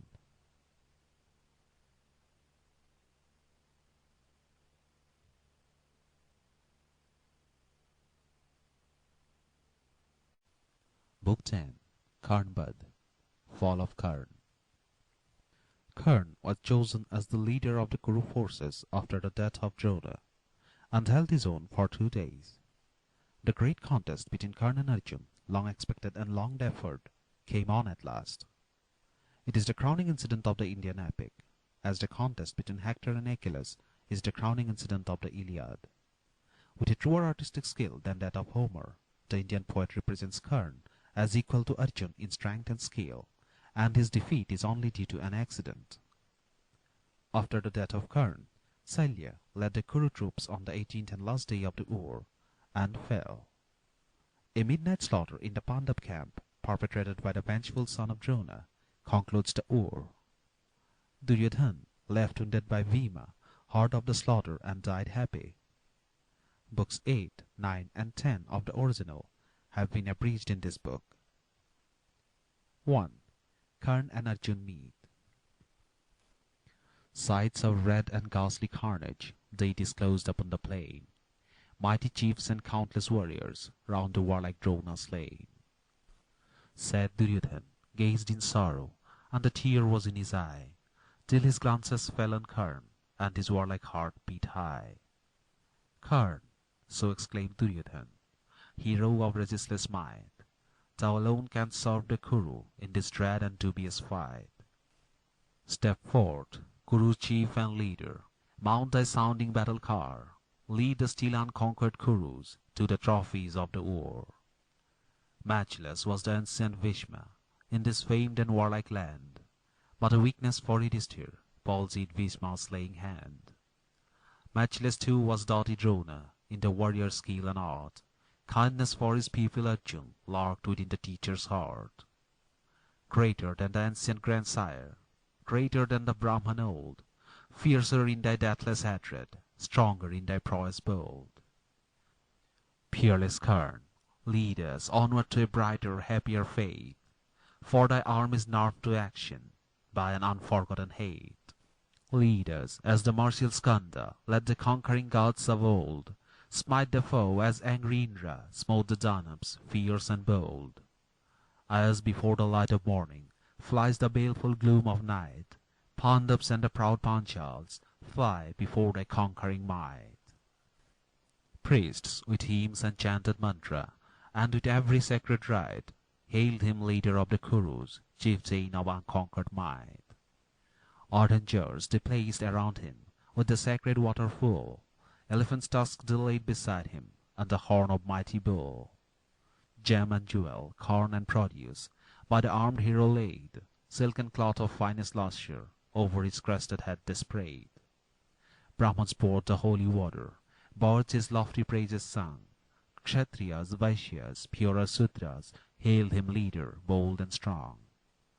Vanquished warlike sons of Pritha, thus the holy Brahmans blessed, golden garments, food and cattle, joyous Karn on them pressed. Thus the holy rite concluded, Karn ranged his man in war, to the dreaded front of battle, drove his swift and conquering car. Morn to noon and noon to evening, raged the battle on the plain. Countless warriors fought and perished, car-borne chiefs were pierced and slain. Helmed Arjun, crested Karn, met at last by will of fate. Lifelong was their mutual anger, deathless was their mutual hate. And the far march shook and trembled beneath the furious rush of war, and the echoing welkin answered shouts that nations heard from far. And the thickening cloud of arrows filled the firmament on high. Darker, deeper, dread and deadlier grew the angry face of sky, till the evening sable garment mantled over the battlefield, and the angry rivals parted, neither chief could win or yield. 2. Fall of Karn. At the break of morning, Karn unto Prince Duryodhan went, thus in slow and measured accents to his inner thoughts gave vent. Morning dawns, O Kuru's monarch, mighty Arjun shall be slain, or fulfilling warrior's duty, Karn dies the gory plain. Long through life, within our bosoms, ever burnt the mutual hate, often met and often parted, rescued by the will of fate. But the young sun, with crimson lustre, sees us meet to part no more. Gallant Arjun's course this evening, our proud Karn's, shall be over. Room is none for Arjun's glory, and for archer Karn's fame. One must sink, and one must sparkle with a brighter, richer flame. List yet more, in wealth of arrows and in wondrous strength of bow, Arjun scarcely me surpasseth, scarcely I excel my foe. In the light skill of the archer, and in sight and truth of aim, Arjun beats not, scarcely rivals, Karn's proud and peerless fame. If his wondrous bow Gandhib is the gift of gods in heaven, Karn's bow, the famed Vijay, is by Parshuram given. I, the son of Jamadagni, kings of art who proudly slayed, on the youthful arms of Karn his destructive weapon laid. Yet I own, O king of Kuru, Arjun taught his foe excel. Matchless are his fiery coursers, peerless Krishna leads them well. Krishna holds the reins for Arjun, Krishna speeds his battle car, drives the lightning-winged coursers over the startled field of war. Sweeps in pride his sounding chariot, till it almost seems to fly. Arjun lords it over the battle, like the comet in the sky. Grant me, monarch, mighty Shailya, drive my swift and warlike steed, and against the car-borne Arjun, Karn's fiery chariot lead. Shailya too is killed, like Krishna, with the steed and battle car. Equal thus I meet my foeman in this last and fatal war. Spake Duryodhan, warlike Celia mounted Karna's sounding car. Karna sought for mighty Arjun in the serried ranks of war. 100 milch kine Karna offers, costly garment, yellow gold, unto him who in this battle points to me my foeman bold. Cars and streets and fertile acres, peaceful hamlets rich and fair, dark-eyed damsels, lotus-bosomed, crowned with glossy raven hair. These are his who points to Karna, Arjun, hiding from this war, Arjun's snowy steeds and banner, and his swift and thundering car. Karna spake, but long and loudly laughed the king of Madras land, as he reined the fiery coursers with his strong and skilful hand. Of rewards and gifts he uttered, little need is there, I ween. Arjun is not wont to tarry from the battle's glorious scene. Soon will Arjun's snowy coursers shake the battle-startled field. Helmed Arjun like a comet, gleam with bow and sword and shield. As the forest-ranging tiger springs upon his fated prey, as the horned bull, infuriate, doth the weakling cattle slay, as the fierce and lordly lion smites the timid jungle deer, Arjun soon shall spring upon thee, for he knows nor dread nor fear. Save thee then, O mighty archer, while I drive my sounding car. Pandu's son hath met no equal in the valiant art of war. Darkly frowned the angry Karna. Salya held the loosened rein, dashing through the hostile forces. Then the warrior sped amain. Through the serried ranks of battle, Karna drove in furious mood. Facing him in royal splendor, Yudhishthir fearless stood. Surging ranks of brave Nishad closed between and fought in vain. Proud Panchala, stout and faithful, vainly strove among the slain. Onward came the fiery Karna, like the ocean's heaving swell. With the sweeping wrath of tempest, on the good Yudhishthir fell. Wrathful then the son of Pandu marked his noble chieftains dead, and in words of scornful anger thus to archer Karna said: Hast thou, Karna, vowed the slaughter of my younger Arjun brave? Wilt thou do Duryodhan's mandate, proud Duryodhan's willing slave? Unfulfilled thy vow remaineth, for the righteous gods ordain. By Yudhishthir's hand thou fallest, go and slumber with the slain. Fiercely drew his bow Yudhishthir, fiercely was the arrow driven. Rocky cliff or solid mountain might the shaft have pierced and riven. Lightning-like it came on Karna, struck and pierced him on the left, and the warrior fell and fainted, as of life and sense bereft. Soon he rose, the cloud of anger darkened over his livid face, and he drew his godlike weapon with a more than human grace. Arrows keen and dark as midnight, gleaming in their lightning flight, struck Yudhishthir's royal armor with a fierce resistless might. Clanking fell the shattered armor from his person fair and pale, as from sun's meridian splendor clouds are drifted by the gale. Armorless, but bright and radiant, brave Yudhishthir waged the fight, bright as sky with stars bespangled, on a clear and cloudless night. And he threw his pointed lances like the summer's bursting flood.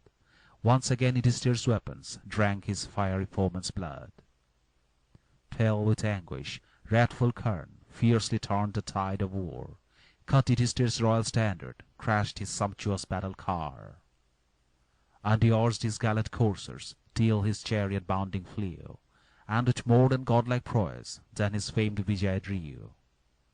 Faint Yudhishthir, sorely bleeding, waged no more the fatal fight. Carless, steedless, void of armor, sought his safety in his flight. Speed, thou timid man of penance, proud insulting Karna said, famed for virtue, not for valor, blood of thine I will not shed. Speed and chant thy wonted mantra, do the rites that sages know, bid the helmed warrior Arjun come and meet his warlike foe. To his tent retired Yudhishthir, in his wrath and in his shame, spake to Arjun, who from battle to his angry elder came. Hast thou yet, O tardy Arjun, base insulting Karna slain? Karna dealing dire destruction on this battle's reddened plain. Like his teacher Parsuram, dyes in purple blood his course, like a snake of deathful poison, Karna guards the Kuru force.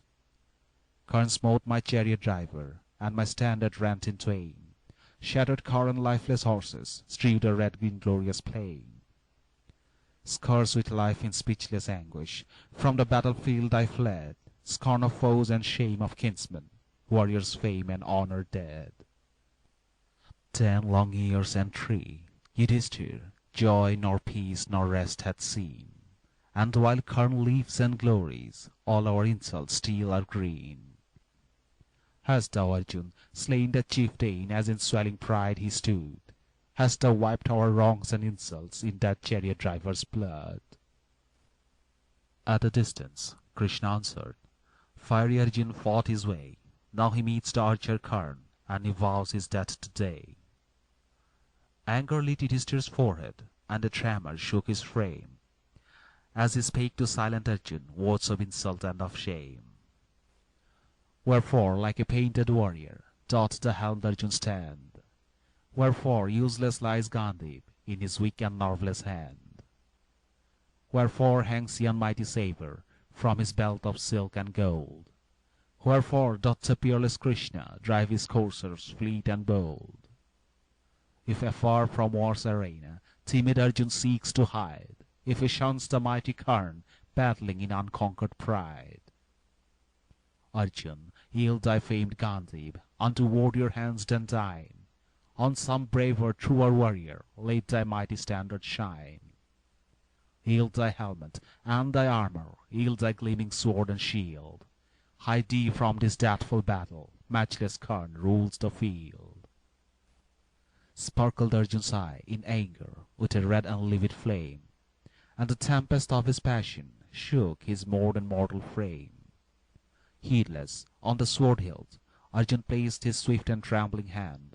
Heedless, with a warrior's instinct, drew the dark and glistening brand.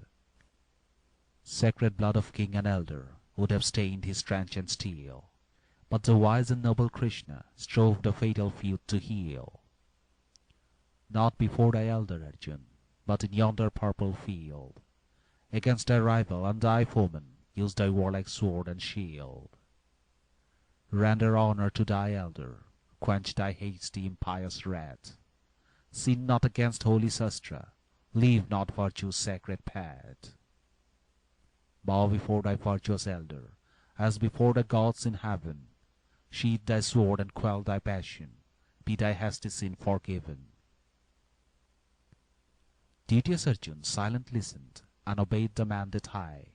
Tears of manly sorrow trickled from his soft and altered eye. Dear in joy and dear in suffering, calm his righteous elder stood. Dear in Indraprastha's mansions, dearer in the jungle wood. Arjun seated his flashing sabre, joined his hands and hung his head, fixed his eye on good Yudhishthir, and in humble accents said, Pardon, great and saintly monarch, vessel's disrespectful word. Pardon, elder, if a younger heedless drew his sinful sword. But thy haste to yield my weapon stung my soul to bitter strife. Dearer is the bow Gandhi unto Arjun than his life. Pardon if the blood of anger mantled over this rugged brow. Pardon if I drew my sabre against my duty and my vow.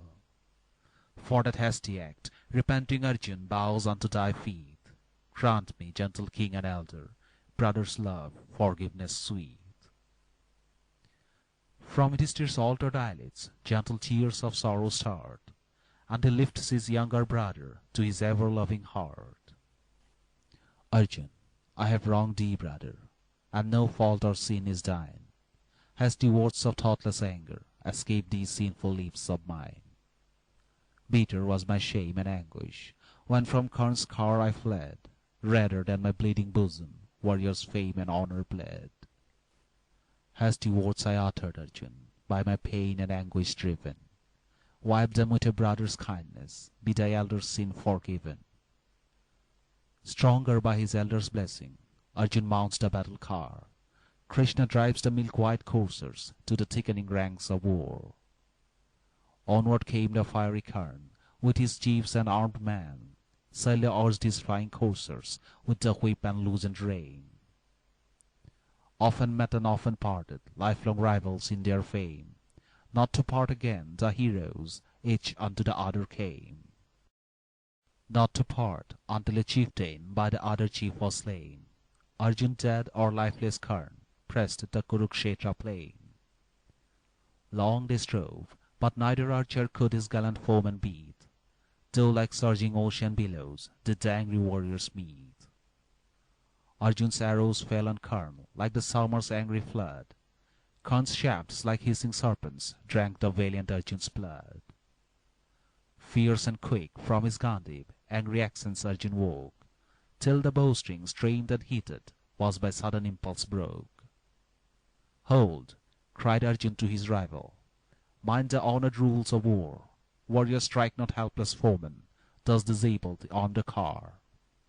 Hold, brave Karn, until Arjun mans his overstrained bow. Arjun then will crave for mercy, nor from god nor mortal foe. Vain he spoke, for wild with anger heedless Karn fiercely lowered, thick and fast on bowless Arjun countless arrows darkly showered. Like the cobra, dark and hissing, Karn's gleaming lightning dart struck the helpless archer Arjun on his broad and bleeding heart. Furious like a wounded tiger, quivering in the dark Samud, with his mantled warlike weapon, now the angry Arjun stood. Blazing with a mighty radiance, like a flame in summer night, fierce he fell on archer Karn with his more than mortal might.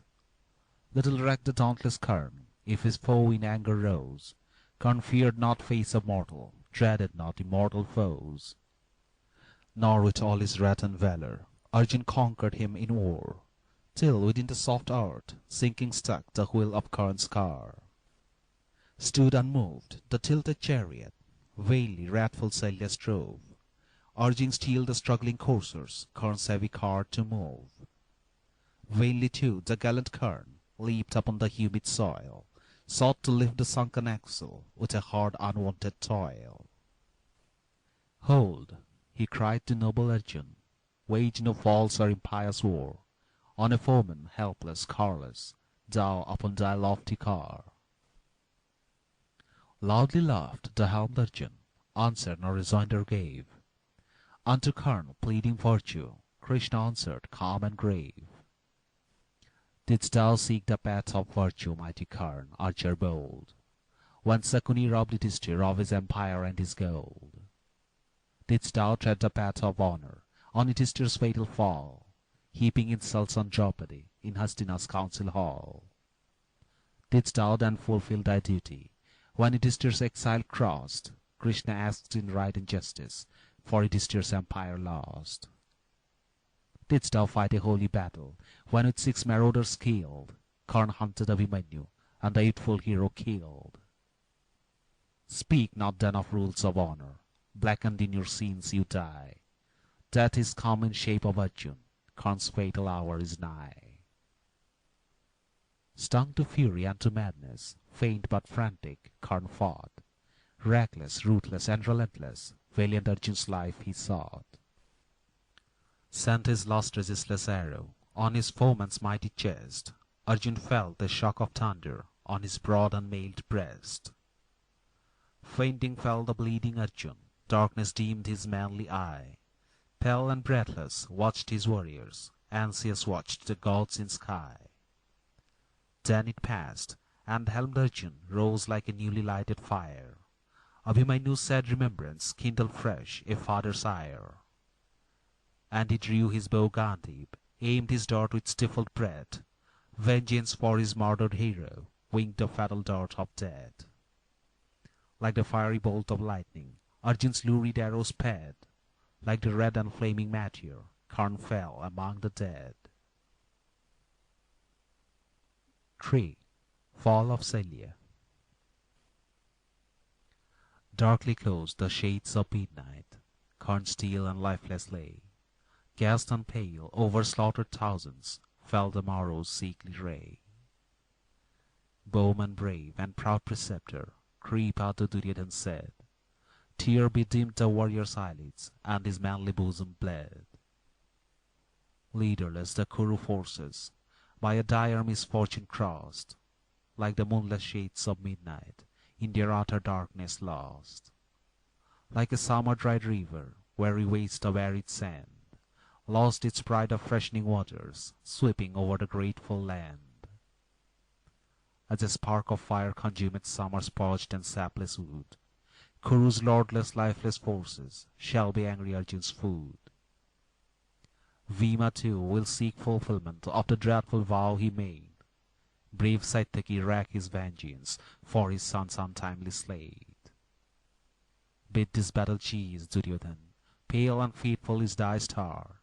Blood enough for friendly nations soaks this crimson field of war. Bid them leave, the few survivors of a vast and countless host. Let thy few remaining brothers leave, for many are the lost. Kindly heart hath good Yudhishthir, still he seeks for rightful peace. Render back his ancient kingdom, bid this war of kinsmen cease. Kripa, so Duryodhana answered, in this sad and fatal strife, ever foremost of our warriors, ever careless of thy life. Ever in the council chamber thou hast words of wisdom said, needless war and dire destruction by thy peaceful counsel stayed. Every word that escapes thee, Kripa, is a word of truth and weight. Nathless thy advice for concord, wise preceptor, comes too late. Hope not that the good Yudhishthir will again our friendship own, cheated once by deep Sakuni of his kingdom and his throne. Rugged Bhima will not falter, fatal is the vow he made. Vengeful Arjun will not pardon, gallant Abhimanyu dead. Fair Draupadi doth her penance, so our ancient matrons say, in our blood to wash her insult, and her proud insulter slay. Fair Subhadra, morn and evening, weeps her dear departed son, feeds Draupadi's deathless anger, for the hero dead and gone. Deeply in their bosoms rankled wrongs and insults we have given. Blood alone can wash it, Kripa, such the cruel will of heaven. And the hour for peace is over, for our best sleep on the plain. Brothers, kinsmen, friends and elders, slumber with the countless slain. Shall Duryodhan like a recreant now avoid the deathful strife, after all his bravest warriors have in war surrendered life? Shall he, sending them to slaughter, now survive and learn to flee? Shall he, ruler over monarchs, learn to bend the servile knee? Proud Duryodhan sues no favour, even with his dying breath, unsubdued and still unconquered, changeless even unto death. Shalya, valiant king of Madra, leads our armed hosts today, or to perish or to conquer, gallant Kripa, lead the way. Meanwhile, round the brave Yudhishthir calmly stood the Pandav force, as the final day of battle now began its fatal course. Brothers, kinsmen, hero warriors, so the good Yudhishthir said, ye have done your share in battle, witnessed countless foemen dead. Said Yudhishthir is your eldest, let him end this fatal strife, slay the last of Kuru chieftains, or surrender throne and life. Bold Satyaki, ever faithful, with his arms protects my right. Drupad's son with watchful valour guards my left with wonted might.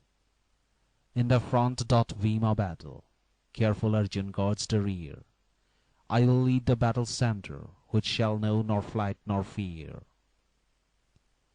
Truly, on that fatal morning, brave Yudhishthir kept his word.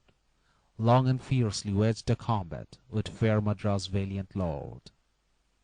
Thick and fast the arrows whistled, and the lances pointed well. Crashing with the sound of thunder, Shalya's mighty standard fell.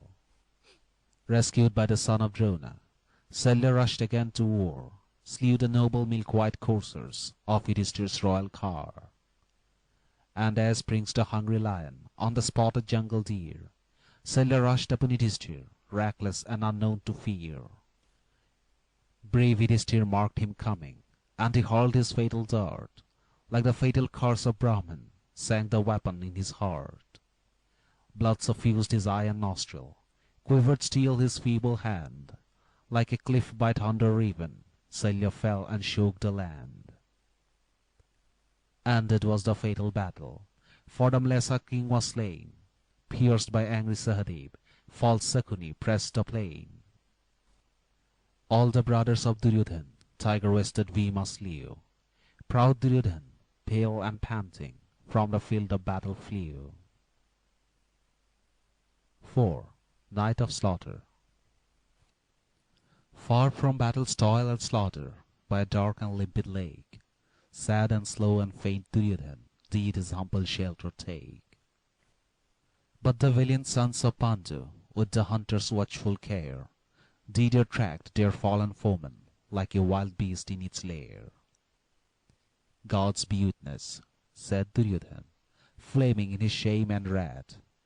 Boy to manhood, ever hating, we have crossed each other's path.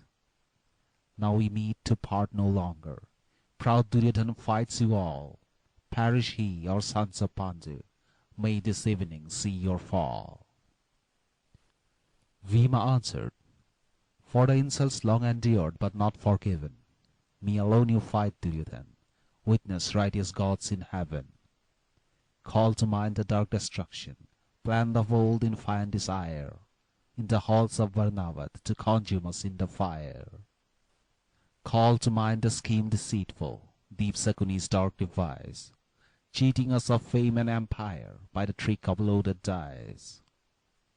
Call to mind that coward insult and outrage foul and keen, flung on Drupad's saintly daughter and our noble spotless queen.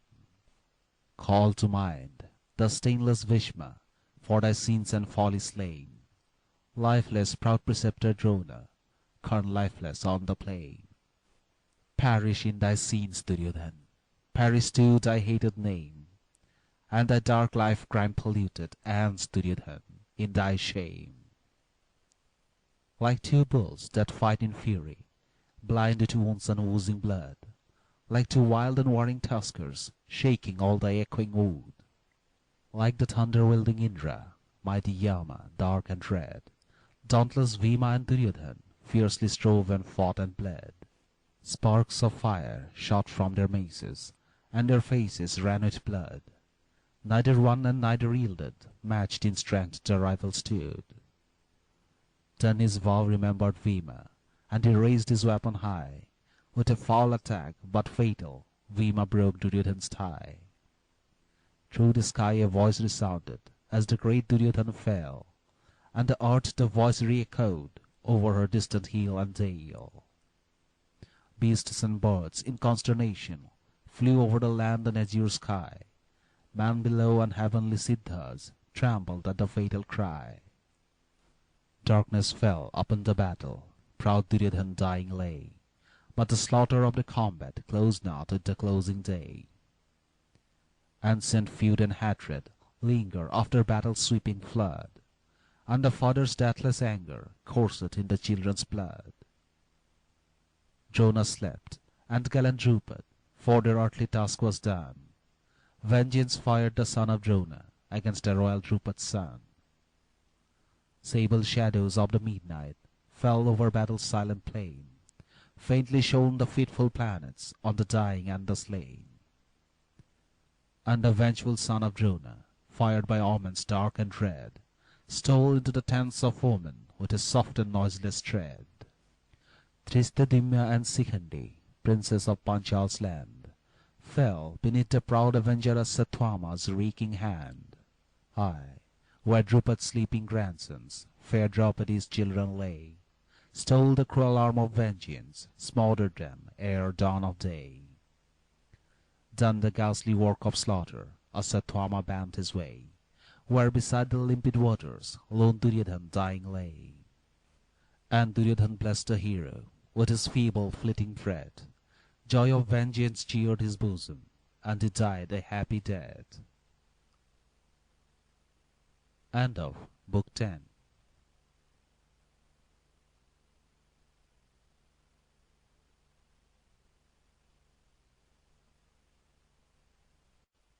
Book 11. Sraddh, Funeral Rites. The death of Duryodhan concludes the war, and it is followed by the lament of women and the funerals of the deceased warriors. The passages translated in this book form section 10, portions of section 16, 17, and 26, and the whole of section 27 of book 11 of the original text. 1. Kuru women visit the battlefield. Spake the ancient Dhritarashtra, father of 100 sons, sonless now and sorrow-stricken, dark his ebbing life-tide runs. Gods fulfill my life's last wishes, henchmen, yoke my royal car. Dhritarashtra meets his princess in the silent field of war. Speed unto the Queen Gandhari, to the dames of Kuru's house, to each dear departed warrior, whence his fair and faithful spouse. Queen Gandhari, sorrow-laden, with dance and pritha came, and each weeping widowed princess, and each wailing childless dame. And they saw the weary monarch, father of a perished race. Fresh and loud awoke their sorrow, welling tears suffused their face. Good Vidur, ever gentle, whispered comfort unto all, placed the dames within their chariots, left Hastina's palace hall. Loud the wail of woe and sorrow rose from every Kuru house. Children wept beside their mothers for each widowed royal spouse. Veiled dwellers of the palace, scarce the gods their face had seen. Heedless now through Martin's city, sped each widowed childless queen. From their royal brow and bosom, gem and jewel cast aside, loosed their robes and loosed their tresses, quenched their haughty queenly pride. So when falls the antlered monarch, struck by woe and sudden fear, issuing from their snowy mountains, listless strayed a dappled deer. So upon the broad arena, milk-white fillies braved the sun, wildly tossed their flowing tresses, and in sad disorder run. Clinging to her weeping sister, wept each dame in cureless pain, for the lord, the son or father, in the deathful battle slain. Wept and smote her throbbing bosom, and in bitter anguish wailed, till her senses reeled in sorrow, till her woman's reason failed. Veiled queens and bashful maidens, erst they shunned the public eye, blush nor shame suffused their faces, as they passed the city by. Gentle bosomed, kindly hearted, erst they wiped each other's eye, now by common sorrow laden, none for sister heaved a sigh. With this troop of wailing women, deep in woe disconsolate, slow the monarch of the Kurus passed Hastina's outer gate. Man from stall and loom and anvil, man of every guild and trade, left the city with the monarch, through the open country strayed. And the universal sorrow filled the air and answering sky, as when ends the mortal's yuga, and the end of world is nigh. 2. Gandhari's lament for the slain. Stainless queen and stainless woman, ever righteous, ever good, stately in her mighty sorrow, on the field Gandhari stood. Strewn with skulls and clotted tresses, darkened by the stream of gore, with the limbs of countless warriors, was the red field covered over. Elephants and steeds of battle, carbon chiefs untimely slain, headless trunks and heads dissevered, filled the red and ghastly plain. And the long-drawn howl of jackals over the scene of carnage rings, and the vulture and the raven flap their dark and loathsome wings. Feasting on the blood of warriors, foul pisars fill the air, viewless forms of hungry Rakshas, limb from limb the corpses tear. Through this scene of death and carnage was the ancient monarch led. Kuru dames with faltering footsteps stepped amidst the countless dead. And a piercing wail of anguish burst upon the echoing plain, as they saw their sons and fathers, brothers, lords amidst the slain. As they saw the wolves of jungle feed upon the destined prey, darksome wanderers of the midnight, prowling in the light of day. Shriek of pain and wail of anguish over the ghastly field resound, and their feeble footsteps falter, and sink upon the ground. Sense and life desert the mourners, as they faint in common grief, that like swan succeeding sorrow yields a moment's short relief. Then a mighty sigh of anguish from Gandhari's bosom broke. Gazing on her anguished daughters, unto Krishna thus she spoke. Mark my unconsoled daughters, widowed queens of Kuru's house, wailing for their dear departed, like the osprey for her spouse.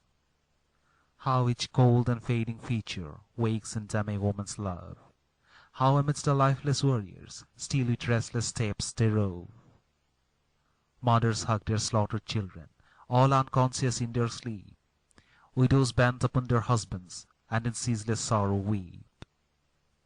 Mighty Bhishma, hath he fallen, quenched his archer Karna's pride? Draupadi, monarch of Panchala, sleeps by foeman Drona's side. Shining mail and costly jewels, royal bangles strew the plain. Golden garlands, rich and varnished, deck the chief's untimely slain. Lances hurled by stalwart fighters, clubs of mighty wrestlers killed, swords and bows of ample measure, quiver steel with arrows filled. Mark the unforgotten heroes, jungle prowlers meet them stray, on their brow and mailed bosoms, heedless perch the birds of prey.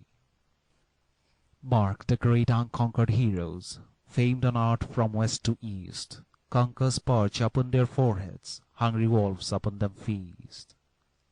Mark the kings, on softest cushion, scarce the needed rest they found, now they lie in peaceful slumber, on the hard and reddened ground. Mark the youths, who morn and evening listed to the minstrel's song, in their ear the loathsome jackal doth his doleful wail prolong. See the chieftains with their maces, and their swords of trusty steel, still they grasp their tried weapons. Do they still the life pulse feel?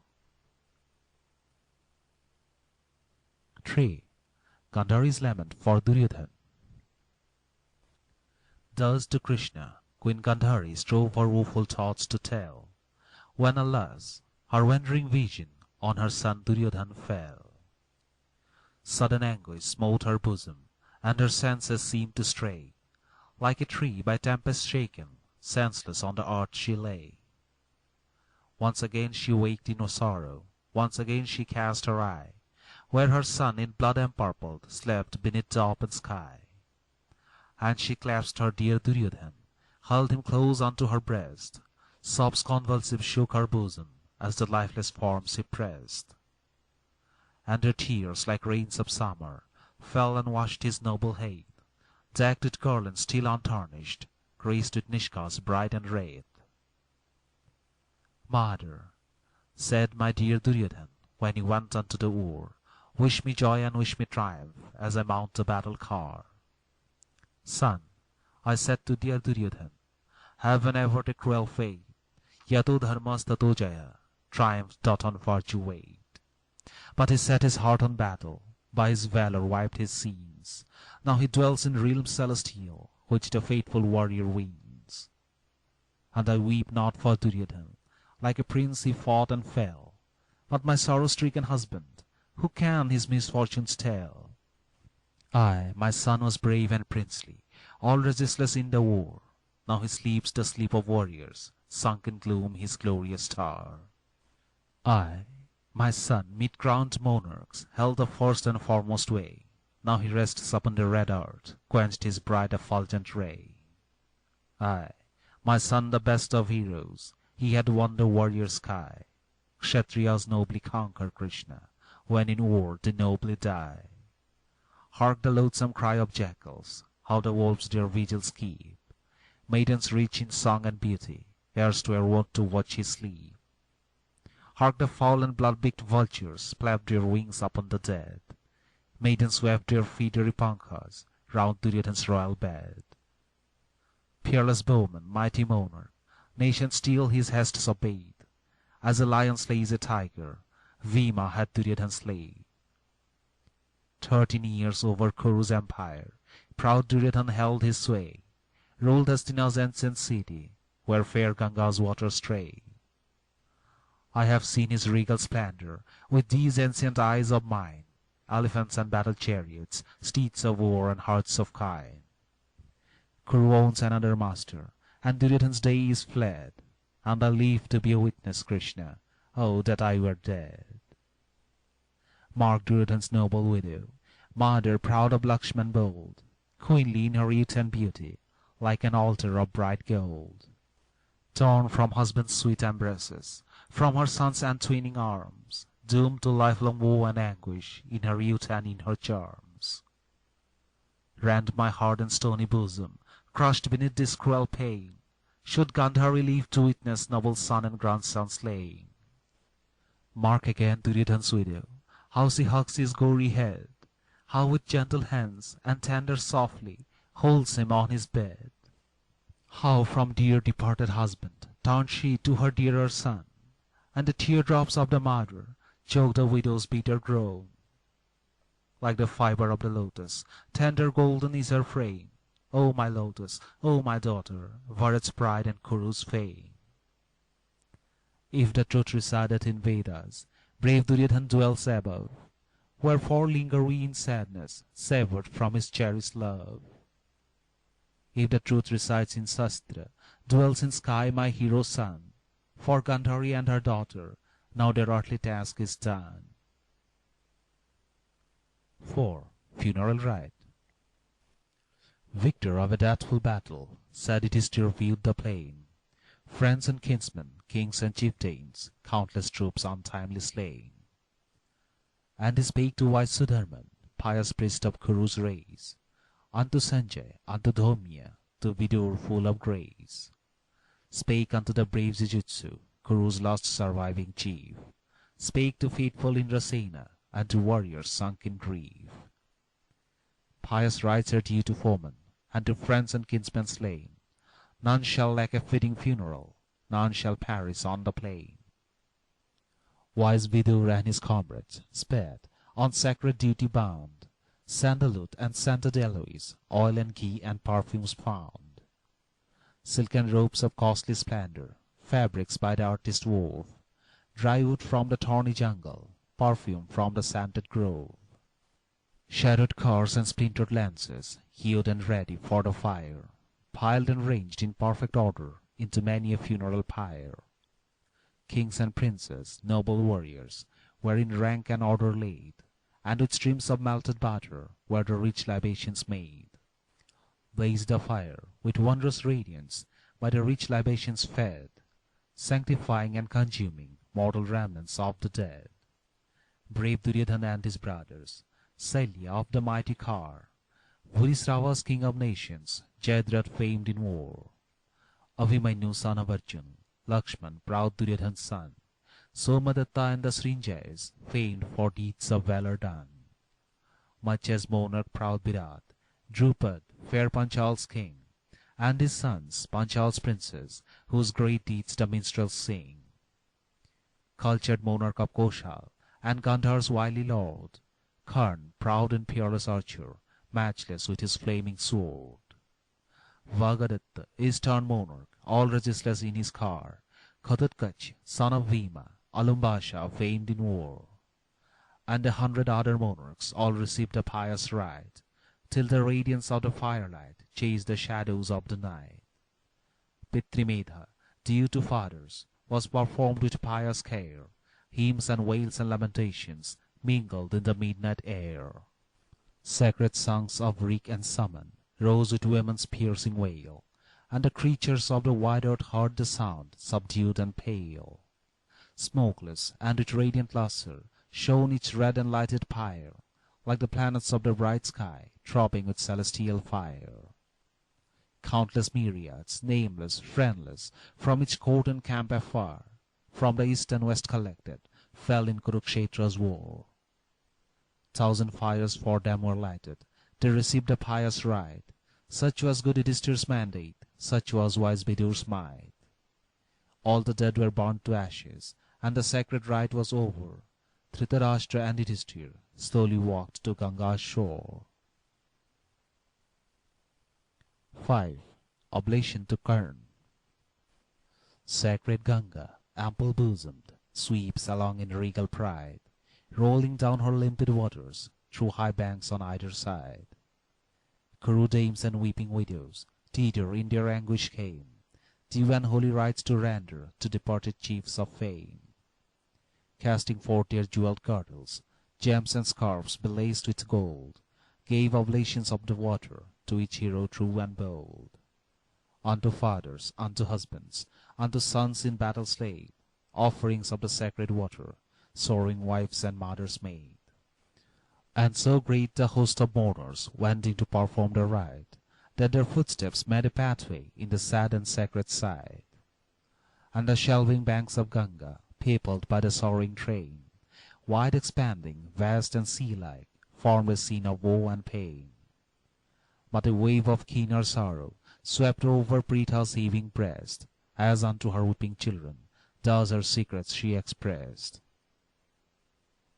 He, my sons, the peerless bowman, mighty in his battle car, he who bore the stamp of hero, slain by Arjun in the war. He whom as the son of Radha, chariot driver, ye have taught, he who shone with Surya's lustre, as his countless foes he fought. He who faced your stoutest warriors, and in battle never failed, he who led the Kuru forces, and in danger never quailed.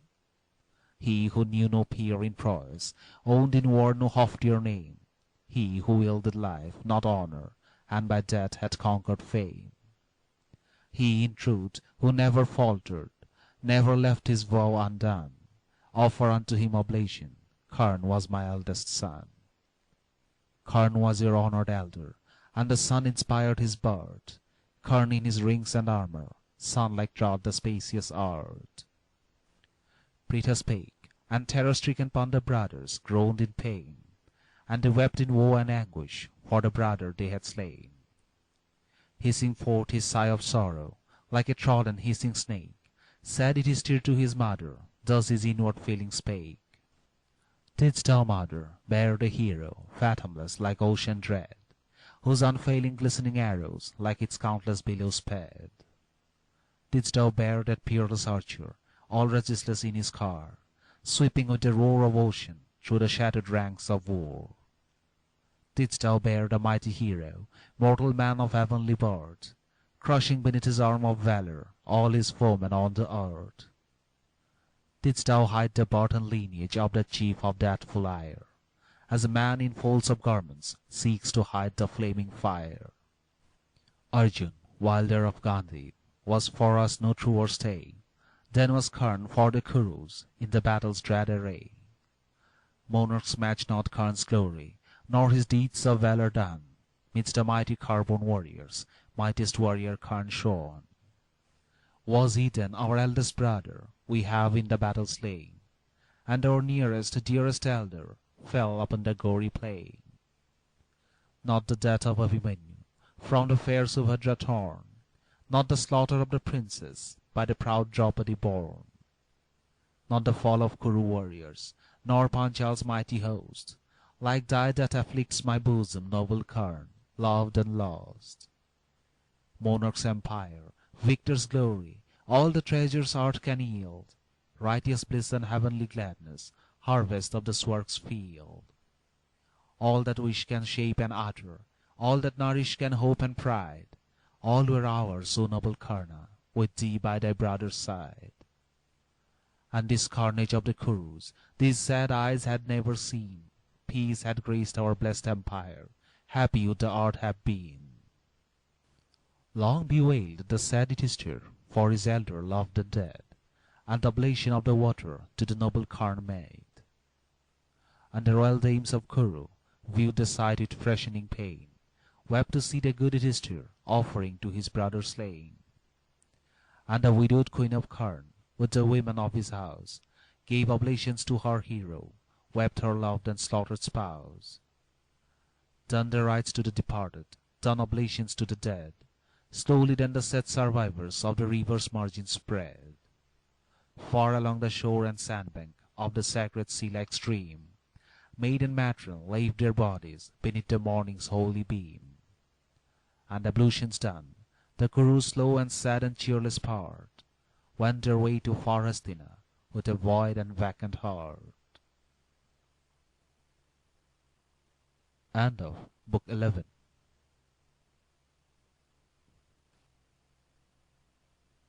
Book 12, Aswamedh, Sacrifice of the Horse. The real epic ends with the war and the funerals of the deceased warriors. Much of what follows in the original Sanskrit poem is either episodical or comparatively recent interpolation. The great and venerable warrior Bhishma, still lying on his deathbed, discourses for the instruction of the newly crowned Yudhishthir on various subjects like the duties of kings, the duties of the four castes, and the four stages of life. He repeats the discourses of other saints, of Vrigu and Bharadwaj, of Manu and Brihaspati, of Vyasa and Suk, of Yajnavalkya and Janak, of Narad and Narayan. He explains Sankhya philosophy and Yoga philosophy, and lays down the laws of marriage, the laws of succession, the rules of gifts, and the rules of funeral rites. He preaches the cult of Krishna, and narrates endless legends, tales, traditions, and myths about sages and saints, gods and mortal kings. All this is told in 2 books, containing about 22,000 couplets, and forming nearly 1/4 of the entire Sanskrit epic. The reason of adding all this episodical and comparatively recent matter to the ancient epic is not far to seek. The epic became more popular with the nation at large than dry codes of law and philosophy, and generations of Brahmanical writers labored therefore to insert in the epic itself their rules of caste and moral conduct, their laws and philosophy. There is no more venerable character in the epic than Bhishma, and these rules and laws have therefore been supposed to come from his lips on the solemn occasion of his death.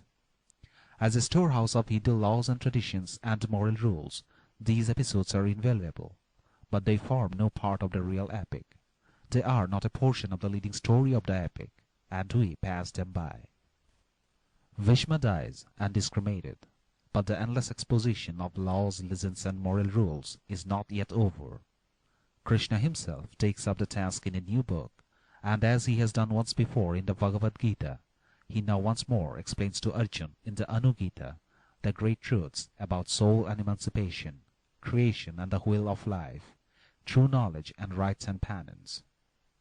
The adventures of the sage Uttanka, whom Krishna meets, then take up a good many pages. All this forms no part of the real epic, and we pass it by.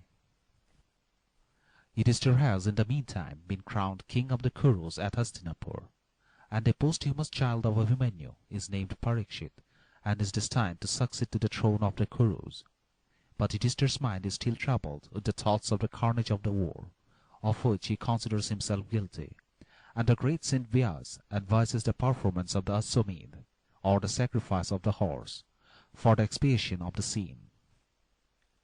The sacrifice of the horse was an ancient Hindu custom, practiced by kings exercising suzerain powers over surrounding kings. A horse was let free, and was allowed to wander from place to place, accompanied by the king's guard. If any neighboring king ventured to detain the animal, it was a signal for war. If no king ventured to restrain the wanderer, it was considered a tacit mark of submission to the owner of the animal. And when the horse returned from its peregrinations, it was sacrificed with great pomp and splendor at a feast to which all neighboring kings were invited. Yudhishthir allowed the sacrificial horse to wander at will, and Arjun accompanied it.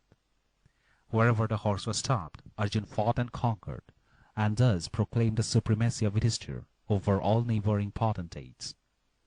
After various wars and adventures in various regions, Arjun at last returned victorious with the steed to Hastinapur, and the sacrifice commenced. The description of the sacrifice is somewhat artificial, and concerns itself with rites and ceremonious details, and gifts to Brahmins, and altogether bears unmistakable evidence of the interpolating hand of later priestly writers. Nevertheless, we cannot exclude from this translation of the leading incidents of the epic the last great and crowning act of Yudhishthir, now anointed monarch of Kuru land.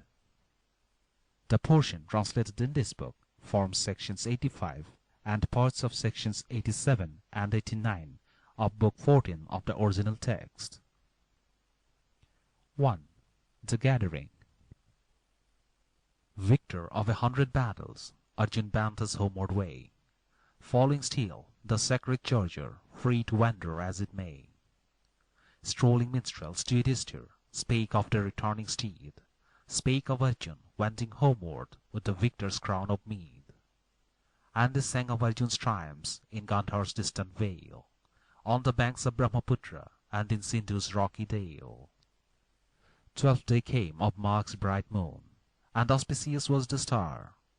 Nigher came the victor Arjun from his conquests near and far. Good Yudhishthir called his brothers, faithful twins and Bhima true, spake to them in gentle accents, and his words were grave and few. Bhima, now returneth Arjun with the steed from many a fray, so they tell me, noble brother, who have met him on the way. And the time of Aswamedha day by day is drawing nigh, Mag's full moon is approaching, and the winter passeth by. Let the Brahmans versed in Vedas choose the sacrificial side, for the feast of many nations and performance of the rite. Bhima heard of Arjun's coming, hero with the curly hair, and to do Yudhishthir's mandate did with gladsome heart repair. Brahmans versed in sacrifices, cunning architects of fame, builders of each various altar, with the son of Pritha came. And upon a level greensward measured forth the sacred site, laid it out with halls and pathways for the sacrificial rite. Mansions graced with gem and jewel, round the bright arena shone, palaces of golden lustre glinted in the morning sun. Gilt and blazoned with devices, lofty columns stood around, graceful arches, gold surmounted, spanned the consecrated ground. Gay pavilions rose in beauty round the sacrificial site, for the queens of crowned monarchs wending to the holy rite. Humbler dwellings rose for Brahmins, priests of learning and of fame, come to view Yudhishthir's Yajna and to bless Yudhishthir's name. Messengers with kindly greetings went to monarchs far renowned, asked them to Hastina's city, to the consecrated ground. And to please the great Yudhishthir came each king and chieftain bold, with their slaves and dark-eyed damsels, arms and horses, gems and gold. Came and found a royal welcome in pavilions rich and high, and the sea-like voice of nations smote the echoing vault of sky. With his greetings doth Yudhishthir, for his chief and king of man, cooling drinks and sumptuous wines, beds of regal pride ordain. Stables filled with corn and barley, and with milk and luscious cane, greet the monarch's warlike taskers, and the steeds with flowing mane. Munis from their hermitages to the sacred Yajna came, rishis from the grove and forest, uttering Brahma's holy name. Famed acharyas versed in Vedas to the city held their way, brahmacharis with cross-girdle, chanting Rik or Saman lay. Welcomed Kuru's pious monarch, saint and sage and man of grace, and with gentle condescension showed its priest his fitting place. Skilled mechanics, cunning artists, raised the structures for the rite, and with every needful object graced the sacrificial site. Every duty thus completed, joyful Yudhishthir's mind, and he blessed his faithful brothers with an elder's blessings kind. 2. The feasting. Men in nations are assembled, hymns are sung by saint and sage, and in learned disputations keen disputants oft engage. And the concourse of the monarchs view the splendor of the rite, like the glorious sky of Indra is the sacrificial site. Bright festoons and flaming streamers over the golden arches hung, groups of men and gay-dressed women form a bright and joyous throng. Jars of cool and sparkling waters, vessels rich with gold inlaid, costly cups and golden vases, Kuru's wealth and pride displayed. Sacrificial stakes of timber, with their golden fastenings graced, consecrated by the mantra, are in sumptuous order placed. Countless creatures of the wide earth, fishes from the lake and flood, buffaloes and bulls from pasture, beasts of prey from jungle wood. Birds and every egg-born creature, insects that from moisture spring, denizens of cave and mountain, for the sacrifice they bring. Noble chiefs and mighty monarchs gaze in wonder on the sight, filled with every living object, corn and cattle for the rite. Card and cake and sweet confection are for feasting Brahmans spread, and the 100,000 people are with sumptuous viands fed. With the accents of the rain cloud, drum and trumpet raise their voice. Speak Yudhishthir's noble bounty, bid the sons of man rejoice. Day by day the holy yajna grows in splendor and in joy. Rise in hillocks, feeds all comers, maiden, matron, man and boy. Lakes of curd and lakes of butter speak Yudhishthir's bounteous feast. Nations of the Jambudvipa share it, greatest and the least. For 100 diverse races from 100 regions came, ate of good Yudhishthir's bounty, bless the good Yudhishthir's name. And 1,000 proud attendants, gay with earrings, garland graced, carried food unto the feeders, and the sweet confections placed. Viands fit for crowned monarchs were unto Brahmans given, drinks of rich and cooling fragrance, like the nectar drink of heaven. 3. Sacrifice of animals. Victor of 100 battles, Arjun came with conquering steed. Vyasa, herald of the Vedas, bade the holy rite proceed. For the day is come, Yudhishthir, let the sacrifice be done. Let the priests repeat the mantra, golden as the morning sun. Threefold bounteous by thy presence, and a threefold merit gain. For thy wealth of gold is ample, freely thy dakshina rain.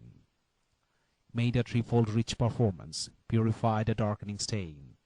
Blood of warriors and of kinsmen slaughtered on the gory plain. May the yajna's pure ablution wash thee of the cruel sin, and the meed of sacrificers may the good Yudhishthir win. Vyasa spoke, and good Yudhishthir took the diksha of the rite, and commenced the Ashwamedh, gladdening every living wight. Round the altar's holy lustre moved the priests with sacred awe, swerved not from the rule of duty, failed not in the sacred law. Done the rite of pure prabargya with the pious hymn and lay, to the task of Abhishaba priests and Brahmans led the way.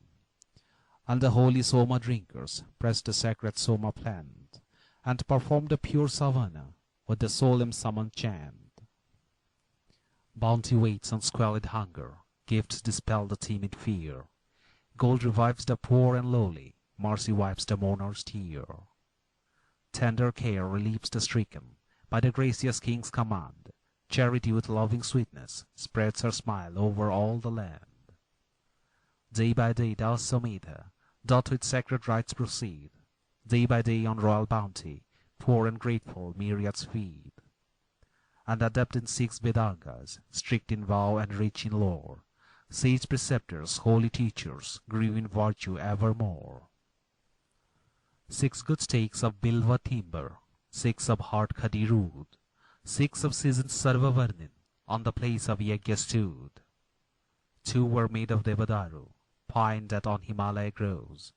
1 was made of wood of slesha, which the sacrificer knows.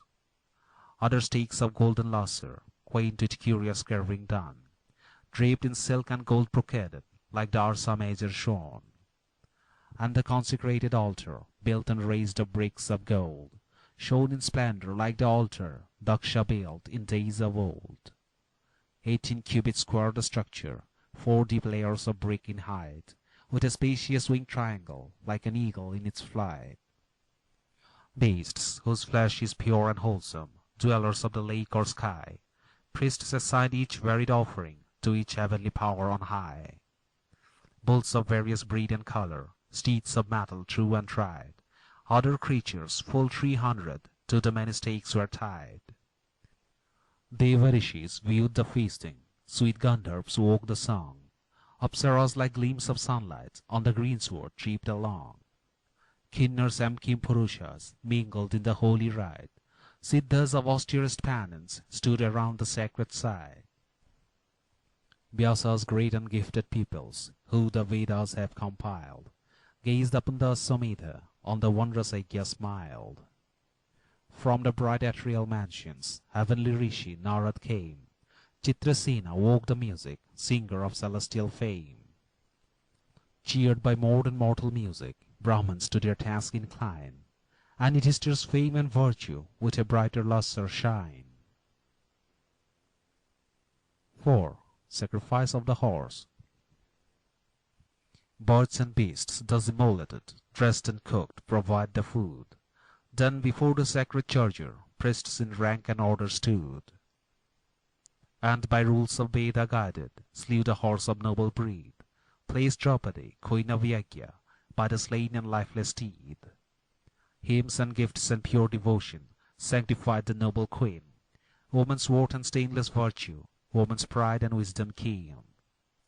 Priests with holy contemplation cooked the horse with pious rite, and the steam of welcome fragrance sanctified the sacred side. Good Yudhishthir and his brothers, by the rules by Rishi spoke, piously inhaled the fragrance and the sin-destroying smoke. Severed limbs and sacred fragments of the courser, duly dressed, priests upon the blazing altar as a pious offering placed. And the ancient bard of Vedas, Vyasa, raised his voice in song, blessed Yudhishthir, Kuru's monarch, and the many-nationed throng. 5. Gifts. Unto Brahmans gave Yudhishthir countless nishkas of bright gold, unto sage and saintly Vyasa all his realm and wealth untold. But the bard and ancient rishi, who the holy Vedas spake, rendered back the monarch's present, earthly gift he might not take. Thine is Kuru's ancient empire, rule the nations of the earth. Gods have destined thee as monarch from the moment of thy birth. Gold and wealth and rich dakshina let the priests and Brahmans hoard. Be it thine to rule their subjects as their father and their lord. Krishna too in gentle accents to the doubting monarch said, Vyasa speaketh word of wisdom, and his mandate be obeyed. From the rishi good Yudhishthir then received the Kuru land, with a threefold gift of riches gladdened all the priestly band. Pious priests and grateful nations to their distant regions went, and a share of presents Vyasa to the ancient Pritha sent. Fame and virtue Kuru's monarch by the Samedha wins, and the rite of pure ablution cleanses all Yudhishthir's sins. And he stands amid his brothers, brightly beaming, pure and high, even as Indra stands encircled by the dwellers of the sky. And the concourse of the monarchs grace Yudhishthir's regal might, as the radiant stars and planets grace the stillness of the night. Gems and jewels in his bounty, golden garments rich and rare, gave Yudhishthir to each monarch, slaves and damsels passing fair. Loving gifts to dear relations gave the king of righteous fame, and the grateful parting monarchs blessed Yudhishthir's hallowed name. Last of all, with many teardrops, Krishna mounts his lofty car, faithful still in joy or sorrow, faithful still in peace or war. Arjun's comrade, Bhima's helper, good Yudhishthir's friend of yore, Krishna leaves Hastina's mansions for the seagirt Dwarka's shore. End of Book 12.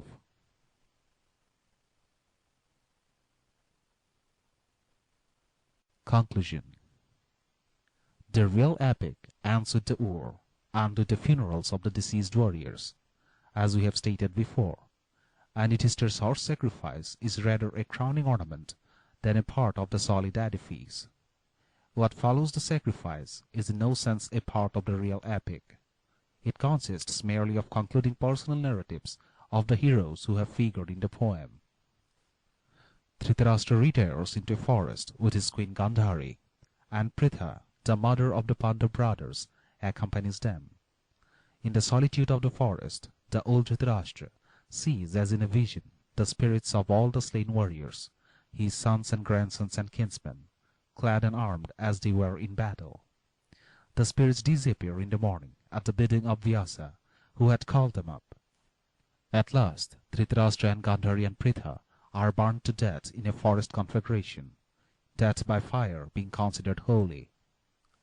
Krishna, at Dwarka, meets with strange and tragic adventures.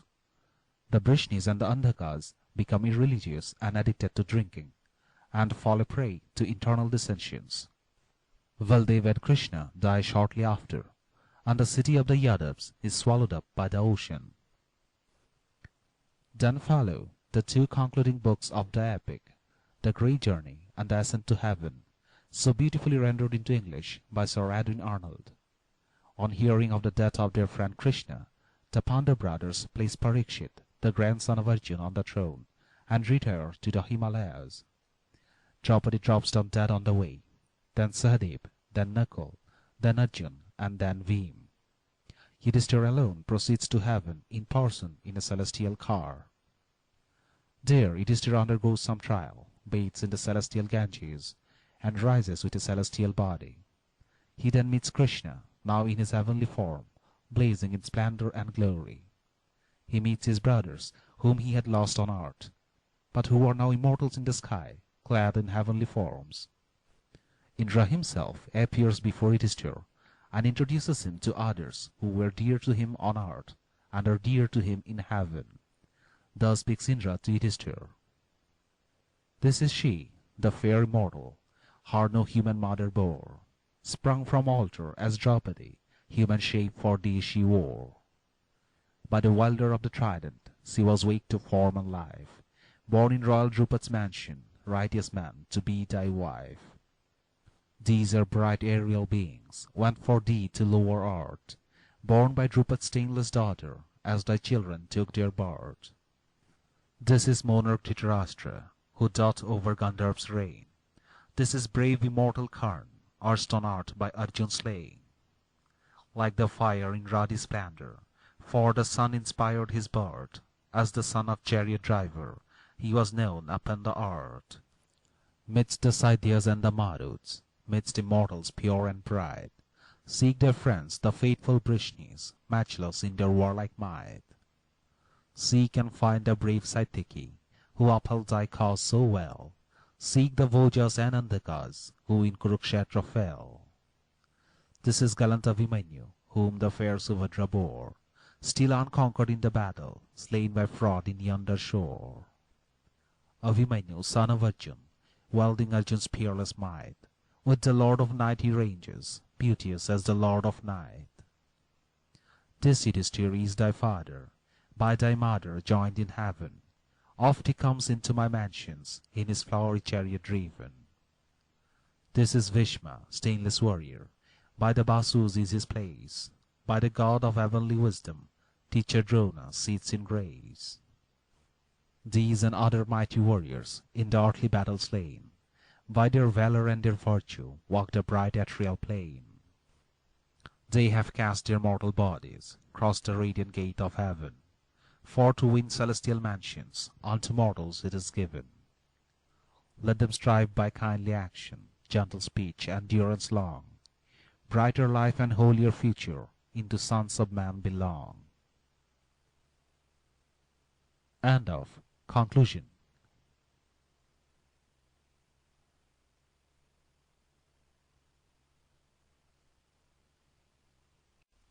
Translator's Epilogue.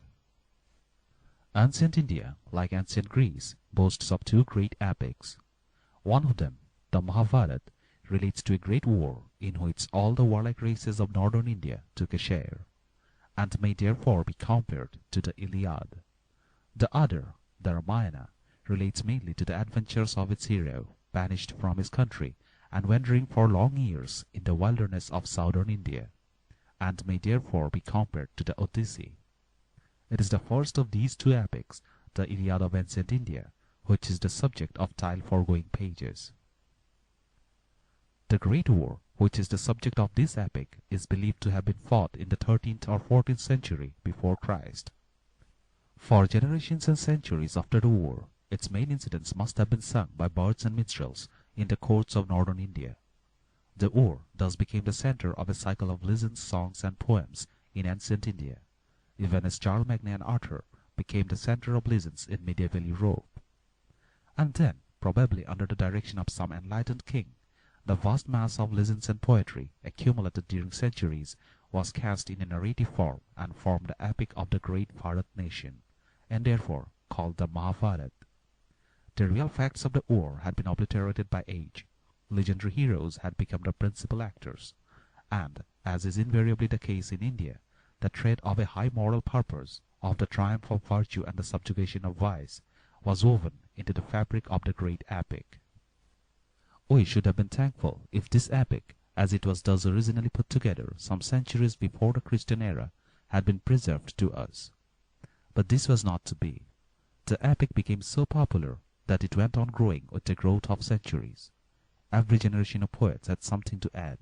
Every distant nation in northern India was anxious to interpolate some account of its deeds in the old record of the international war. Every preacher of a new creed desired to have in the old epic some sanction for the new truths he inculcated. Passages from legal and moral codes were incorporated into work which appealed to the nation much more effectively than dry codes, and rules about the different castes and about the different stages of human life were included for the same purpose. All the floating mass of tales, traditions, legends, and myths, for which ancient India was famous, found a shelter under the expanding wings of this wonderful epic, and as Krishna worship became the prevailing religion of India after the decay of Buddhism, the old epic caught the complexion of the times, and Krishna cult is its dominating religious idea in its present shape.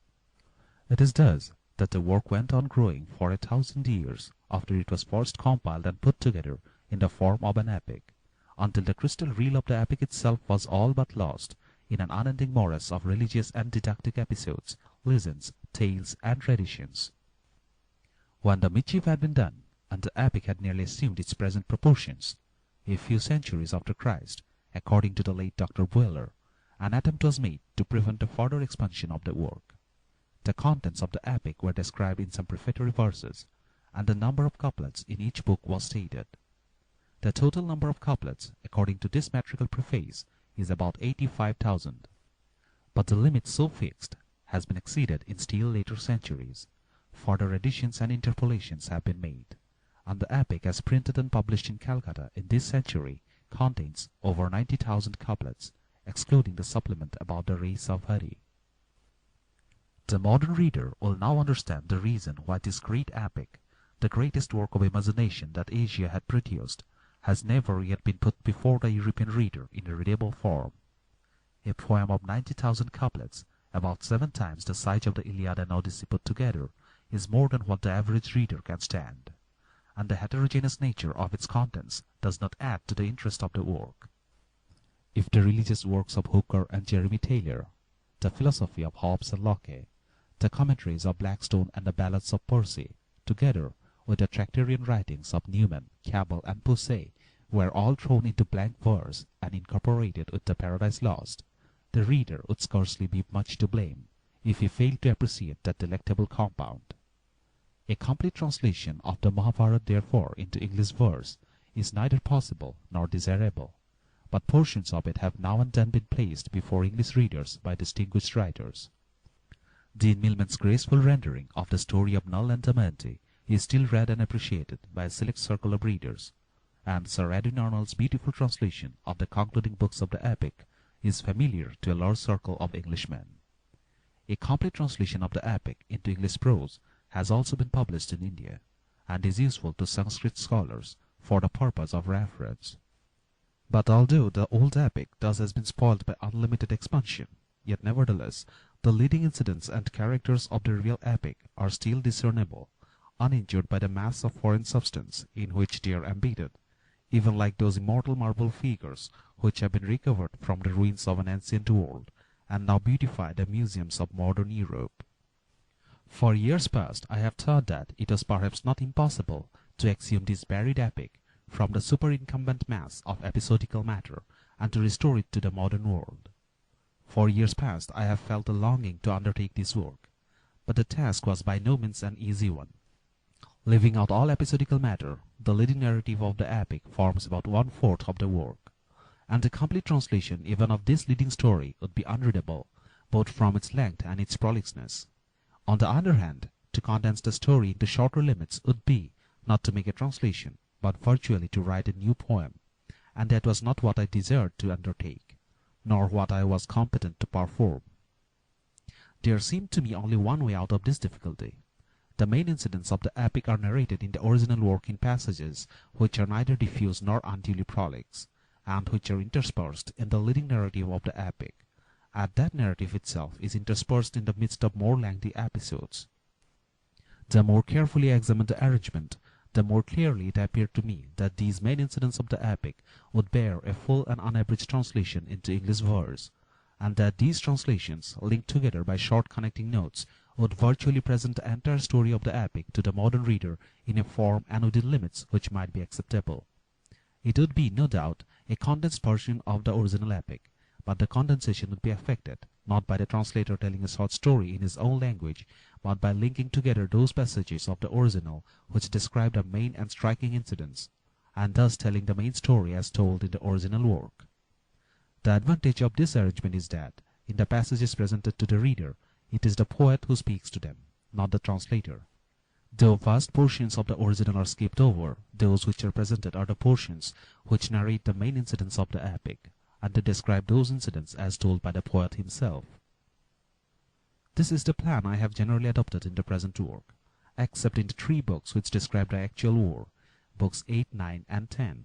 The other 9 books of the translation are complete translations of selected passages of the original work. I have not attempted to condense these passages nor to expand them. I have endeavored to put them before the English reader as they have been told by the poet in Sanskrit. Occasionally, but rarely, a few redundant couplets have been left out, or a long list of proper names or obscure allusions has been shortened, and in one place only, at the beginning of the 5th book, I have added 12 couplets of my own to explain the circumstances under which the story of Savitri is told. Generally, therefore, the translation may be accepted as an unabridged, though necessarily a free translation of the passages describing the main incidents of the epic. From this method I have been compelled to depart, much against my wish, in the 3 books describing the actual war. No translation of an epic relating to a great war can be acceptable which does not narrate the main events of the war. The war of the Mahabharata was a series of 18 battles, fought on 18 consecutive days, and I felt it necessary to present the reader with an account of each day's work. In order to do so, I have been compelled to condense, and not merely to translate selected passages.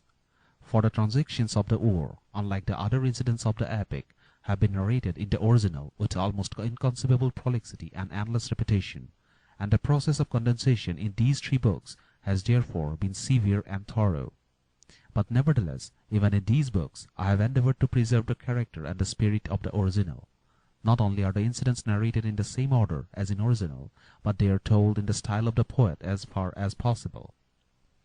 Even the similes and metaphors and figures of speech are all or mostly adopted from the original. The translator has not ventured either to adopt his own distinct style of narration or to improve on the style of the original with his own decorations. Such is the scheme I have adopted in presenting an epic of 90,000 Sanskrit couplets in about 2,000 English couplets. The excellent and deservedly popular prose translation of the Odyssey of Homer by Messrs. Butcher and Lang often led me to think that perhaps a prose translation of these selected passages from the Mahabharata might be more acceptable to the modern reader. But a more serious consideration of the question dispelled that idea. Homer has an interest for the European reader which the Mahabharata cannot lay claim to. As the father of European poetry, he has a claim on the veneration of modern Europe which an Indian poet can never pretend to. To thousands of European readers, Homer is familiar in the original. To hundreds of thousands, he is known in various translations in various modern languages. What Homer actually wrote, a numerous class of students in Europe wish to know, and a literal prose translation therefore is welcome, after the great epic has been so often translated in verse. The case is very different with the Mahabharata, practically unknown to European readers. And the translators of Homer themselves gracefully acknowledge, we have tried to transfer not all the truth about the poem, but the historical truth into English. In this process, Homer must lose at least half his charm, his bright and equable speed, the musical current of the narrative, which, like the river of Egypt, flows from an undiscoverable source, and mirrors the temples and the palaces of the unforgotten gods and kings. Without the music of verse, only a half-truth about Homer can be told. Another earnest worker of the present day, who is endeavoring to interpret to modern Englishmen the thoughts and sentiments and poetry of their Anglo-Saxon ancestors, has emphatically declared that, of all possible translations of poetry, a merely prose translation is the most inaccurate. Prose, says Mr. Stopford Brooke farther on, no more represents poetry than architecture does music. Translations of poetry are never much good, but at least they should always endeavor to have the musical movement of poetry and to obey the laws of the verse they translate. This appears to me to be a very sound maxim, and one of my greatest difficulties in the task I have undertaken has been to try and preserve something of the musical movement of the sonorous Sanskrit poetry in the English translation. Much of the Sanskrit epic is written in the well-known sloka meter of 16 syllables in each line, and I endeavored to choose some English meter which is familiar to the English ear, and which should reproduce to some extent the rhythm, the majesty, and the long and measured sweep of the Sanskrit verse. It was necessary to adopt such a meter in order to transfer something of the truth about the Mahabharata into English, for without such reproduction or imitation of the musical movement of the original, very much less than half a truth is told.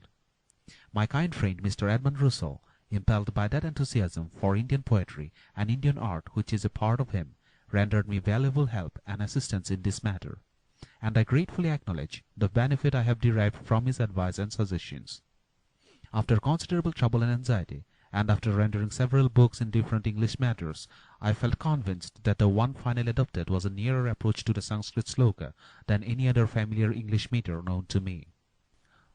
I have recited a verse in this English meter and a sloka in presence of listeners who have a better ear for music than myself, and they have marked a close resemblance. I quote a few lines from the Sanskrit, showing varieties of the sloka meter and comparing them with the scheme of the English meter selected. Isha kunti shuta sriman, Isha madhyama pandava, Isha putro mahendrasya, kurunama Isha rakshita. Mahabharata 1, 53-57. Yet I doubt not through the ages one increasing purpose runs, and the thoughts of man are widened with the process of the suns. Locksley Hall. Malansa samupudaya, kanchanim samalamakritam, avatirna tatorangam, Draupadi Varatarshava. Mahabharata 1, 69-74. Visions of the days departed, shadowy phantoms filled my brain. Those who live in history only seem to walk the earth again. Belfry of Bruges. Asurayam eva suryena, nirvatam eva bayuna, vasitam laditam chaiva, krishnanedam sadohina. Mahabharata 2, 13-34.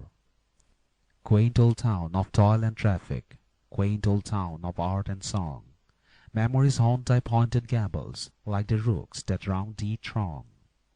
Nuremberg. Ha Pando ha Maharaj, Kashikim samupekshasi, putrena vivashayate sadhuna, ariviridhyuta nirjitana. Mahabharata 2, 26-10. In her ear he whispers gaily, if my heart by signs can tell, maiden, I have watched thee daily, and I think thou lovest me well. Lord of Burleigh. It would be too much to assume that even with the help of this similarity in meters, I have been able to transfer into my English that sweep and majesty of verse which is the charm of Sanskrit, and which often sustains and elevates the simplest narration and the plainest ideas. Without the support of these sustaining wings, my poor narration must often plod through the dust, and I can only ask for the indulgence of the reader, which every translator of poetry from a foreign language can with reason ask, if the story as told in the translation is sometimes but a plain, simple, and homely narrative. For any artistic decoration, I have neither the inclination nor the necessary qualification. The crisp and ornate style, the quaint expression, the chiseled word, the new coined phrase, in which modern English poetry is rich, would scarcely suit the translation of an old epic whose predominating characteristic is its simple and easy flow of narrative. Indeed, the Mahabharata would lose that unadorned simplicity which is its first and foremost feature if the translator ventured to decorate it with the art of the modern day, even if he had been qualified to do so. For, if there is one characteristic feature which distinguishes the Mahabharata, as well as the other Indian epic, the Ramayana, from all later Sanskrit literature, it is the grand simplicity of its narrative, which contrasts with the artificial graces of later Sanskrit poetry. The poetry of Kalidas, for instance, is ornate and beautiful, and almost scintillates with similes in every verse. The poetry of the Mahabharata is plain and unpolished, and scarcely stoops to a simile or a figure of speech unless the simile comes naturally to the poet. The great deeds of godlike kings sometimes suggest to the poet the mighty deeds of gods. The rushing of warriors suggests the rushing of angry elephants in the echoing jungle. The flight of whistling arrows suggests the flight of seabirds. The sound and movement of surging crowds suggests the heaving of billows. The erect attitude of a warrior suggests a tall cliff. The beauty of a maiden suggests the soft beauty of the blue lotus. When such comparisons come naturally to the poet, he accepts them and notes them down. But he never seems to go in quest of them. He is never anxious to beautify and decorate. He seems to trust entirely to his grand narrative, to his heroic characters, to his stirring incidents, to hold millions of listeners in perpetual thrall. The majestic and sonorous Sanskrit meter is at his command, and even this he uses carelessly and with frequent slips, known as arsha to later grammarians. The poet certainly seeks for no art to decorate his tale. He trusts to the lofty chronicle of bygone heroes to enchain the listening mankind. And what heroes?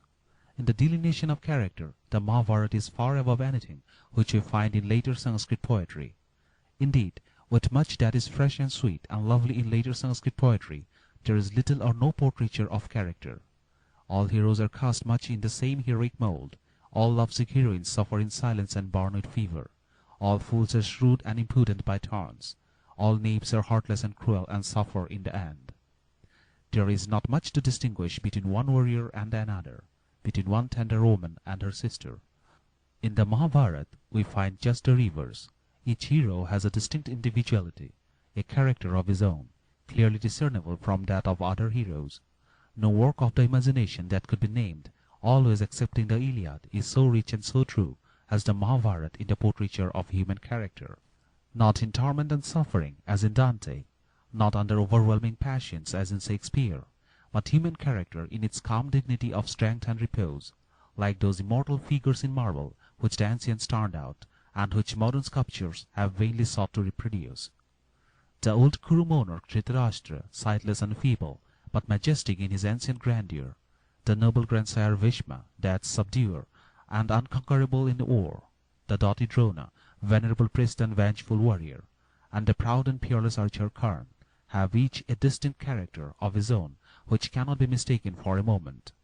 The good and royal Yudhishthira, I omit the final A in some long names which occur frequently, the tiger-waisted Bhima, and the helmet-wearing Arjun are the Agamemnon, the Ajax, and the Achilles of the Indian epic.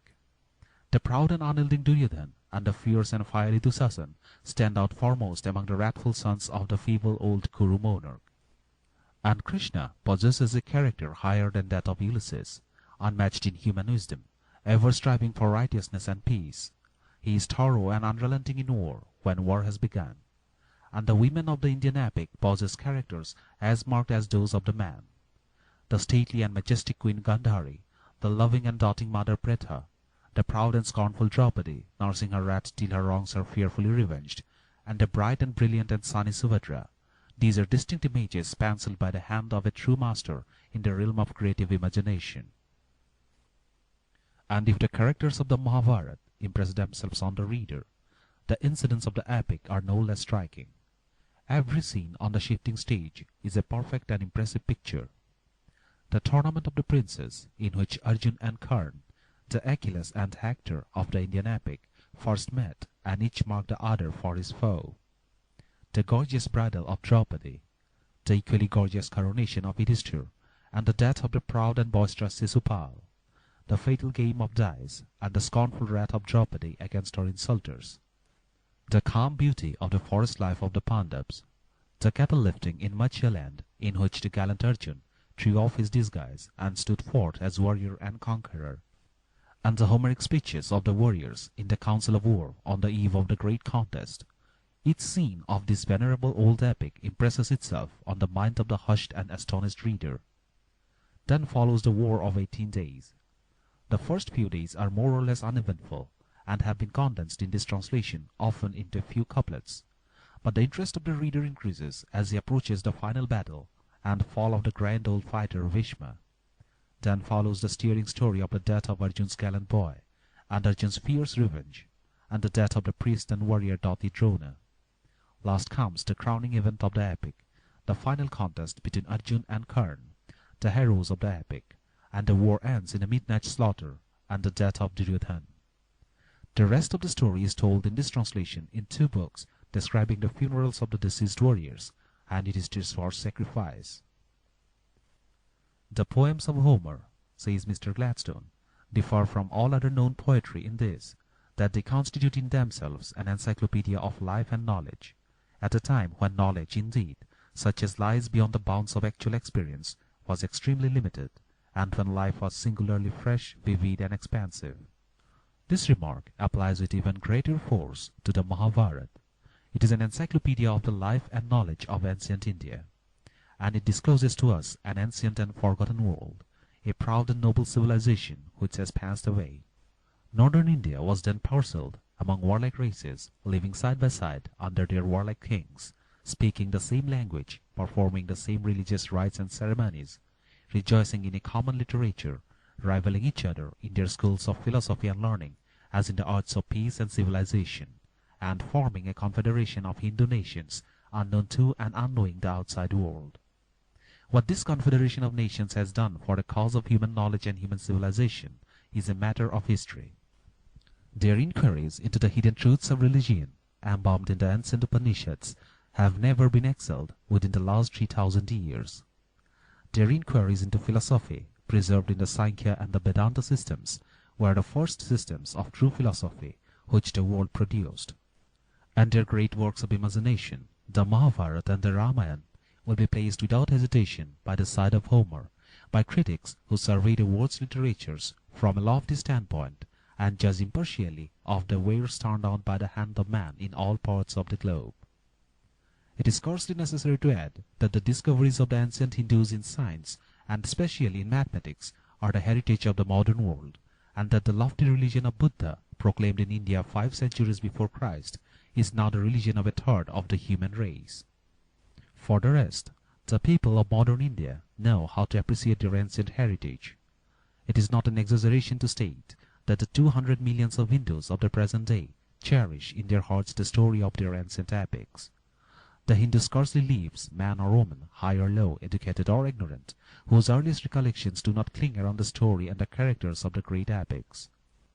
The almost illiterate oil manufacturer or confectioner of Bengal spells out some modern translation of the Mahabharata to while away his leisure hour. The tall and stalwart peasantry of the northwest know of the 5 Pandav brothers and of their friend the righteous Krishna. The people of Bombay and Madras cherish with equal ardor the story of the righteous Ur. And even the traditions and tales interspersed in the epic, and which spoil the work as an epic, have themselves a charm and an attraction, and the morals inculcated in these tales sink into the hearts of a naturally religious people, and form the basis of their moral education. Mothers in India know no better theme for imparting wisdom and instruction to their daughters, and elderly men know no richer storehouse for narrating tales to children than these stories preserved in the epics. No work in Europe, not Homer in Greece or Virgil in Italy, not Shakespeare or Milton in English-speaking lands, is the national property of the nations to the same extent as the epics of India are of the Hindus. No single work except the Bible has such influence in affording moral instruction in Christian lands as the Mahabharata and the Ramayana in India. They have been the cherished heritage of the Hindus for 3,000 years. They are, to the present day, interwoven with the thoughts and beliefs and moral ideas of a nation numbering 200 millions. Ramesh Dutt, University College, London, 13th August 1898. End of the translator's epilogue.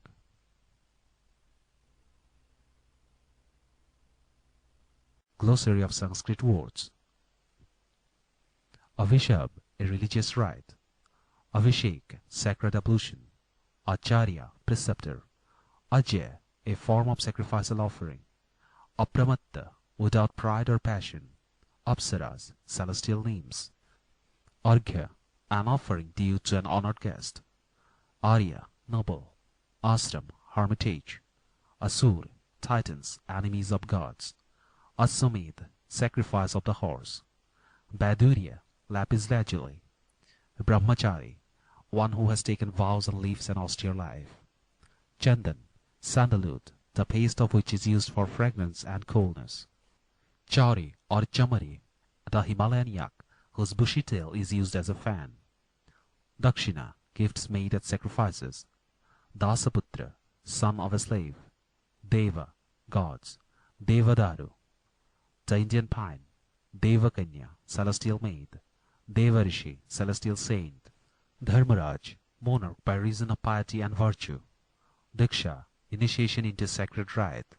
Gandharv, a class of aerial beings, celestial singers. Gandhib, Arjun's bow.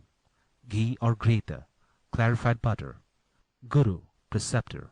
Home, a sacrificial rite or offering. Howdah, the seat of an elephant. Ida, a form of sacrificial offering. Kanka, a bird of prey. Kadir, an Indian tree. Kimpurusha, a class of imaginary beings. Kinnar, a class of imaginary beings with the face of a horse. Kokil, an Indian bird answering to the English cuckoo and prized for its sweet note. Magh, a winter month. Mahut or Mahamatra, elephant driver. Mantra, hymn or incantation. Mlesa, outer barbarian. All who were not Hindus were designated by this name. Muni, saint, anchorite. Nag, dweller of the snake world, also a tribe in eastern India. Nishad, an aboriginal race. Nishka, gold pieces of specified weight, used as money and also as ornament. Pank, from Sanskrit paksha, wing, a fan. Pisach, ghost or goblin. Pitrimedha, sacrifice and offering due to departed ancestors. Pravargya, a religious rite. Puran, a class of religious works. Purush, the soul. Rajasuya, imperial sacrifice. Raksha or Rakshasa, monster or goblin. Rik, hymn recited at sacrifice. Rishi, saint, a holy man retired from the world and devoting himself to pious rites and contemplation. Samadhi, austere religious practice. Saman, hymn chanted at sacrifice. Sami, an Indian tree. Sank, sounding conch shell. Sarvavarnin, an Indian tree. Sastra, scriptures and religious works. Savan, a religious rite. Savitri, a hymn, also the goddess of the hymn. Siddha, holy celestial beings. Slash, an Indian tree. Suparna, celestial bird. Swarg, heaven. Swasti, a word uttered to dispel evil. Swayamvara, a form of bridal, the bride selecting her husband from among suitors. Tirth, holy rites at the crossing of rivers. Triratra, a 3 nights penance and fast. Ved, the most ancient and holiest scriptures of the Hindus. Vijay, Karna's bow. Veena, the lyre. Yajna, sacrifice. Yato dharmas tato jaya, where there is virtue there is victory. Yug, the period of the world's existence. End of Glossary of Sanskrit words. End of the Mahabharata.